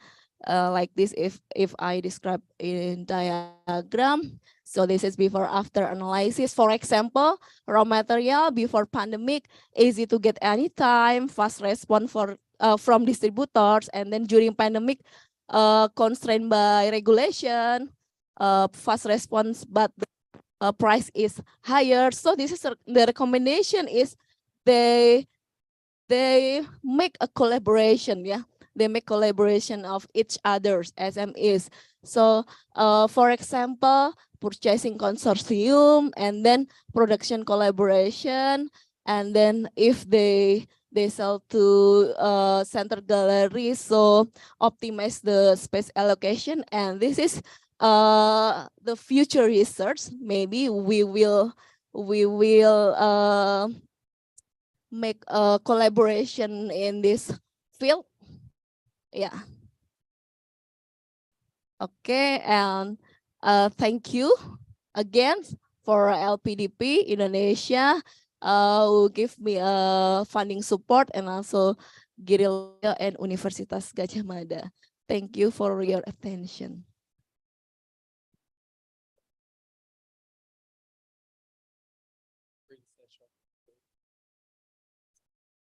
Okay. Yeah. Thank you and congratulations, ma'am, for your presentation. So my Yes, question is, what is the impact of your research since we're almost over, maybe not over, but we are in the phase of post-pandemic. I think this is during the pandemic, ma'am, right? Yeah, right. Yeah, maybe before pandemic, we comfort with our habit, and then there is a pandemic, so we buy every product online, or we limit our mobility, and then for academic we should using Zoom like this. Nah, I think these habits will not will go on continuously. I don't know, yeah. Maybe yeah, we comfort because pandemic and we choose like this. So in the future, maybe some people feels I think we should change our habits like this. So for Giri Loyal, yeah, for these centers, they have to survive because the main offline marketing, the main marketing of this center is in gallery. So people come to gallery and to buy the batik. They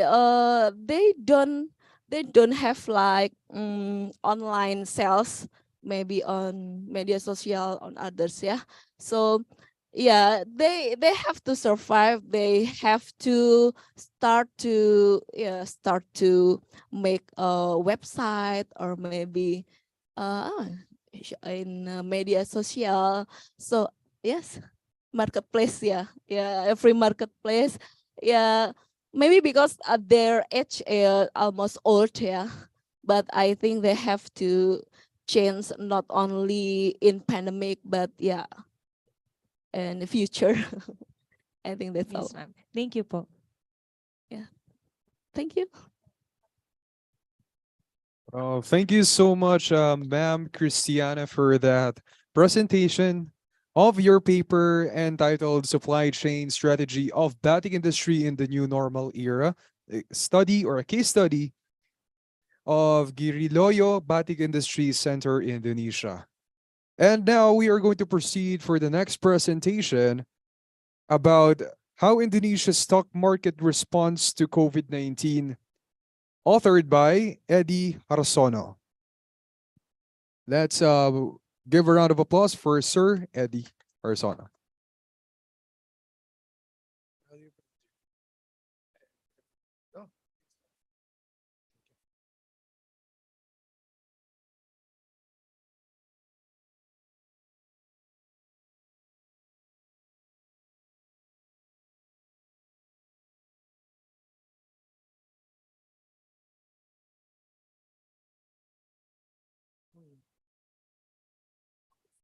Mirip ya?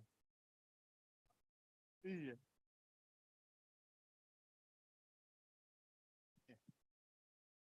Bismillah. Oh, okay.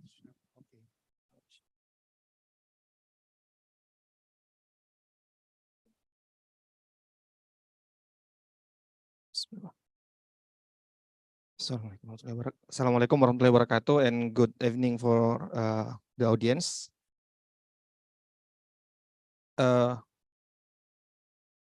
Let me presenting about my article. The subtitle is How Indonesia Stock Market Responds to COVID-19.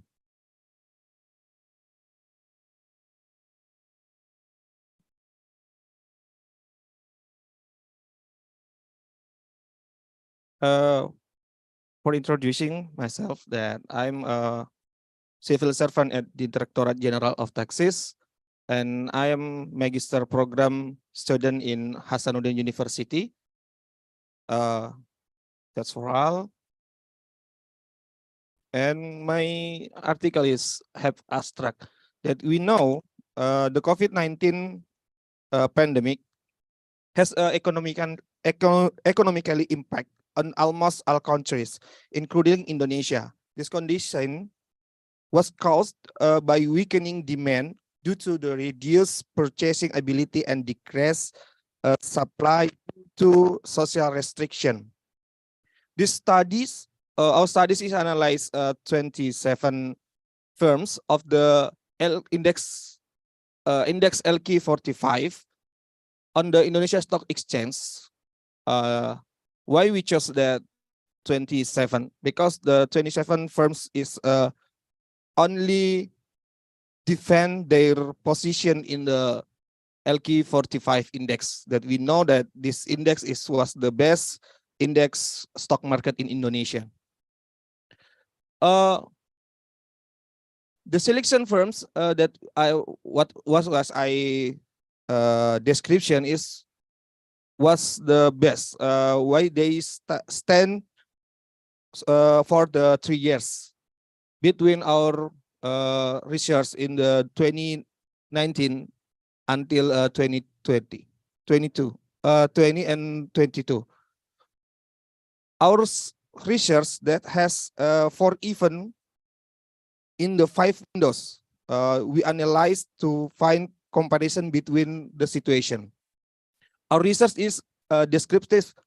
Our analysis is descriptive analysis, parity test, Wilcoxon, for the using average abnormal return and the cumulative abnormal return, and a graph of cumulative average abnormal return.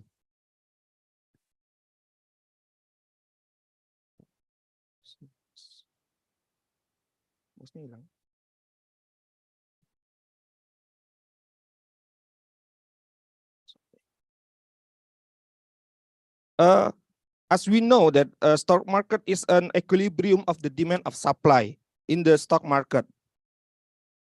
The equilibrium price reflected a mutual agreement between all market participants about the assets value. When some information added to the market, they will be the market will be give a reaction that's shown an equilibrium from the market. And several years from now, the most even that very good to be research is about COVID. We know that COVID is very interesting in every research. Our paper for our systematic literature review, we found that COVID-19 even just only research in the first case announcement in Indonesia. For we know that Indonesia have some, not only one condition, not only one waves. That cases are increasing by day and day, with some big wave of cases that have been announced. From data that we found from WHO, we find that there is a 4 wave of COVID-19 pandemic in Indonesia. As we saw that this is the first announcement, and the second, the third, and the fourth wave. But for our research, we have to find a 4th event. The first event is on the first case announcement by President Jokowi at the 2nd March 2020, and the second event is a strict large-scale social restriction of, we know Indonesia in bahasa is PSBB, pembatasan sosial berskala besar, and the third is emergency, the darurat, then the fourth is retightening. As we know that each of our event is increasing case death and case. Our event divide to 5 window. That every window is known with code 13, 30, 7, 5, 3, and 1. That show is day that we show we edit before and after, 30 before and 30 after, and etc.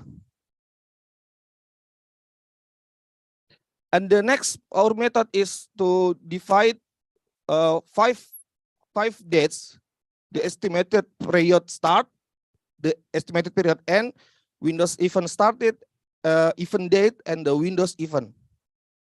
We find it from Hartono, Prof. Hartono.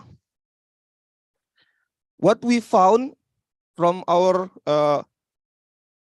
research is that in the description result, there is different. That is explaining abnormal return for the event A for all Windows period. But the most significant is so in period window 3 and 1. It shows the investor reaction from the before to after the event announcement. However, the reaction that occurs in contrary to the hypothesis. We suspect that the window used in this study directly show the efficiency reaction, so the variation abnormal returns cannot capture the result. And the event B, both CAR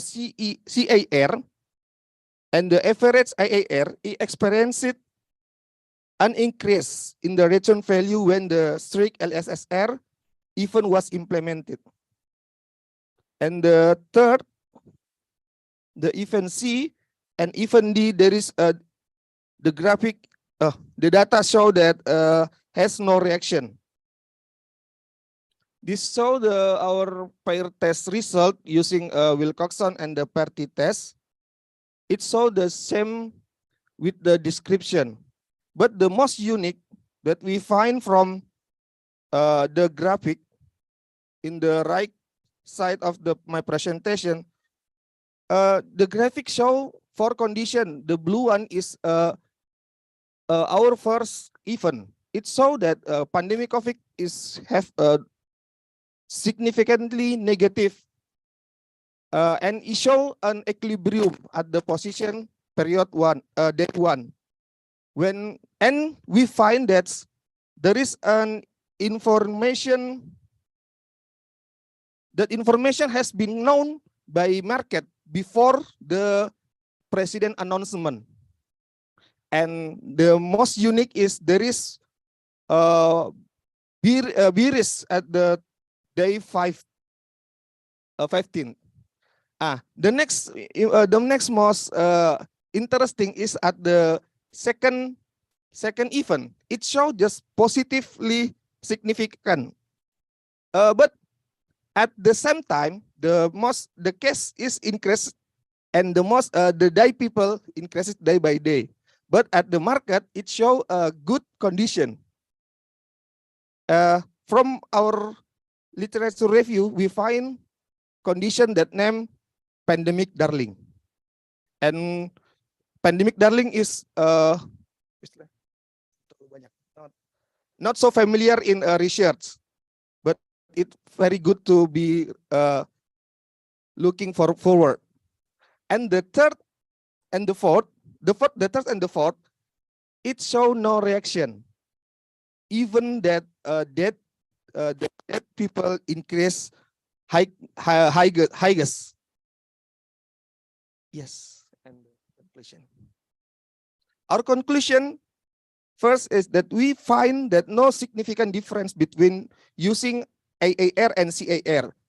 For the research, other research, you just only use IAR and CAR, but we use both of them to find that this conclusion. The first event affect stock market condition in Indonesia. We suspect that there was an information leak before because the negative effect occurs before the event. The second event also affected stock market in Indonesia, as I description. We know that is like a pandemic darling. The third and the fourth event did not affect to the stock market Indonesia. I'll talk in the third event, the number of COVID case and the death rate increased rapidly. The last conclusion is determining the event window will significantly affect the result of the event studies. Event studies research must be most careful about that. And from our acknowledgement, we want to thank you for our appreciation and gratitude to the Endowment Fund for Education (LPDP), Ministry of Finance of Indonesia, which has financed our research and published this finding. Thank you so much for audience. I would like to give my email and number for some next research and our next collaboration. Thank you.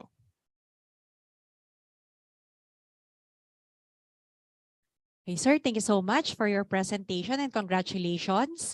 Okay, my question is, your topic is about how do Indonesia stock market respond to COVID-19. Okay, so what is our answer to that? No, what are the strategies that you have developed? Okay, to be resilient in times of pandemic. Resilient. Sorry, be resilient. What do you mean? Resilient in times of pandemic. Because of course, the findings, the findings in your research, it will give you parang an overview on how this pandemic affected the stock market. Then, what are the strategies, that you have developed, designed and developed to address, these problems? To address, yes. Yeah. Okay, thank you. In our studies that we found, we found some interesting areas. That first is leak information before the announcement and the equilibrium for the next session, and the next the last is a condition that people is panic buying or panic selling. That show from our research at the bearish to the deepest price. And the interesting next is we find that some bad condition, it just give our a good condition. It looks on the second event that on the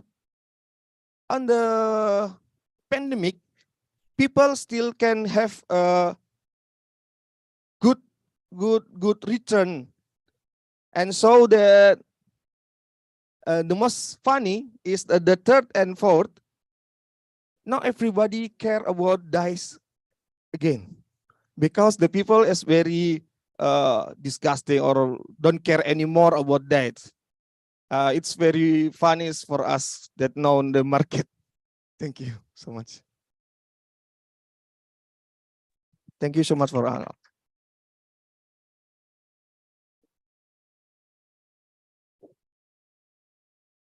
Thank you so much, sir, for your presentation. Now, for the third presentation, I would like to call on Tui Yamon to present the paper about the numerical investigation on buckling behavior to cold form steel build-up box and one slender column. So he is with us virtually.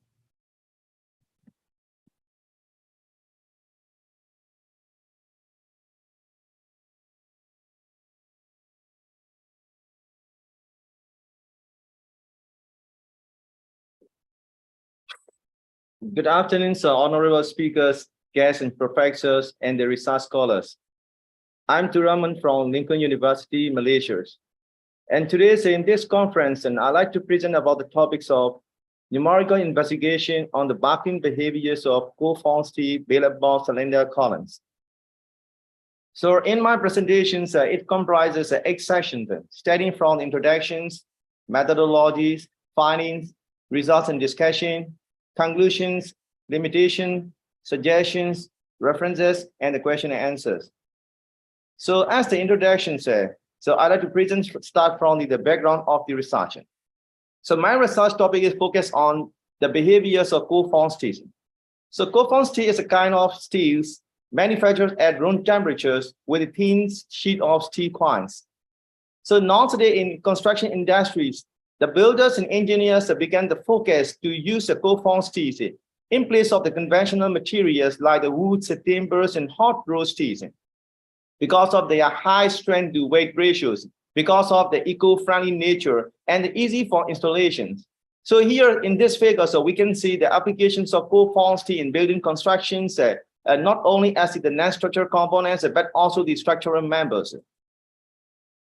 So here in this figures, we can see the falling down of the tower columns and also the leakage of the white angles. This is because of the structural instabilities of the members, and this type of instability is called the bucklings.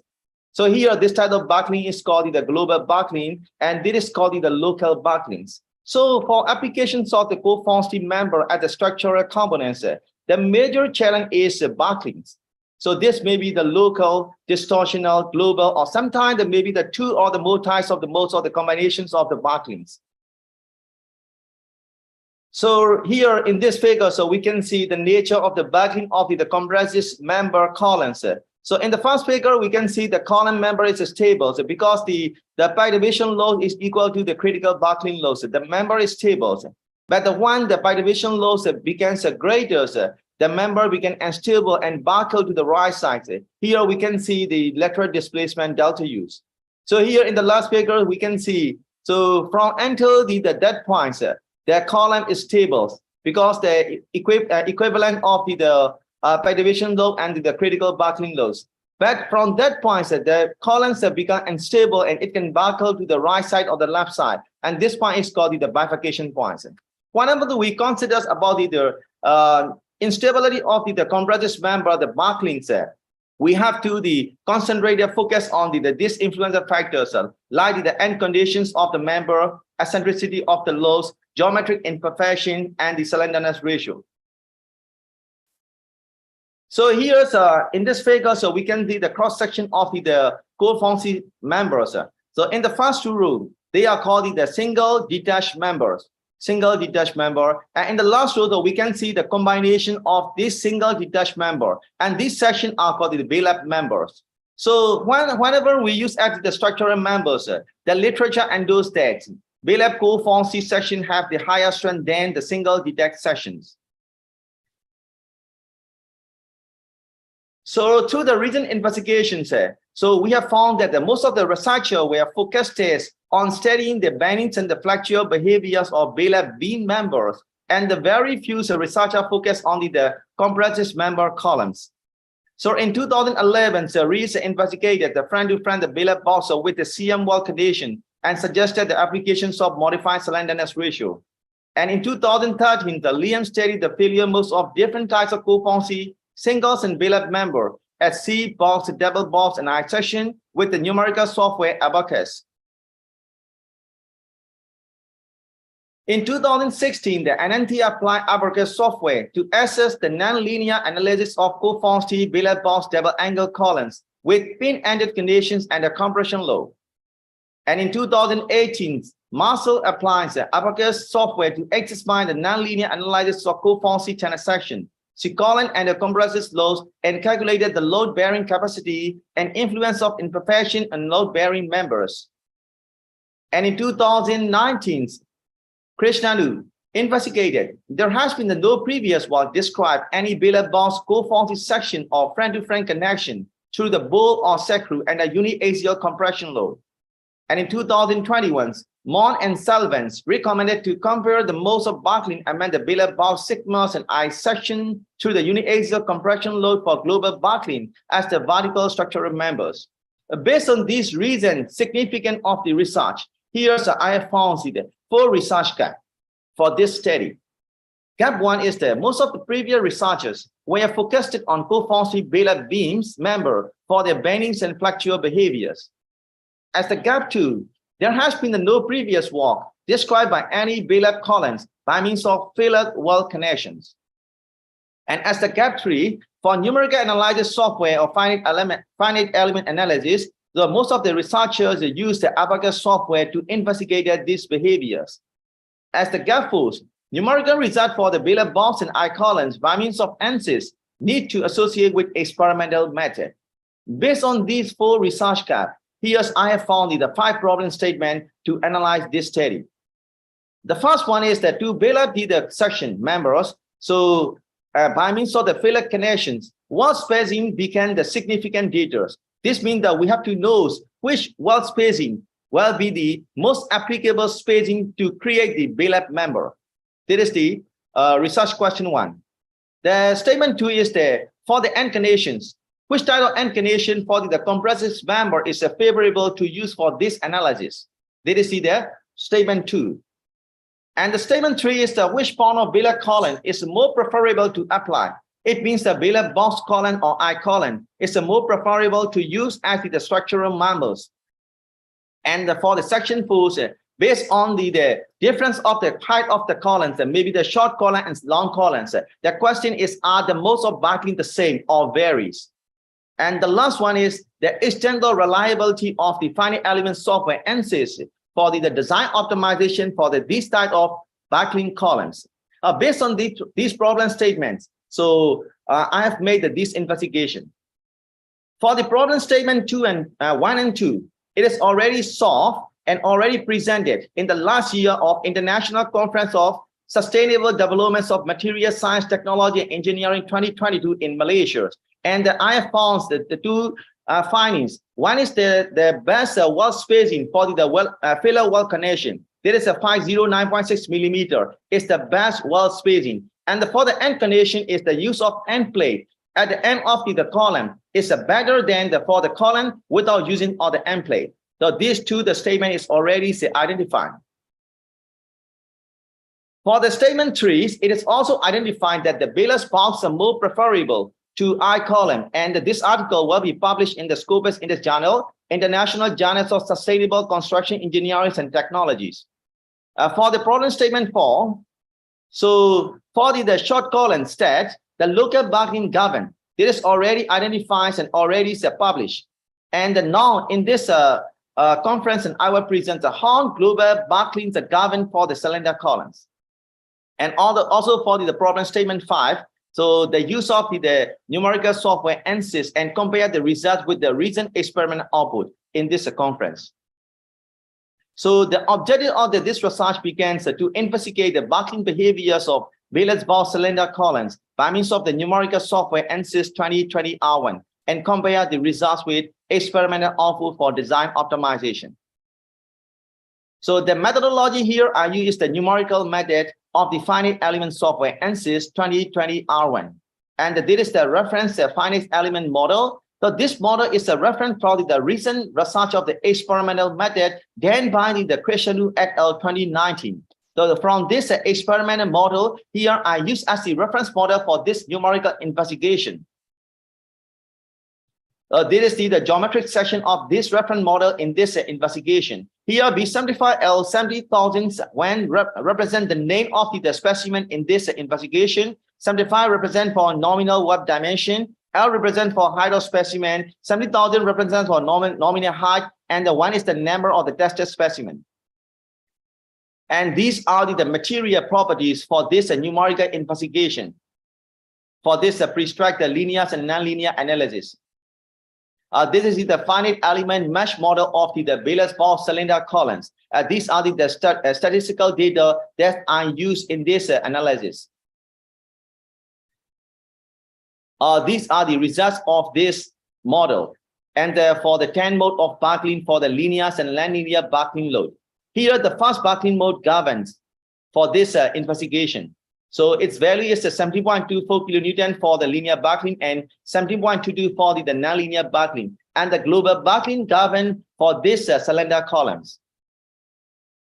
From this finding, here we can compare the three results of the analysis, the numerical results, experimental results, and the analytical results. Here, the yellow color represents the value of the cylinder columns.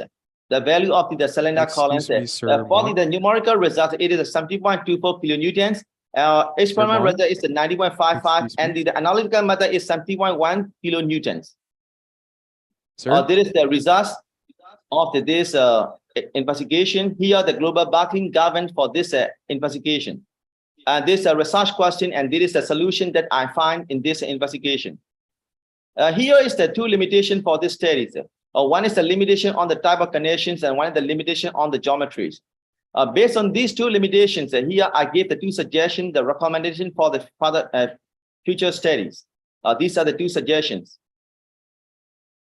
These are the references that I use for this presentation. Thanks for your listening.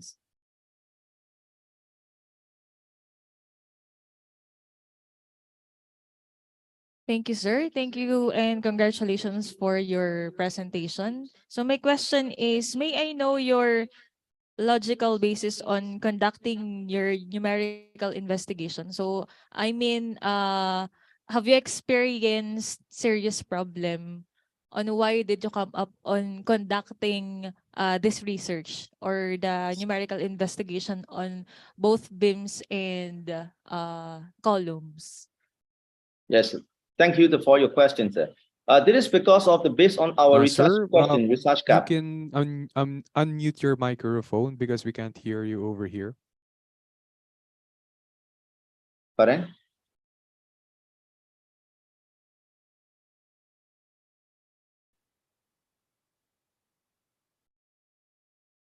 Hello, Sir Mon. Yes.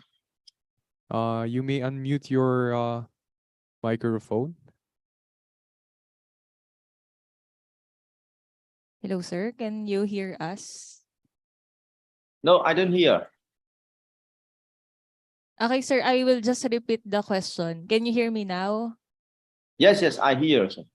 Okay, sir. So here's my question again. So may I know your logical basis on conducting numerical investigation on the buckling behavior of the cold form steel built box slender columns? So I mean, have you experienced serious problems, and why did you come up on numerical investigation or on conducting this kind of research? Yes, sir. This is because of the reason the research gap. Because so most the previous research gave the recommendations to give the comparison with the numerical investigation with the experimental output.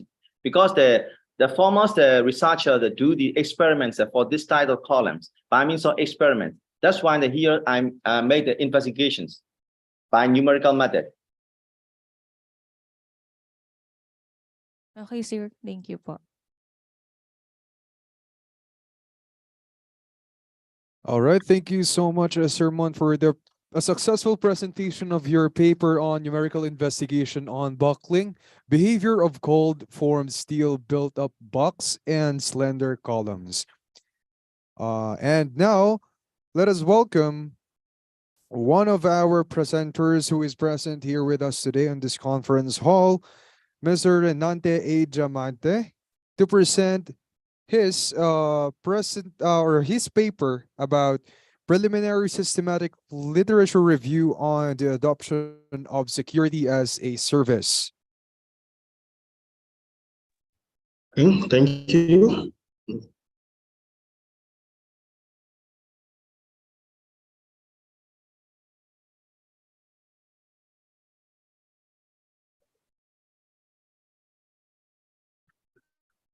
All right. My apologies for that, because it's written here. But again, let us give a round of applause for Mr. Mohammed Tanko Yahaya about his discussion on his study about preliminary systematic literature review on the adoption of security as a service. Okay, thank you. Good afternoon, everyone. Please, am I audible enough? Yes, sir, we can hear you. Okay, thank you. My name is Mohammed Tanko Yahya. I'll be presenting my paper titled Preliminary Systematic Literature Review on the Adoption of Security as a Service. Okay, currently I'm from Nigeria, but currently I'm in Malaysia. I'm a doctoral student in the University of Putra, Malaysia, and this is a brief biography of the authors of this paper. Okay, so software as a service. Security as a service. Security as a service involves delivering security applications and services via the cloud computing technology to customers known as subscribers. This concept was basically inspired by the software as a service. The security approach as a service promises to provide high level of security and resource saving. Recent studies revealed numerous benefits of security as a service as an efficient security model for SaaS applications. However, there is little research about the current adoption and future development. The aim of this paper is to fill these gaps by conducting a systematic literature review that summarizes and analyzes current and past security as a service development and adoption. So the analysis involves classification according to an enhanced security as a service taxonomy. The literature review began with searching of related literature from well-known online repositories published between January 2011 and October 2021 initially. Furthermore, we identified some inclusion-exclusion criteria that were applied to filter the relevant articles, and the study so far has obtained a total of 19 papers from 663 papers that exactly met the stated criteria. Now, the cloud computing concept provides resources and computing infrastructures on demand to customers. There are basically three service models, namely the software as a service, this platform as a service, and the infrastructure as a service. So the infrastructure as a service consists of the hardware component basically. The platform as a service consists of the operating system, the database management system, the web servers, on which the software as a service platform consisting of service-oriented applications run on. And we have basically four deployment models: the private, the community, the public, and the hybrid clouds. Now, the security of a service itself is a concept that was inspired by SaaS, as earlier stated, and it involves the integration of the cybersecurity services into an organization's IT infrastructure, usually by a third-party service provider. So it's more like an outsourcing of security to protect the tenants and the consumers of the SaaS from cybersecurity dangers and risks. We have this Cloud Security Alliance, which is an organization, a non-profit one, whose mission is to provide and awareness, to create an awareness about cloud computing with regards to security. And this organization, they provide some guidelines for implementing a security as a service solution. They describe about 10 key categories of security as a service. However, despite this, there is still little research about the adoption of security as a service and its future development. So we aim to fill this particular gap by conducting a systematic literature review about its current adoption. So to establish state of the art, we are conducting an SLR, and in this paper, we're trying to report the preliminary findings from that SLR. So here is a list of some related previous SLRs that have been conducted. We try to compare with what we're trying to do and see the differences. So basically, in our own review, we also try to see if we can provide a security as a service framework. We also provide some future directions, and we also do some categorization of existing security as a service researches, which are not done by some of the existing reviews. In the review methodology, we followed the Kitchingham's guideline for conducting systematic literature review in software engineering. This is a standard procedure for conducting SLRs that have been used by past researchers. So in this particular method, we have 3 phases: the planning stage, the conducting stage, and the reporting stage. And each of these 3 phases have sub-steps, as you can see from the figure shown. Then we developed such questions as follows. The first research question is, what are the current state-of-the-art researches proposing a security as a service model for SaaS applications? Are there concerns to the adoption of security as a service as a security model in software as a service by the tenants? What key factors make the adoption of security as a service preferable over other security mechanisms in a SaaS? What are the metrics used to evaluate a security as a service framework? And then lastly, should we expect more researches in the adoption of security as a service as a security model for software as a service applications? Our data sources and search strategy. So we search automatically about 5 of the largest digital repositories as shown below: ACM Digital Library, the IEEE Explore, Science Direct, Fingerlink, and the Scopus. We form several search queries which are containing words and terms with respect to security as a services, such as sectors, security as security, service-based security, SaaS security, security as a service, and so on and so forth. And then we defined certain inclusion and exclusion criteria as follows. Our inclusion criteria involves studies published between 2010 and October 2021, then studies published in journals and conferences, studies in security as a service that present a service model for security, and then studies published in peer-reviewed journals and conferences. And the exclusion criteria are all the points that do not meet their inclusion criteria. And after defining the inclusion exclusion criteria, we also define some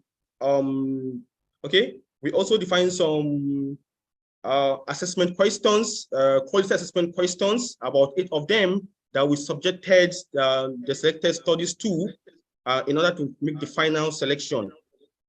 Now, some of the preliminary findings from our SRL so far, in terms of the number of publications in each of the databases, we found the following numbers distributed over the 5 databases we mentioned, a total of 19 papers. And in terms of distribution of the publication over the years, this is the distribution with the highest number of publications coming in the year 2016. Then with respect to the distribution by the type, we have a larger portion of the researches published in conferences, followed by journals, and then we have some in symposiums and then workshops. And we also have its distribution over the years, as we can see from the pie chart. Then we try to answer some of the research questions. What are the current state of the art researches proposed? Proposing security as a service security model for SaaS applications. Okay, we have researches that we conducted. Yahaya. Yes. Sir, sorry to interrupt, but you have at least 2 minutes to summarize your presentation. Thank Thank you so you. much. Okay. Yes. So we have our researches under the different security service categories, 10 of them, as proposed by the Cloud Security Alliance. Then we say what are the concerns to the adoption of security service model in SaaS by tenants. We mentioned we have about 4 of them that we've seen so far. It has to do with trust, confidentiality, privacy, authentication, and authorization. And then what are the key factors that make the adoption of security as a service preferable over the other security mechanisms in the SaaS? Then we have lots of control, tenant security requirement, which is a very, very important point because each tenant has to be protected according to his own security requirements. And not just a blanket security. Then we have cost, we have scalability and feasibility, we have availability as well. And what are the metrics used to evaluate a security as a service framework? This depends on the category of security that has been provided, but some of the metrics we have seen so far include detection accuracy, scalability, flexibility, overhead response time, cost, and transfer time. And should we expect more researches in the adoption of security as a service model for SaaS application? Of course, yes. The security as a service looks very promising, and there is sufficient evidence from the findings of this SLR to so far to indicate that more researches on security as a service should be expected. So in conclusion, this paper presents a preliminary systematic literature review on the adoption of security as a service. The review was conducted following the standard guideline for performing SLR in software engineering proposed by Kitchenham, and study so far has obtained a total of 19 papers from 663 papers that exactly met all the stated criteria. Analysis revealed 5 key concerns by potential SaaS tenants about the adoption of security as a service, and also 5 key factors that make security as a service as a preferred security mechanism over traditional approaches. And we also identify about 7 matrices so far that were used to evaluate the performances of a security as a service framework. And finally, security as a service is a promising solution, and more thorough study is needed to further understand the benefits, its benefits and adoption. These are some of the references that were used in our study. Okay, thank you for listening. And this table here shows some of the papers, and then this is our quality assessment table also that shows the scores obtained by each of the selected studies. Thank you for listening. Okay, thank you, sir, for your presentation. Congratulations. My question is about the number of literature that you used in conducting your research. Is 19 acceptable enough to represent the literature about SaaS? Yes, yes, there are 2 issues here. The first one is that, one, it is an ongoing SLR, it's not complete yet. We're reporting the findings so far. And secondly, we mentioned that the security as a service itself is still a new area, so we do not have very, very many researches under it. That's the reason why we have the limited number of papers we have seen. But we have still identified more papers, and we hope to review them and add them to the SLR. Okay, sir. Thank you so much. Thank you. Okay, thank you so much, sir, for your presentation. For the next presenter, so we have Sir Renante A. Diamante, which will present his paper entitled Culture Toward Deep Learning Model Used in Freshness Detection of Milkfish, Chanos Chanos.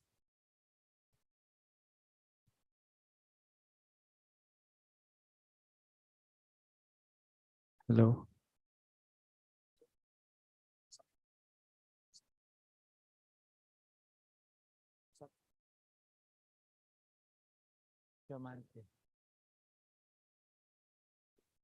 Sorry.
arrow down, up, down.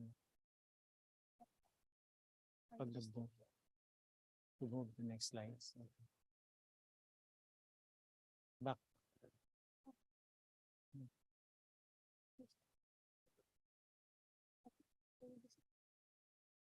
Okay, so good afternoon to the panel member and to my co-presenter. Good afternoon. This afternoon, I'm going to present my study. It's all about deep learning model use in freshness detection of milkfish chanos. By the way, I am Dr. Renante Diamante. I am a graduate of Doctor in Information Technology and currently designate as Dean of the College of Information and Communications Technology at Iloilo State University of Fisheries Science and Technology. So my study is related to the flagship program of our institution. Okay, so as the abstract of my study, milkfish chanos is one of the most consumed fish in market today.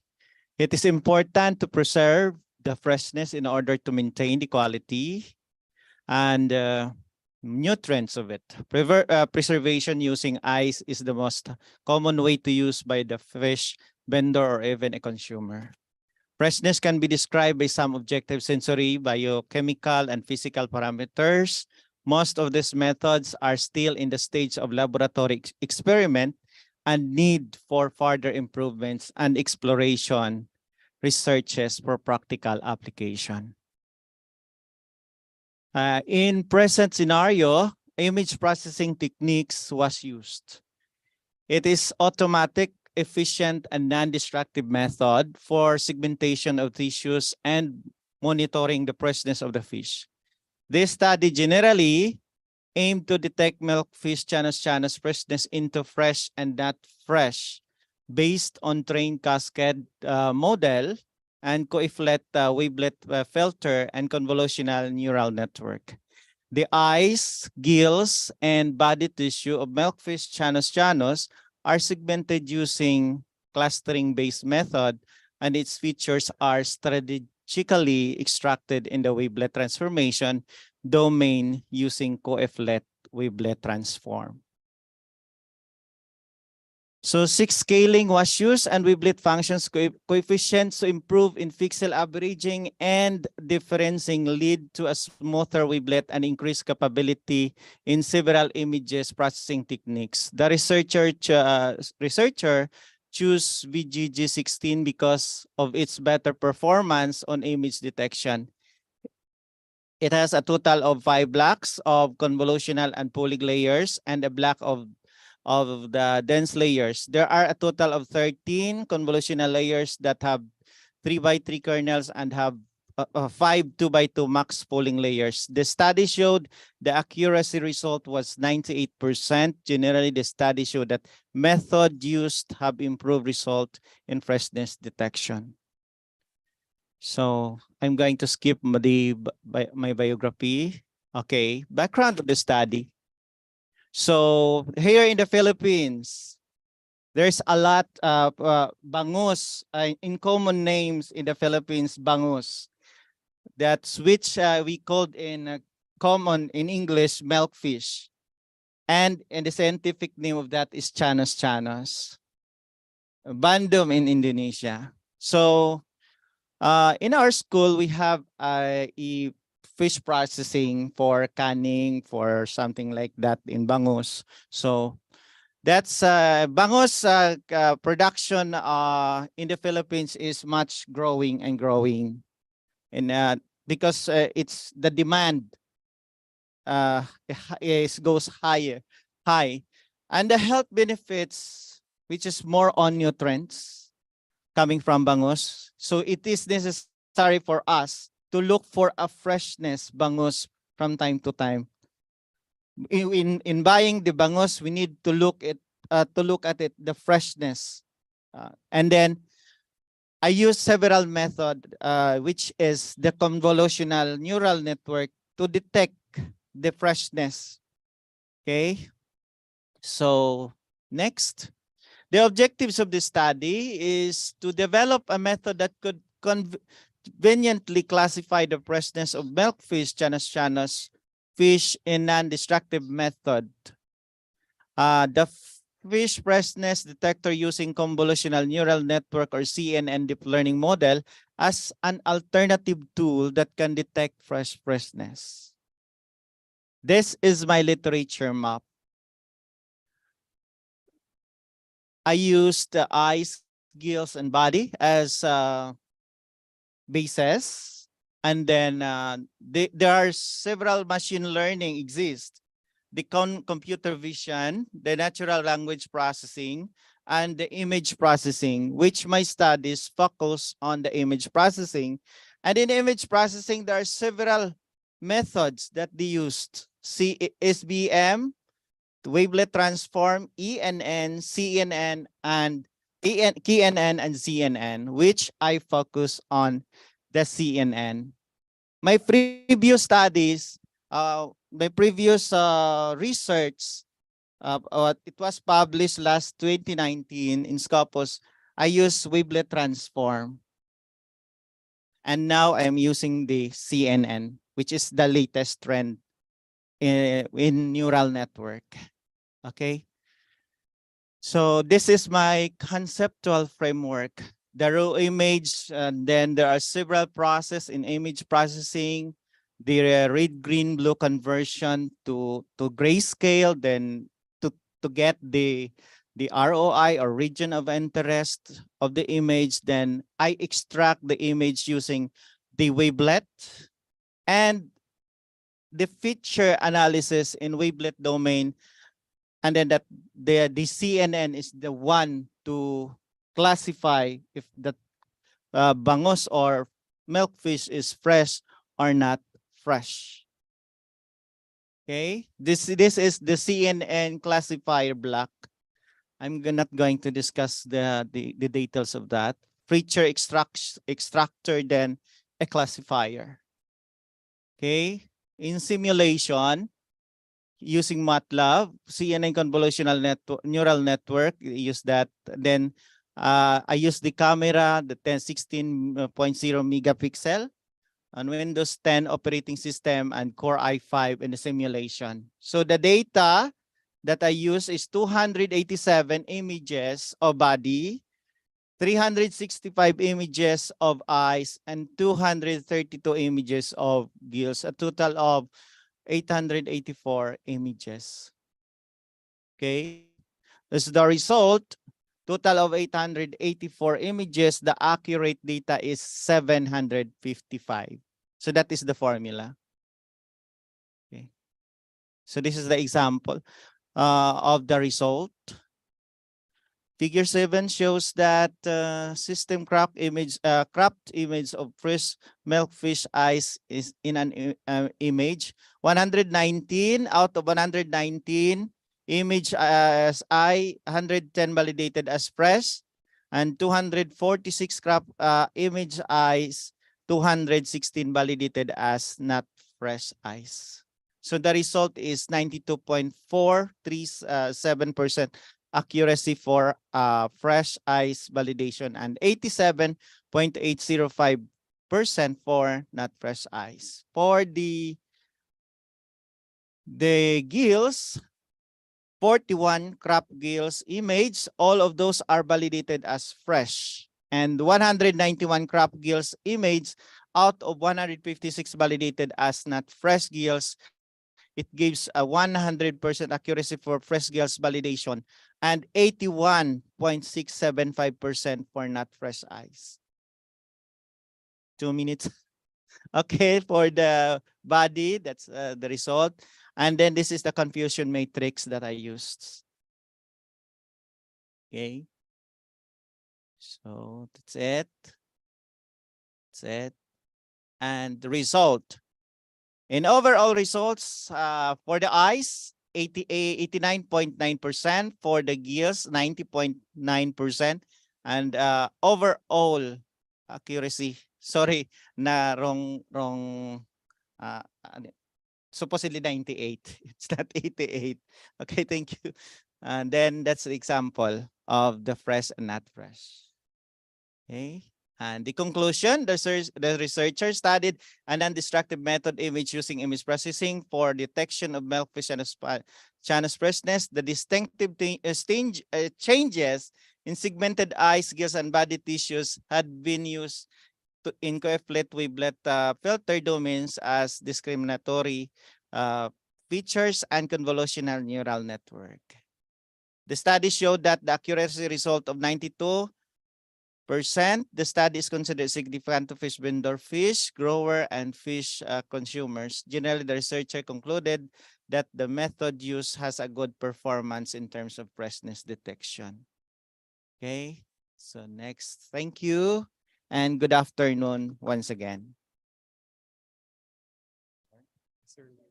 I have a question. Okay, sir, thank you and congratulations. Thank No, you. it will really help, no, our our fishermen and vendors, no. My question is, actually I have no question in the methodology and ano. So I'm just thinking of I'm just tawag dito is this already adopted by the local government? Actually, the DOH already asked for the patent of this. Okay. And then well, I mean that the DOST, kumbaga, the DOST. Region 6, Yes. for the patent. But as of now, they are still waiting for my approval as the owner of the study. Yeah. Because Approving it. there are some issues about. Okay. So which I just want to keep my own study. Yes. Before them, I use first for my own good, diba? Opo. Because we need to publish first before they can use the method, or yes, the method that I made for my security as the author. Yeah. And have you already tested it with other kinds of fish varieties? Actually, the study can be extended to other variety of fish. Yes. Or species. Okay. Actually, my student right now in the capstone project, they are conducting, they apply this in the tilapia. From Okay. bangus to tilapia. tilapia naman. Yes. Okay. Thank you, sir. Thank you so much. Welcome, ma'am. Thank you.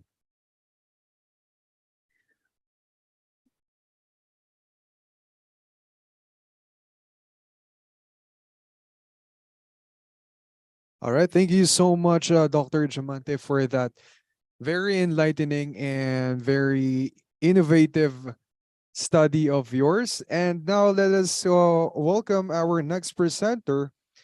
He will be presenting a study about the study and analysis of 4G to 5G spectrum mobile signals on chicken eggs embryo development. Rather, the study will be culture towards taxpayer compliance with the theory of planned behavior approach. Will be presented by Daniar Daud.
Okay, thank you. Assalamualaikum warahmatullahi wabarakatuh. Good afternoon for all audience. My name is Dahniar Daud. I come from Makassar, South Sulawesi in Indonesia. Thank you for opportunity gave to me submit my article with the title Culture towards Taxpayer Compliance with the Theory of Planning Behavioral Approach with another my aim for my team and one for my friend.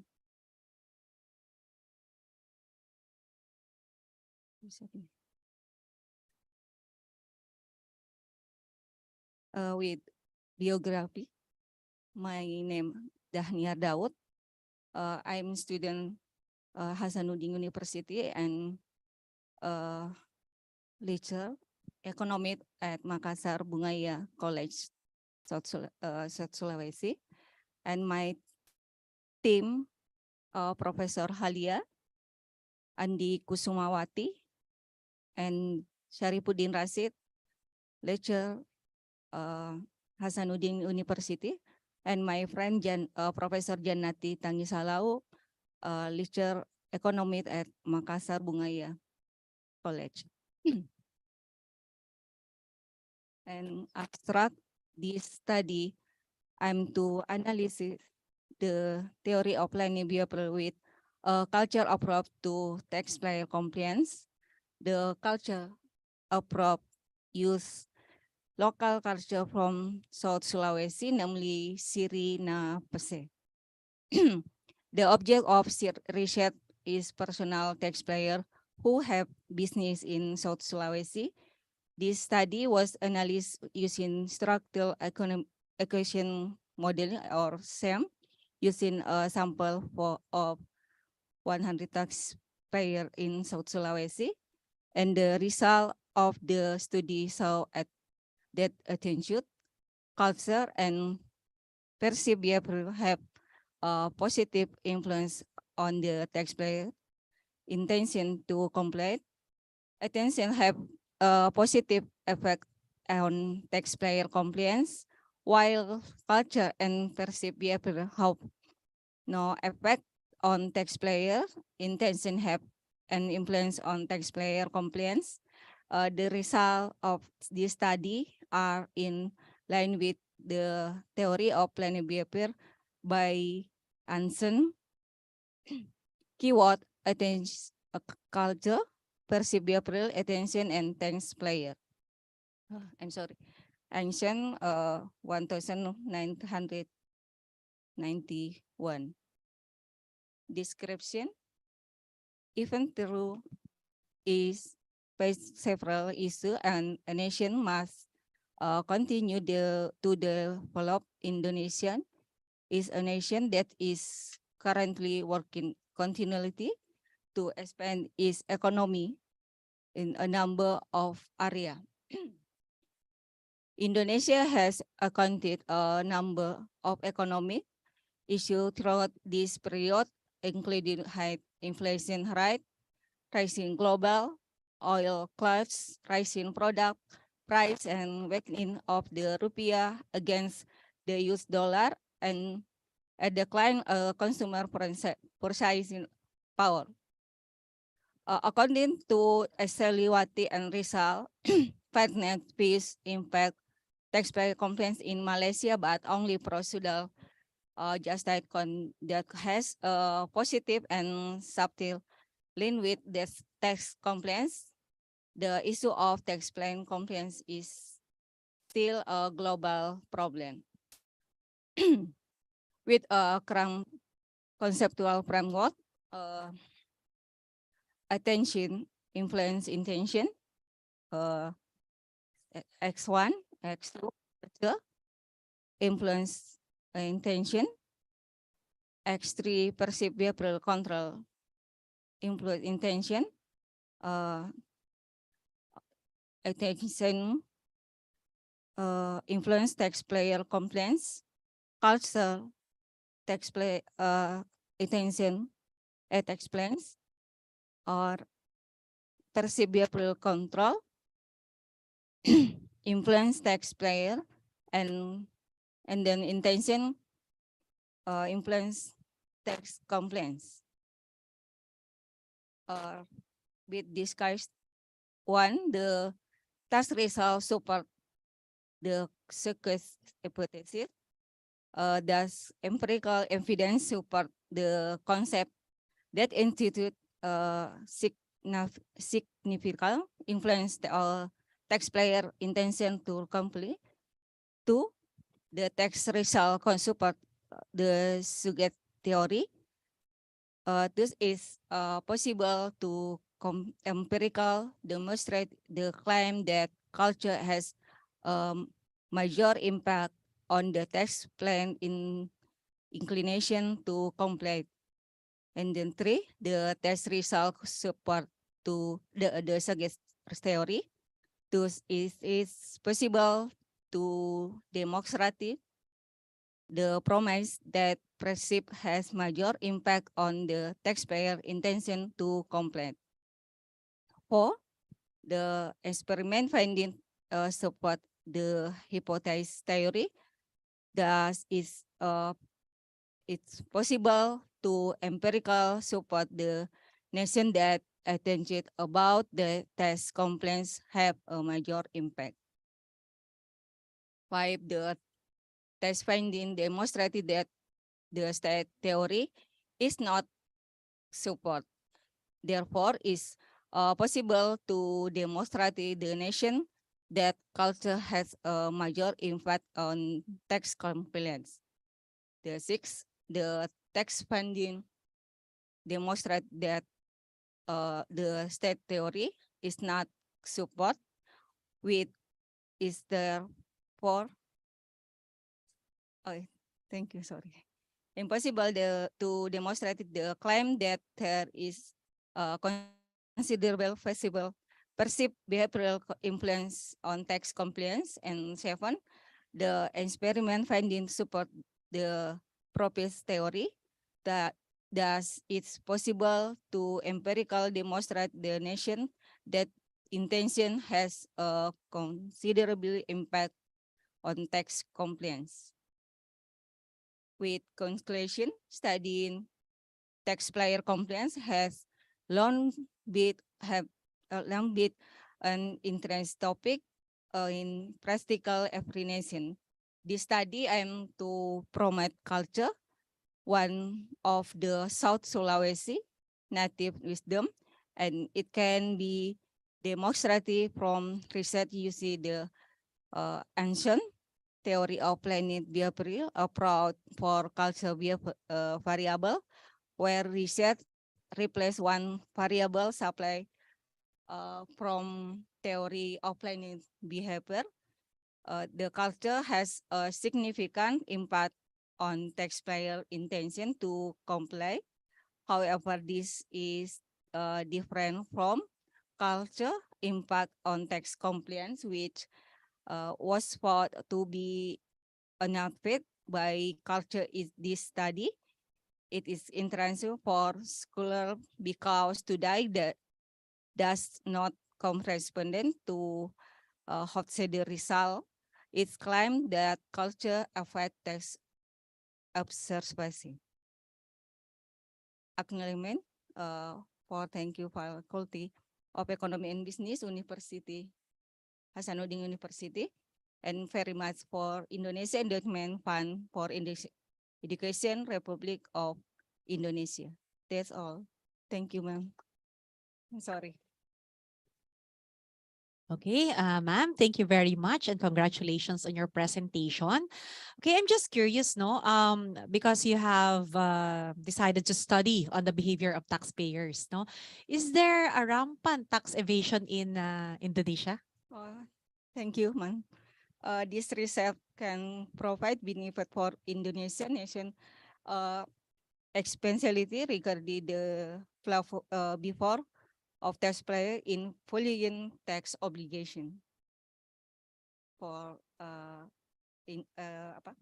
Indonesian benefit. Sorry. Is there a problem in the tax collection? Are people not paying the tax deliberately? Sorry.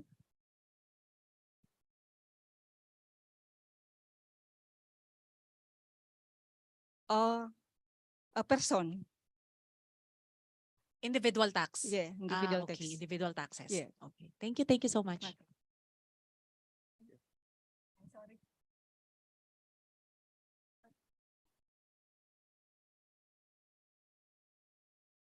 Thank you so much po for the okay. Thank you so much po for the presentation. So now let's proceed to our last presenter for today. So we have Maria Antoinette T. Jacinto. She's going to present a research paper entitled Students' Mental Health Amidst of COVID-19 Pandemic at a State University in Isabela Province.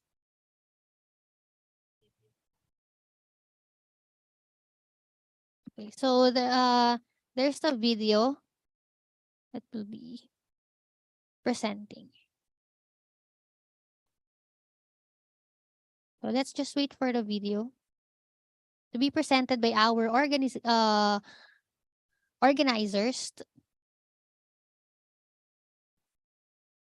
Oh, whatever.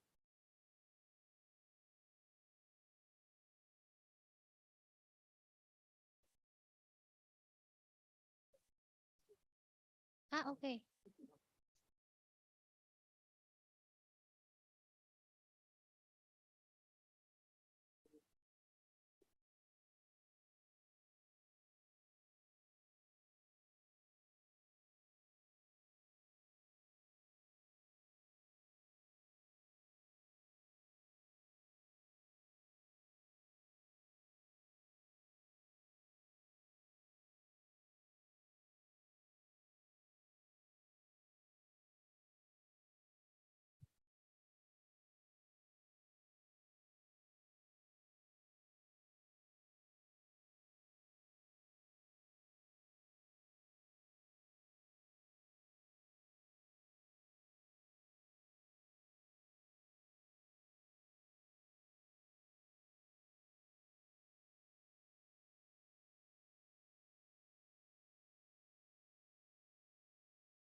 Again, to our technical team, may we request for the video to be played on our Zoom meeting.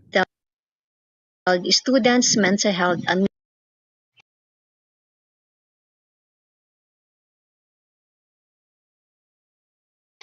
good day, everyone. I am Mary Antoinette Jacinto, the presenter, and I requested my co-author, Miss Adeline M. de Guzman, to be on site there to represent and to address some of your queries.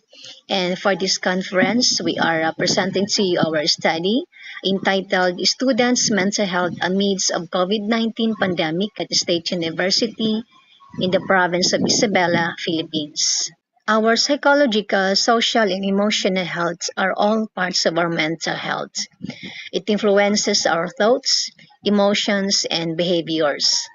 Really, indeed, mental health issues are very common concern for our college students. And according to the study of ARC back in year 2018, 1 of the 7 students have depression and anxiety.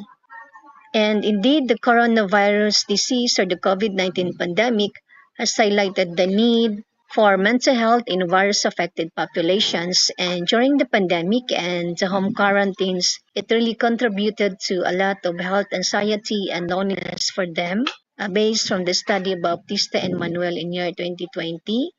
And with the sudden drastic change of academic structures from face-to-face learning to virtual education, Erdem showed that in his study it has a direct association with the anxiety, stress, frustration, and depressive disorders.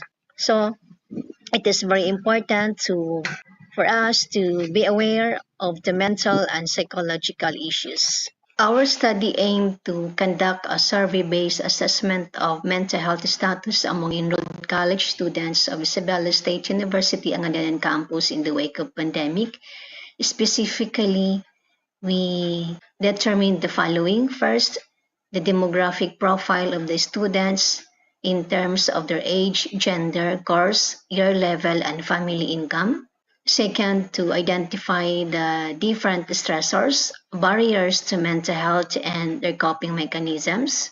Third, to determine the levels of depression and anxiety symptoms. And the last, to test if there is a significant relationship between depression and anxiety as to the age and gender of the respondents.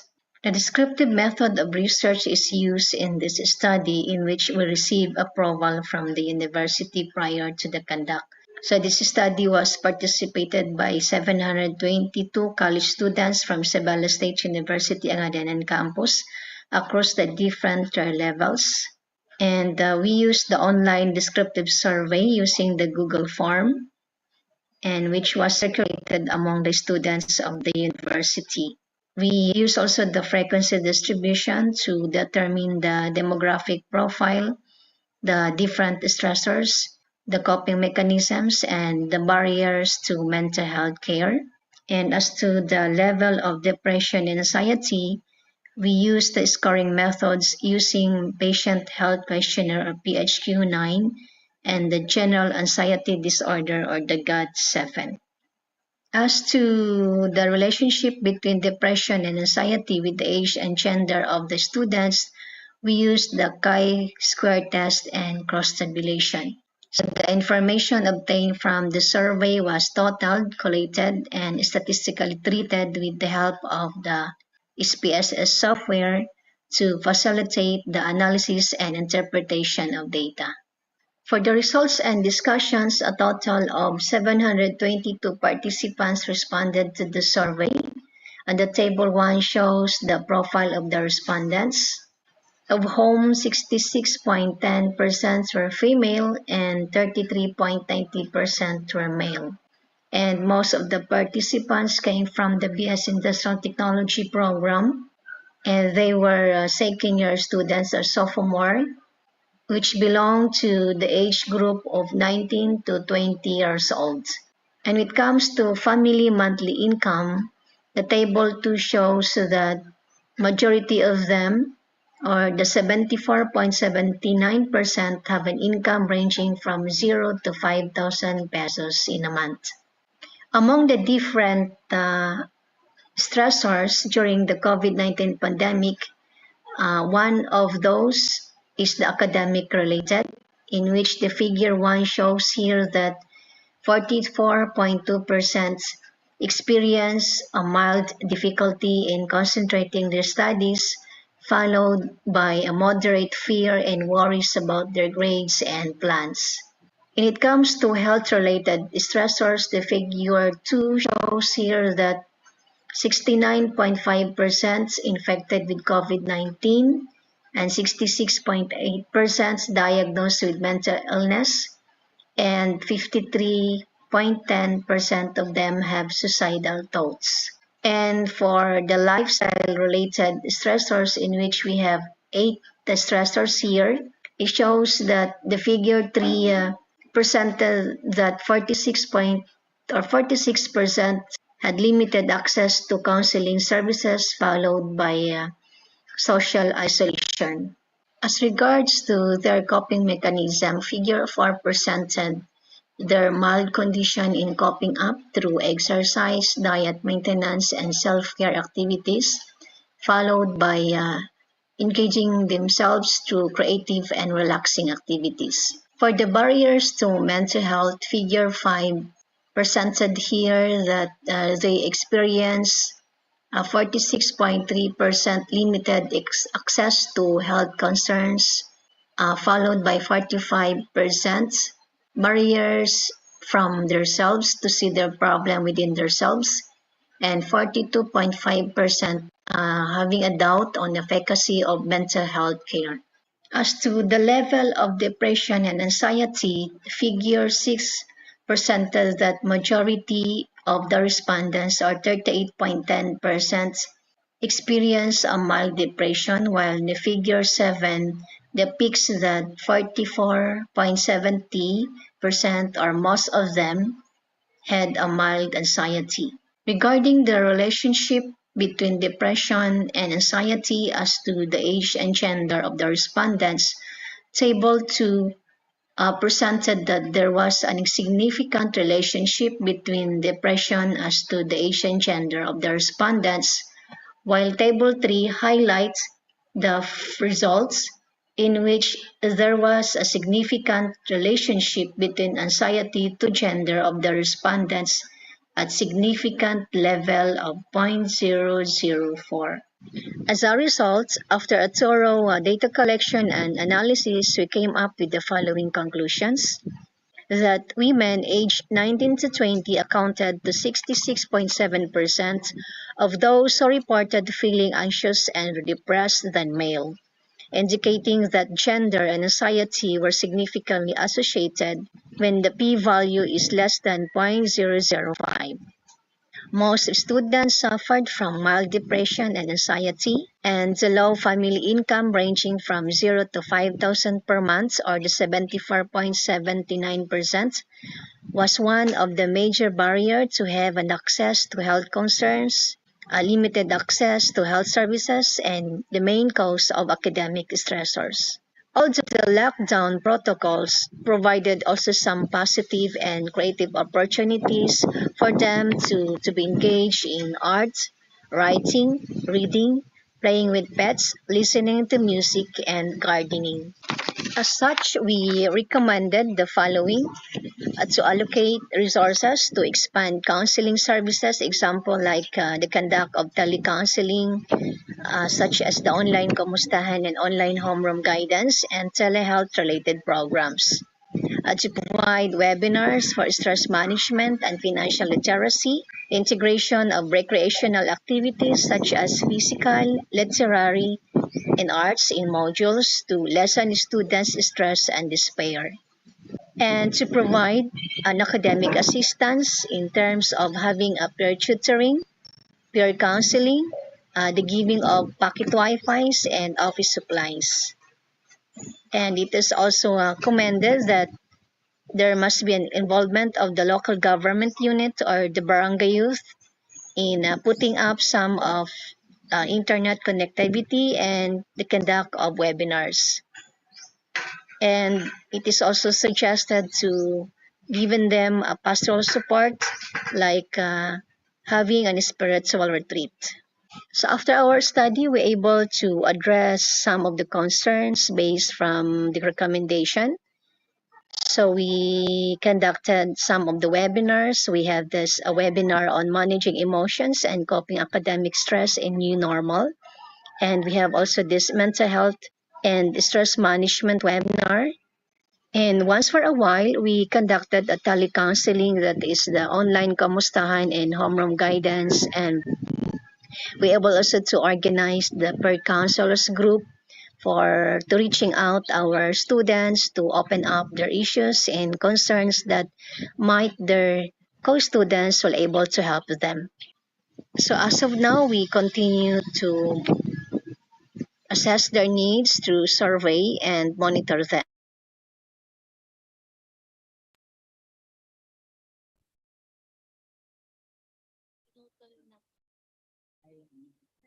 Okay, ma'am. Congratulations on your presentation.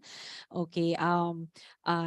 medyo I'm sad about the results. No, why? Because even though most students have only mild depression, anxiety, still there are students na have suicidal thoughts. No, and anyway, you have addressed that already. No, through programs. No, guidance counseling programs. Yeah. I just want to recommend something that this is from face-to-face to online classes, through online classes, no? Because no, I've been observing my students that they cannot cope up with the transformation from virtual to face-to-face. Yon. That's a problem now. Yeah. Mhm.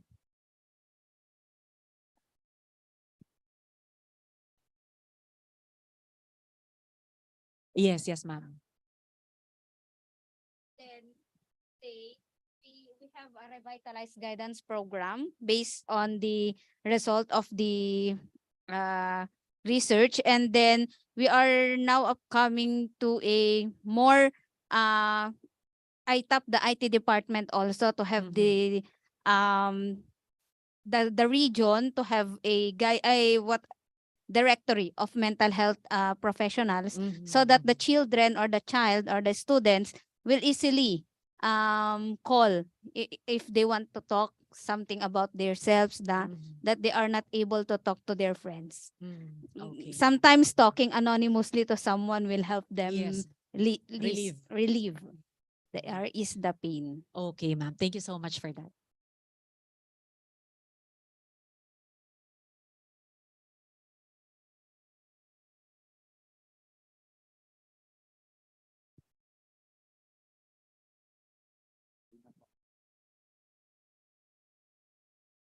Okay, so let's give at least 5 minutes to our session chair for them to discuss about the best research paper for the participants who are present here in our venue, and the best paper presentation.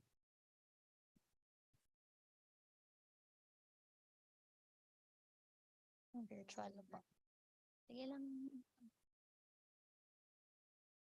So let's just wait for the result of today's presentation.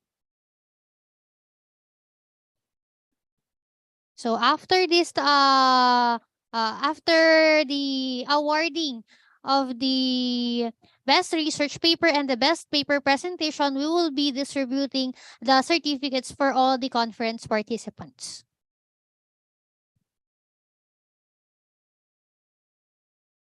So let's just wait for the virtual meeting to be done.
Hello, good afternoon, everyone.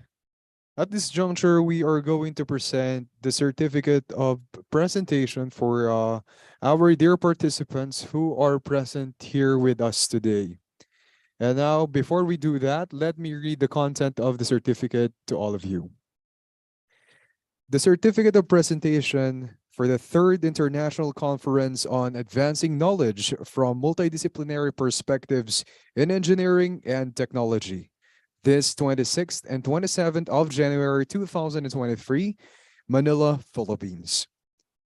So this certificate is to certify the presenter of his or her university presented her worthy presentation titled The Study during the third International Conference on Advancing Knowledge from Multidisciplinary Perspectives in Engineering and Technology, ICAKMPET-23, organized by Institute for Engineering, Research and Publication Philippines Chapter, held on 26th and 27th of January 2023 at Manila, Philippines. Of course, signed by our dear organizers, the Deputy General Manager, Mr. Daval Mehta, Mr. Sid Kumar Shaver, Managing Director and Founder of IFERP, and of course, the CEO and founder of IFERP, TechnoArt Group, Mr. Rudra Banu Satpathy. Okay, so let us call on our session chairs. We have Engineer Marizon B. Contreras and Eliza Nicole V. Maranan to award the best research paper and the best paper presentation for all the participants who are present in our venue.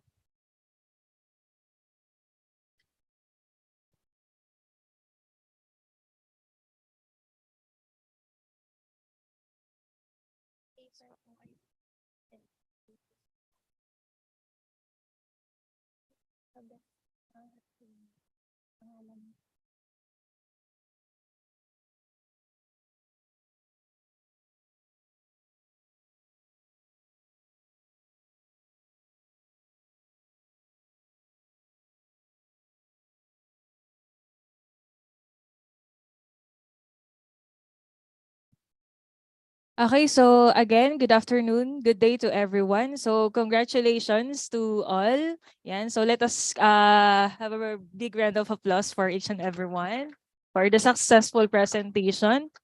So we have different awards for virtual and for physical presentations. So we have the awards for the physical presentation, one for best paper presentation and one for best research paper. And for our best paper presentation for physical is wala ba tayong sound effects dyan, sir? Okay po. So, paper entitled The Composition Model of Poverty Formers of Casualty Effects in East Nusa Tenggara, Indonesia, presented by Sir Nur Imam Saifullah. Congratulations, sir. Speech, sir. Sir, can I invite you here for the photo opportunity? Congratulations, sir.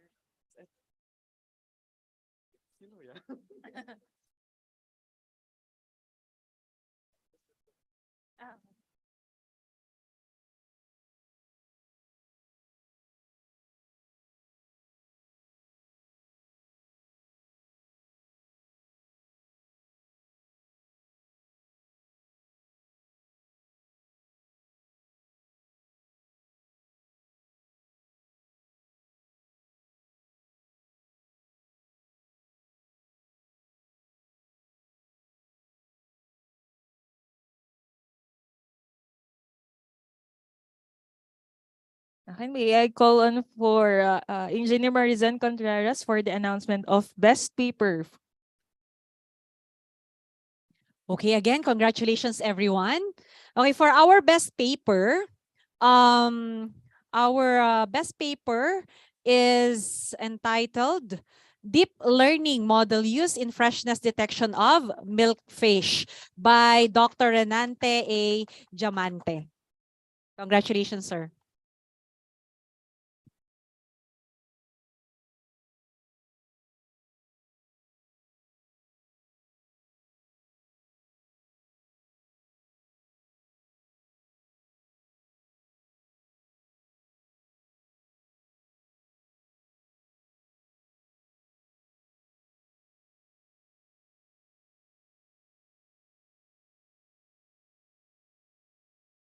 Thank you so much and congratulations to all the awardees. Now, we are going to distribute all the certificates for the conference participants. So we will be calling the representative of each uh, team to collect the certificates.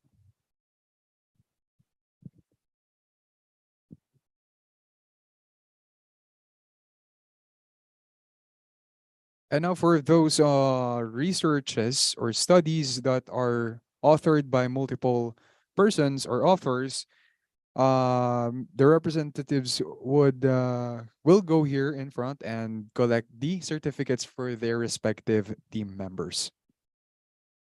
And now, for the first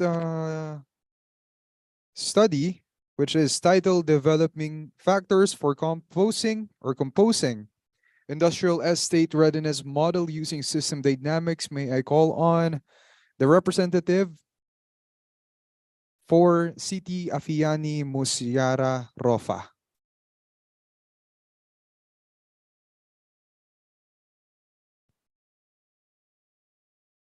And for that, may I call on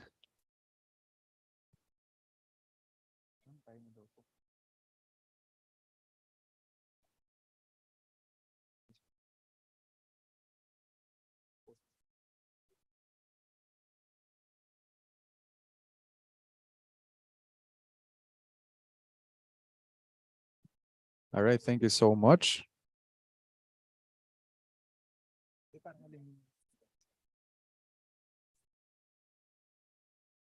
Next, may we call on Estefany Prima Diaz Cristiana, who presented the titled Supply Chain Strategy of Batik Industry in the New Normal Case Study, Giriloyo Batik Industry Center, Indonesia.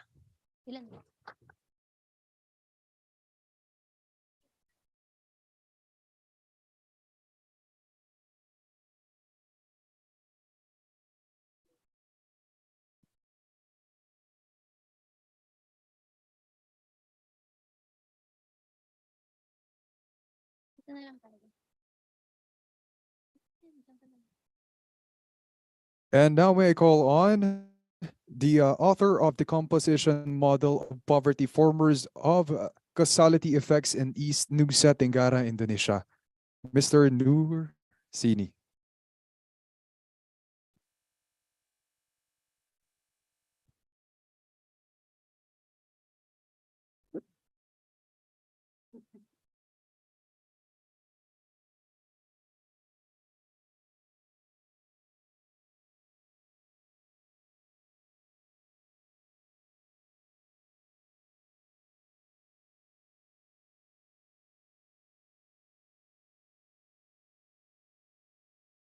Next, may we call on Mary Antoinette T. Jacinto for presenting the students' mental health amidst of COVID-19 pandemic at the State University in Isabela Province, Philippines.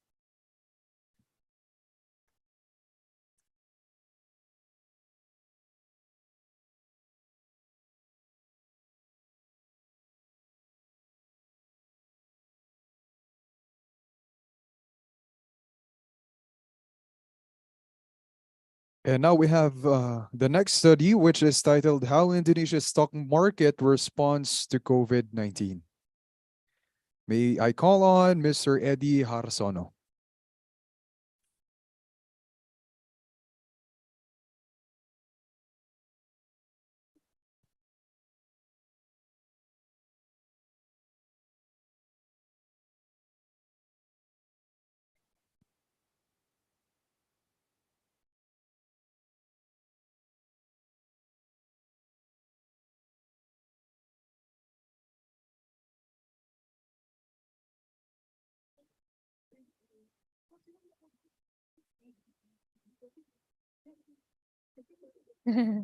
Next, may we call on Arlina Paki, who presented the financial literacy and culture on entrepreneurial performance through financial behavior and investment decisions. Case of micro and small enterprises in East Kalimantan.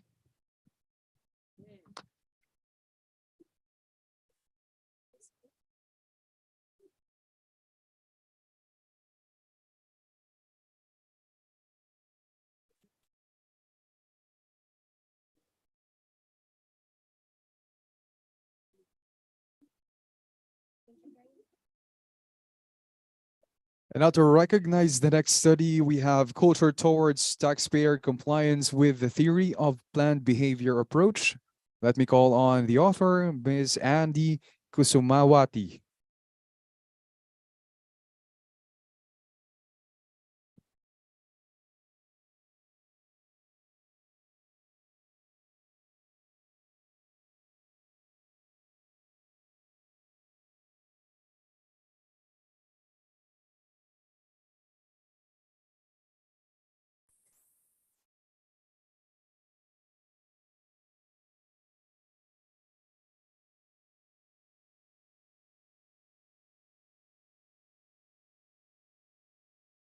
Lastly, may we call on Renante A. Diamante for his presentation of the research paper entitled Deep Learning Model Used in Freshness Detection of Milkfish Chanos.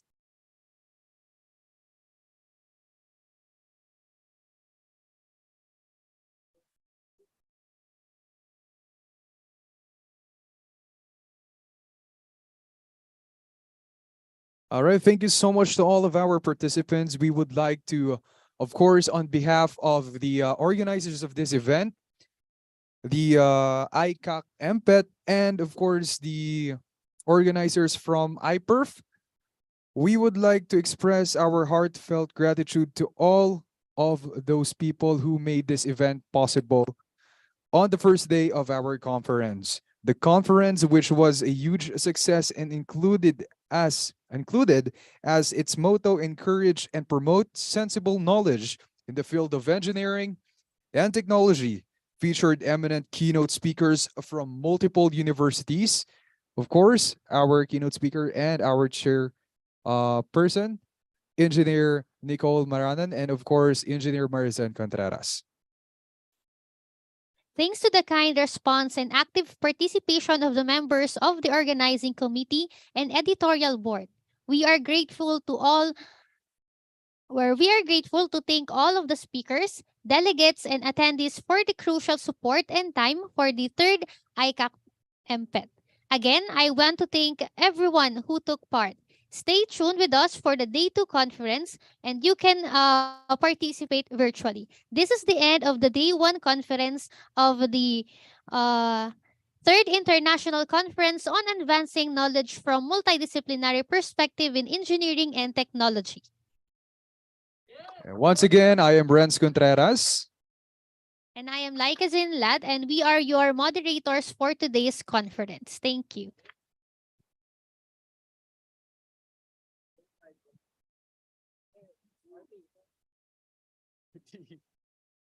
We go to party.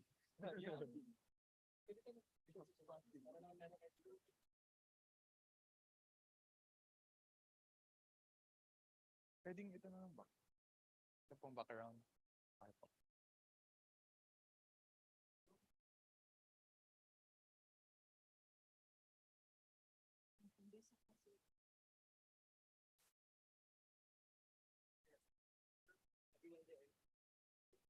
Sorry.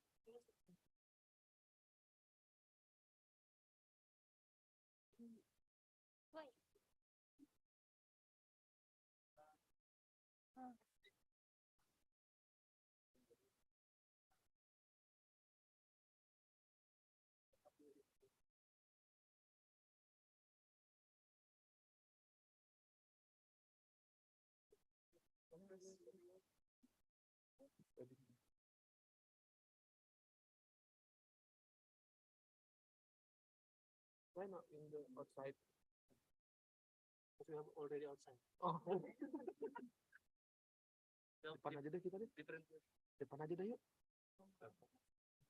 Excuse me. Excuse me.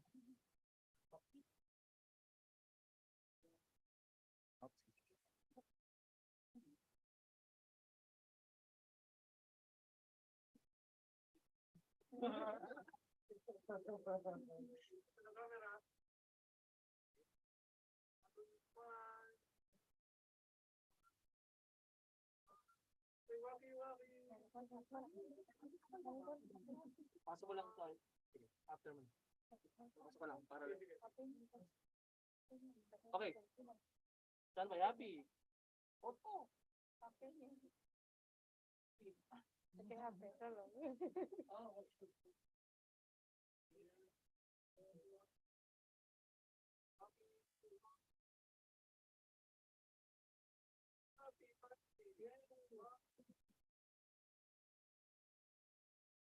Oh, sit up. Happy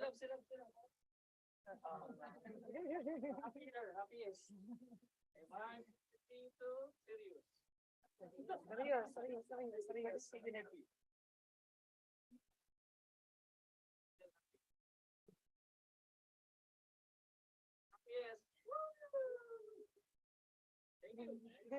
you.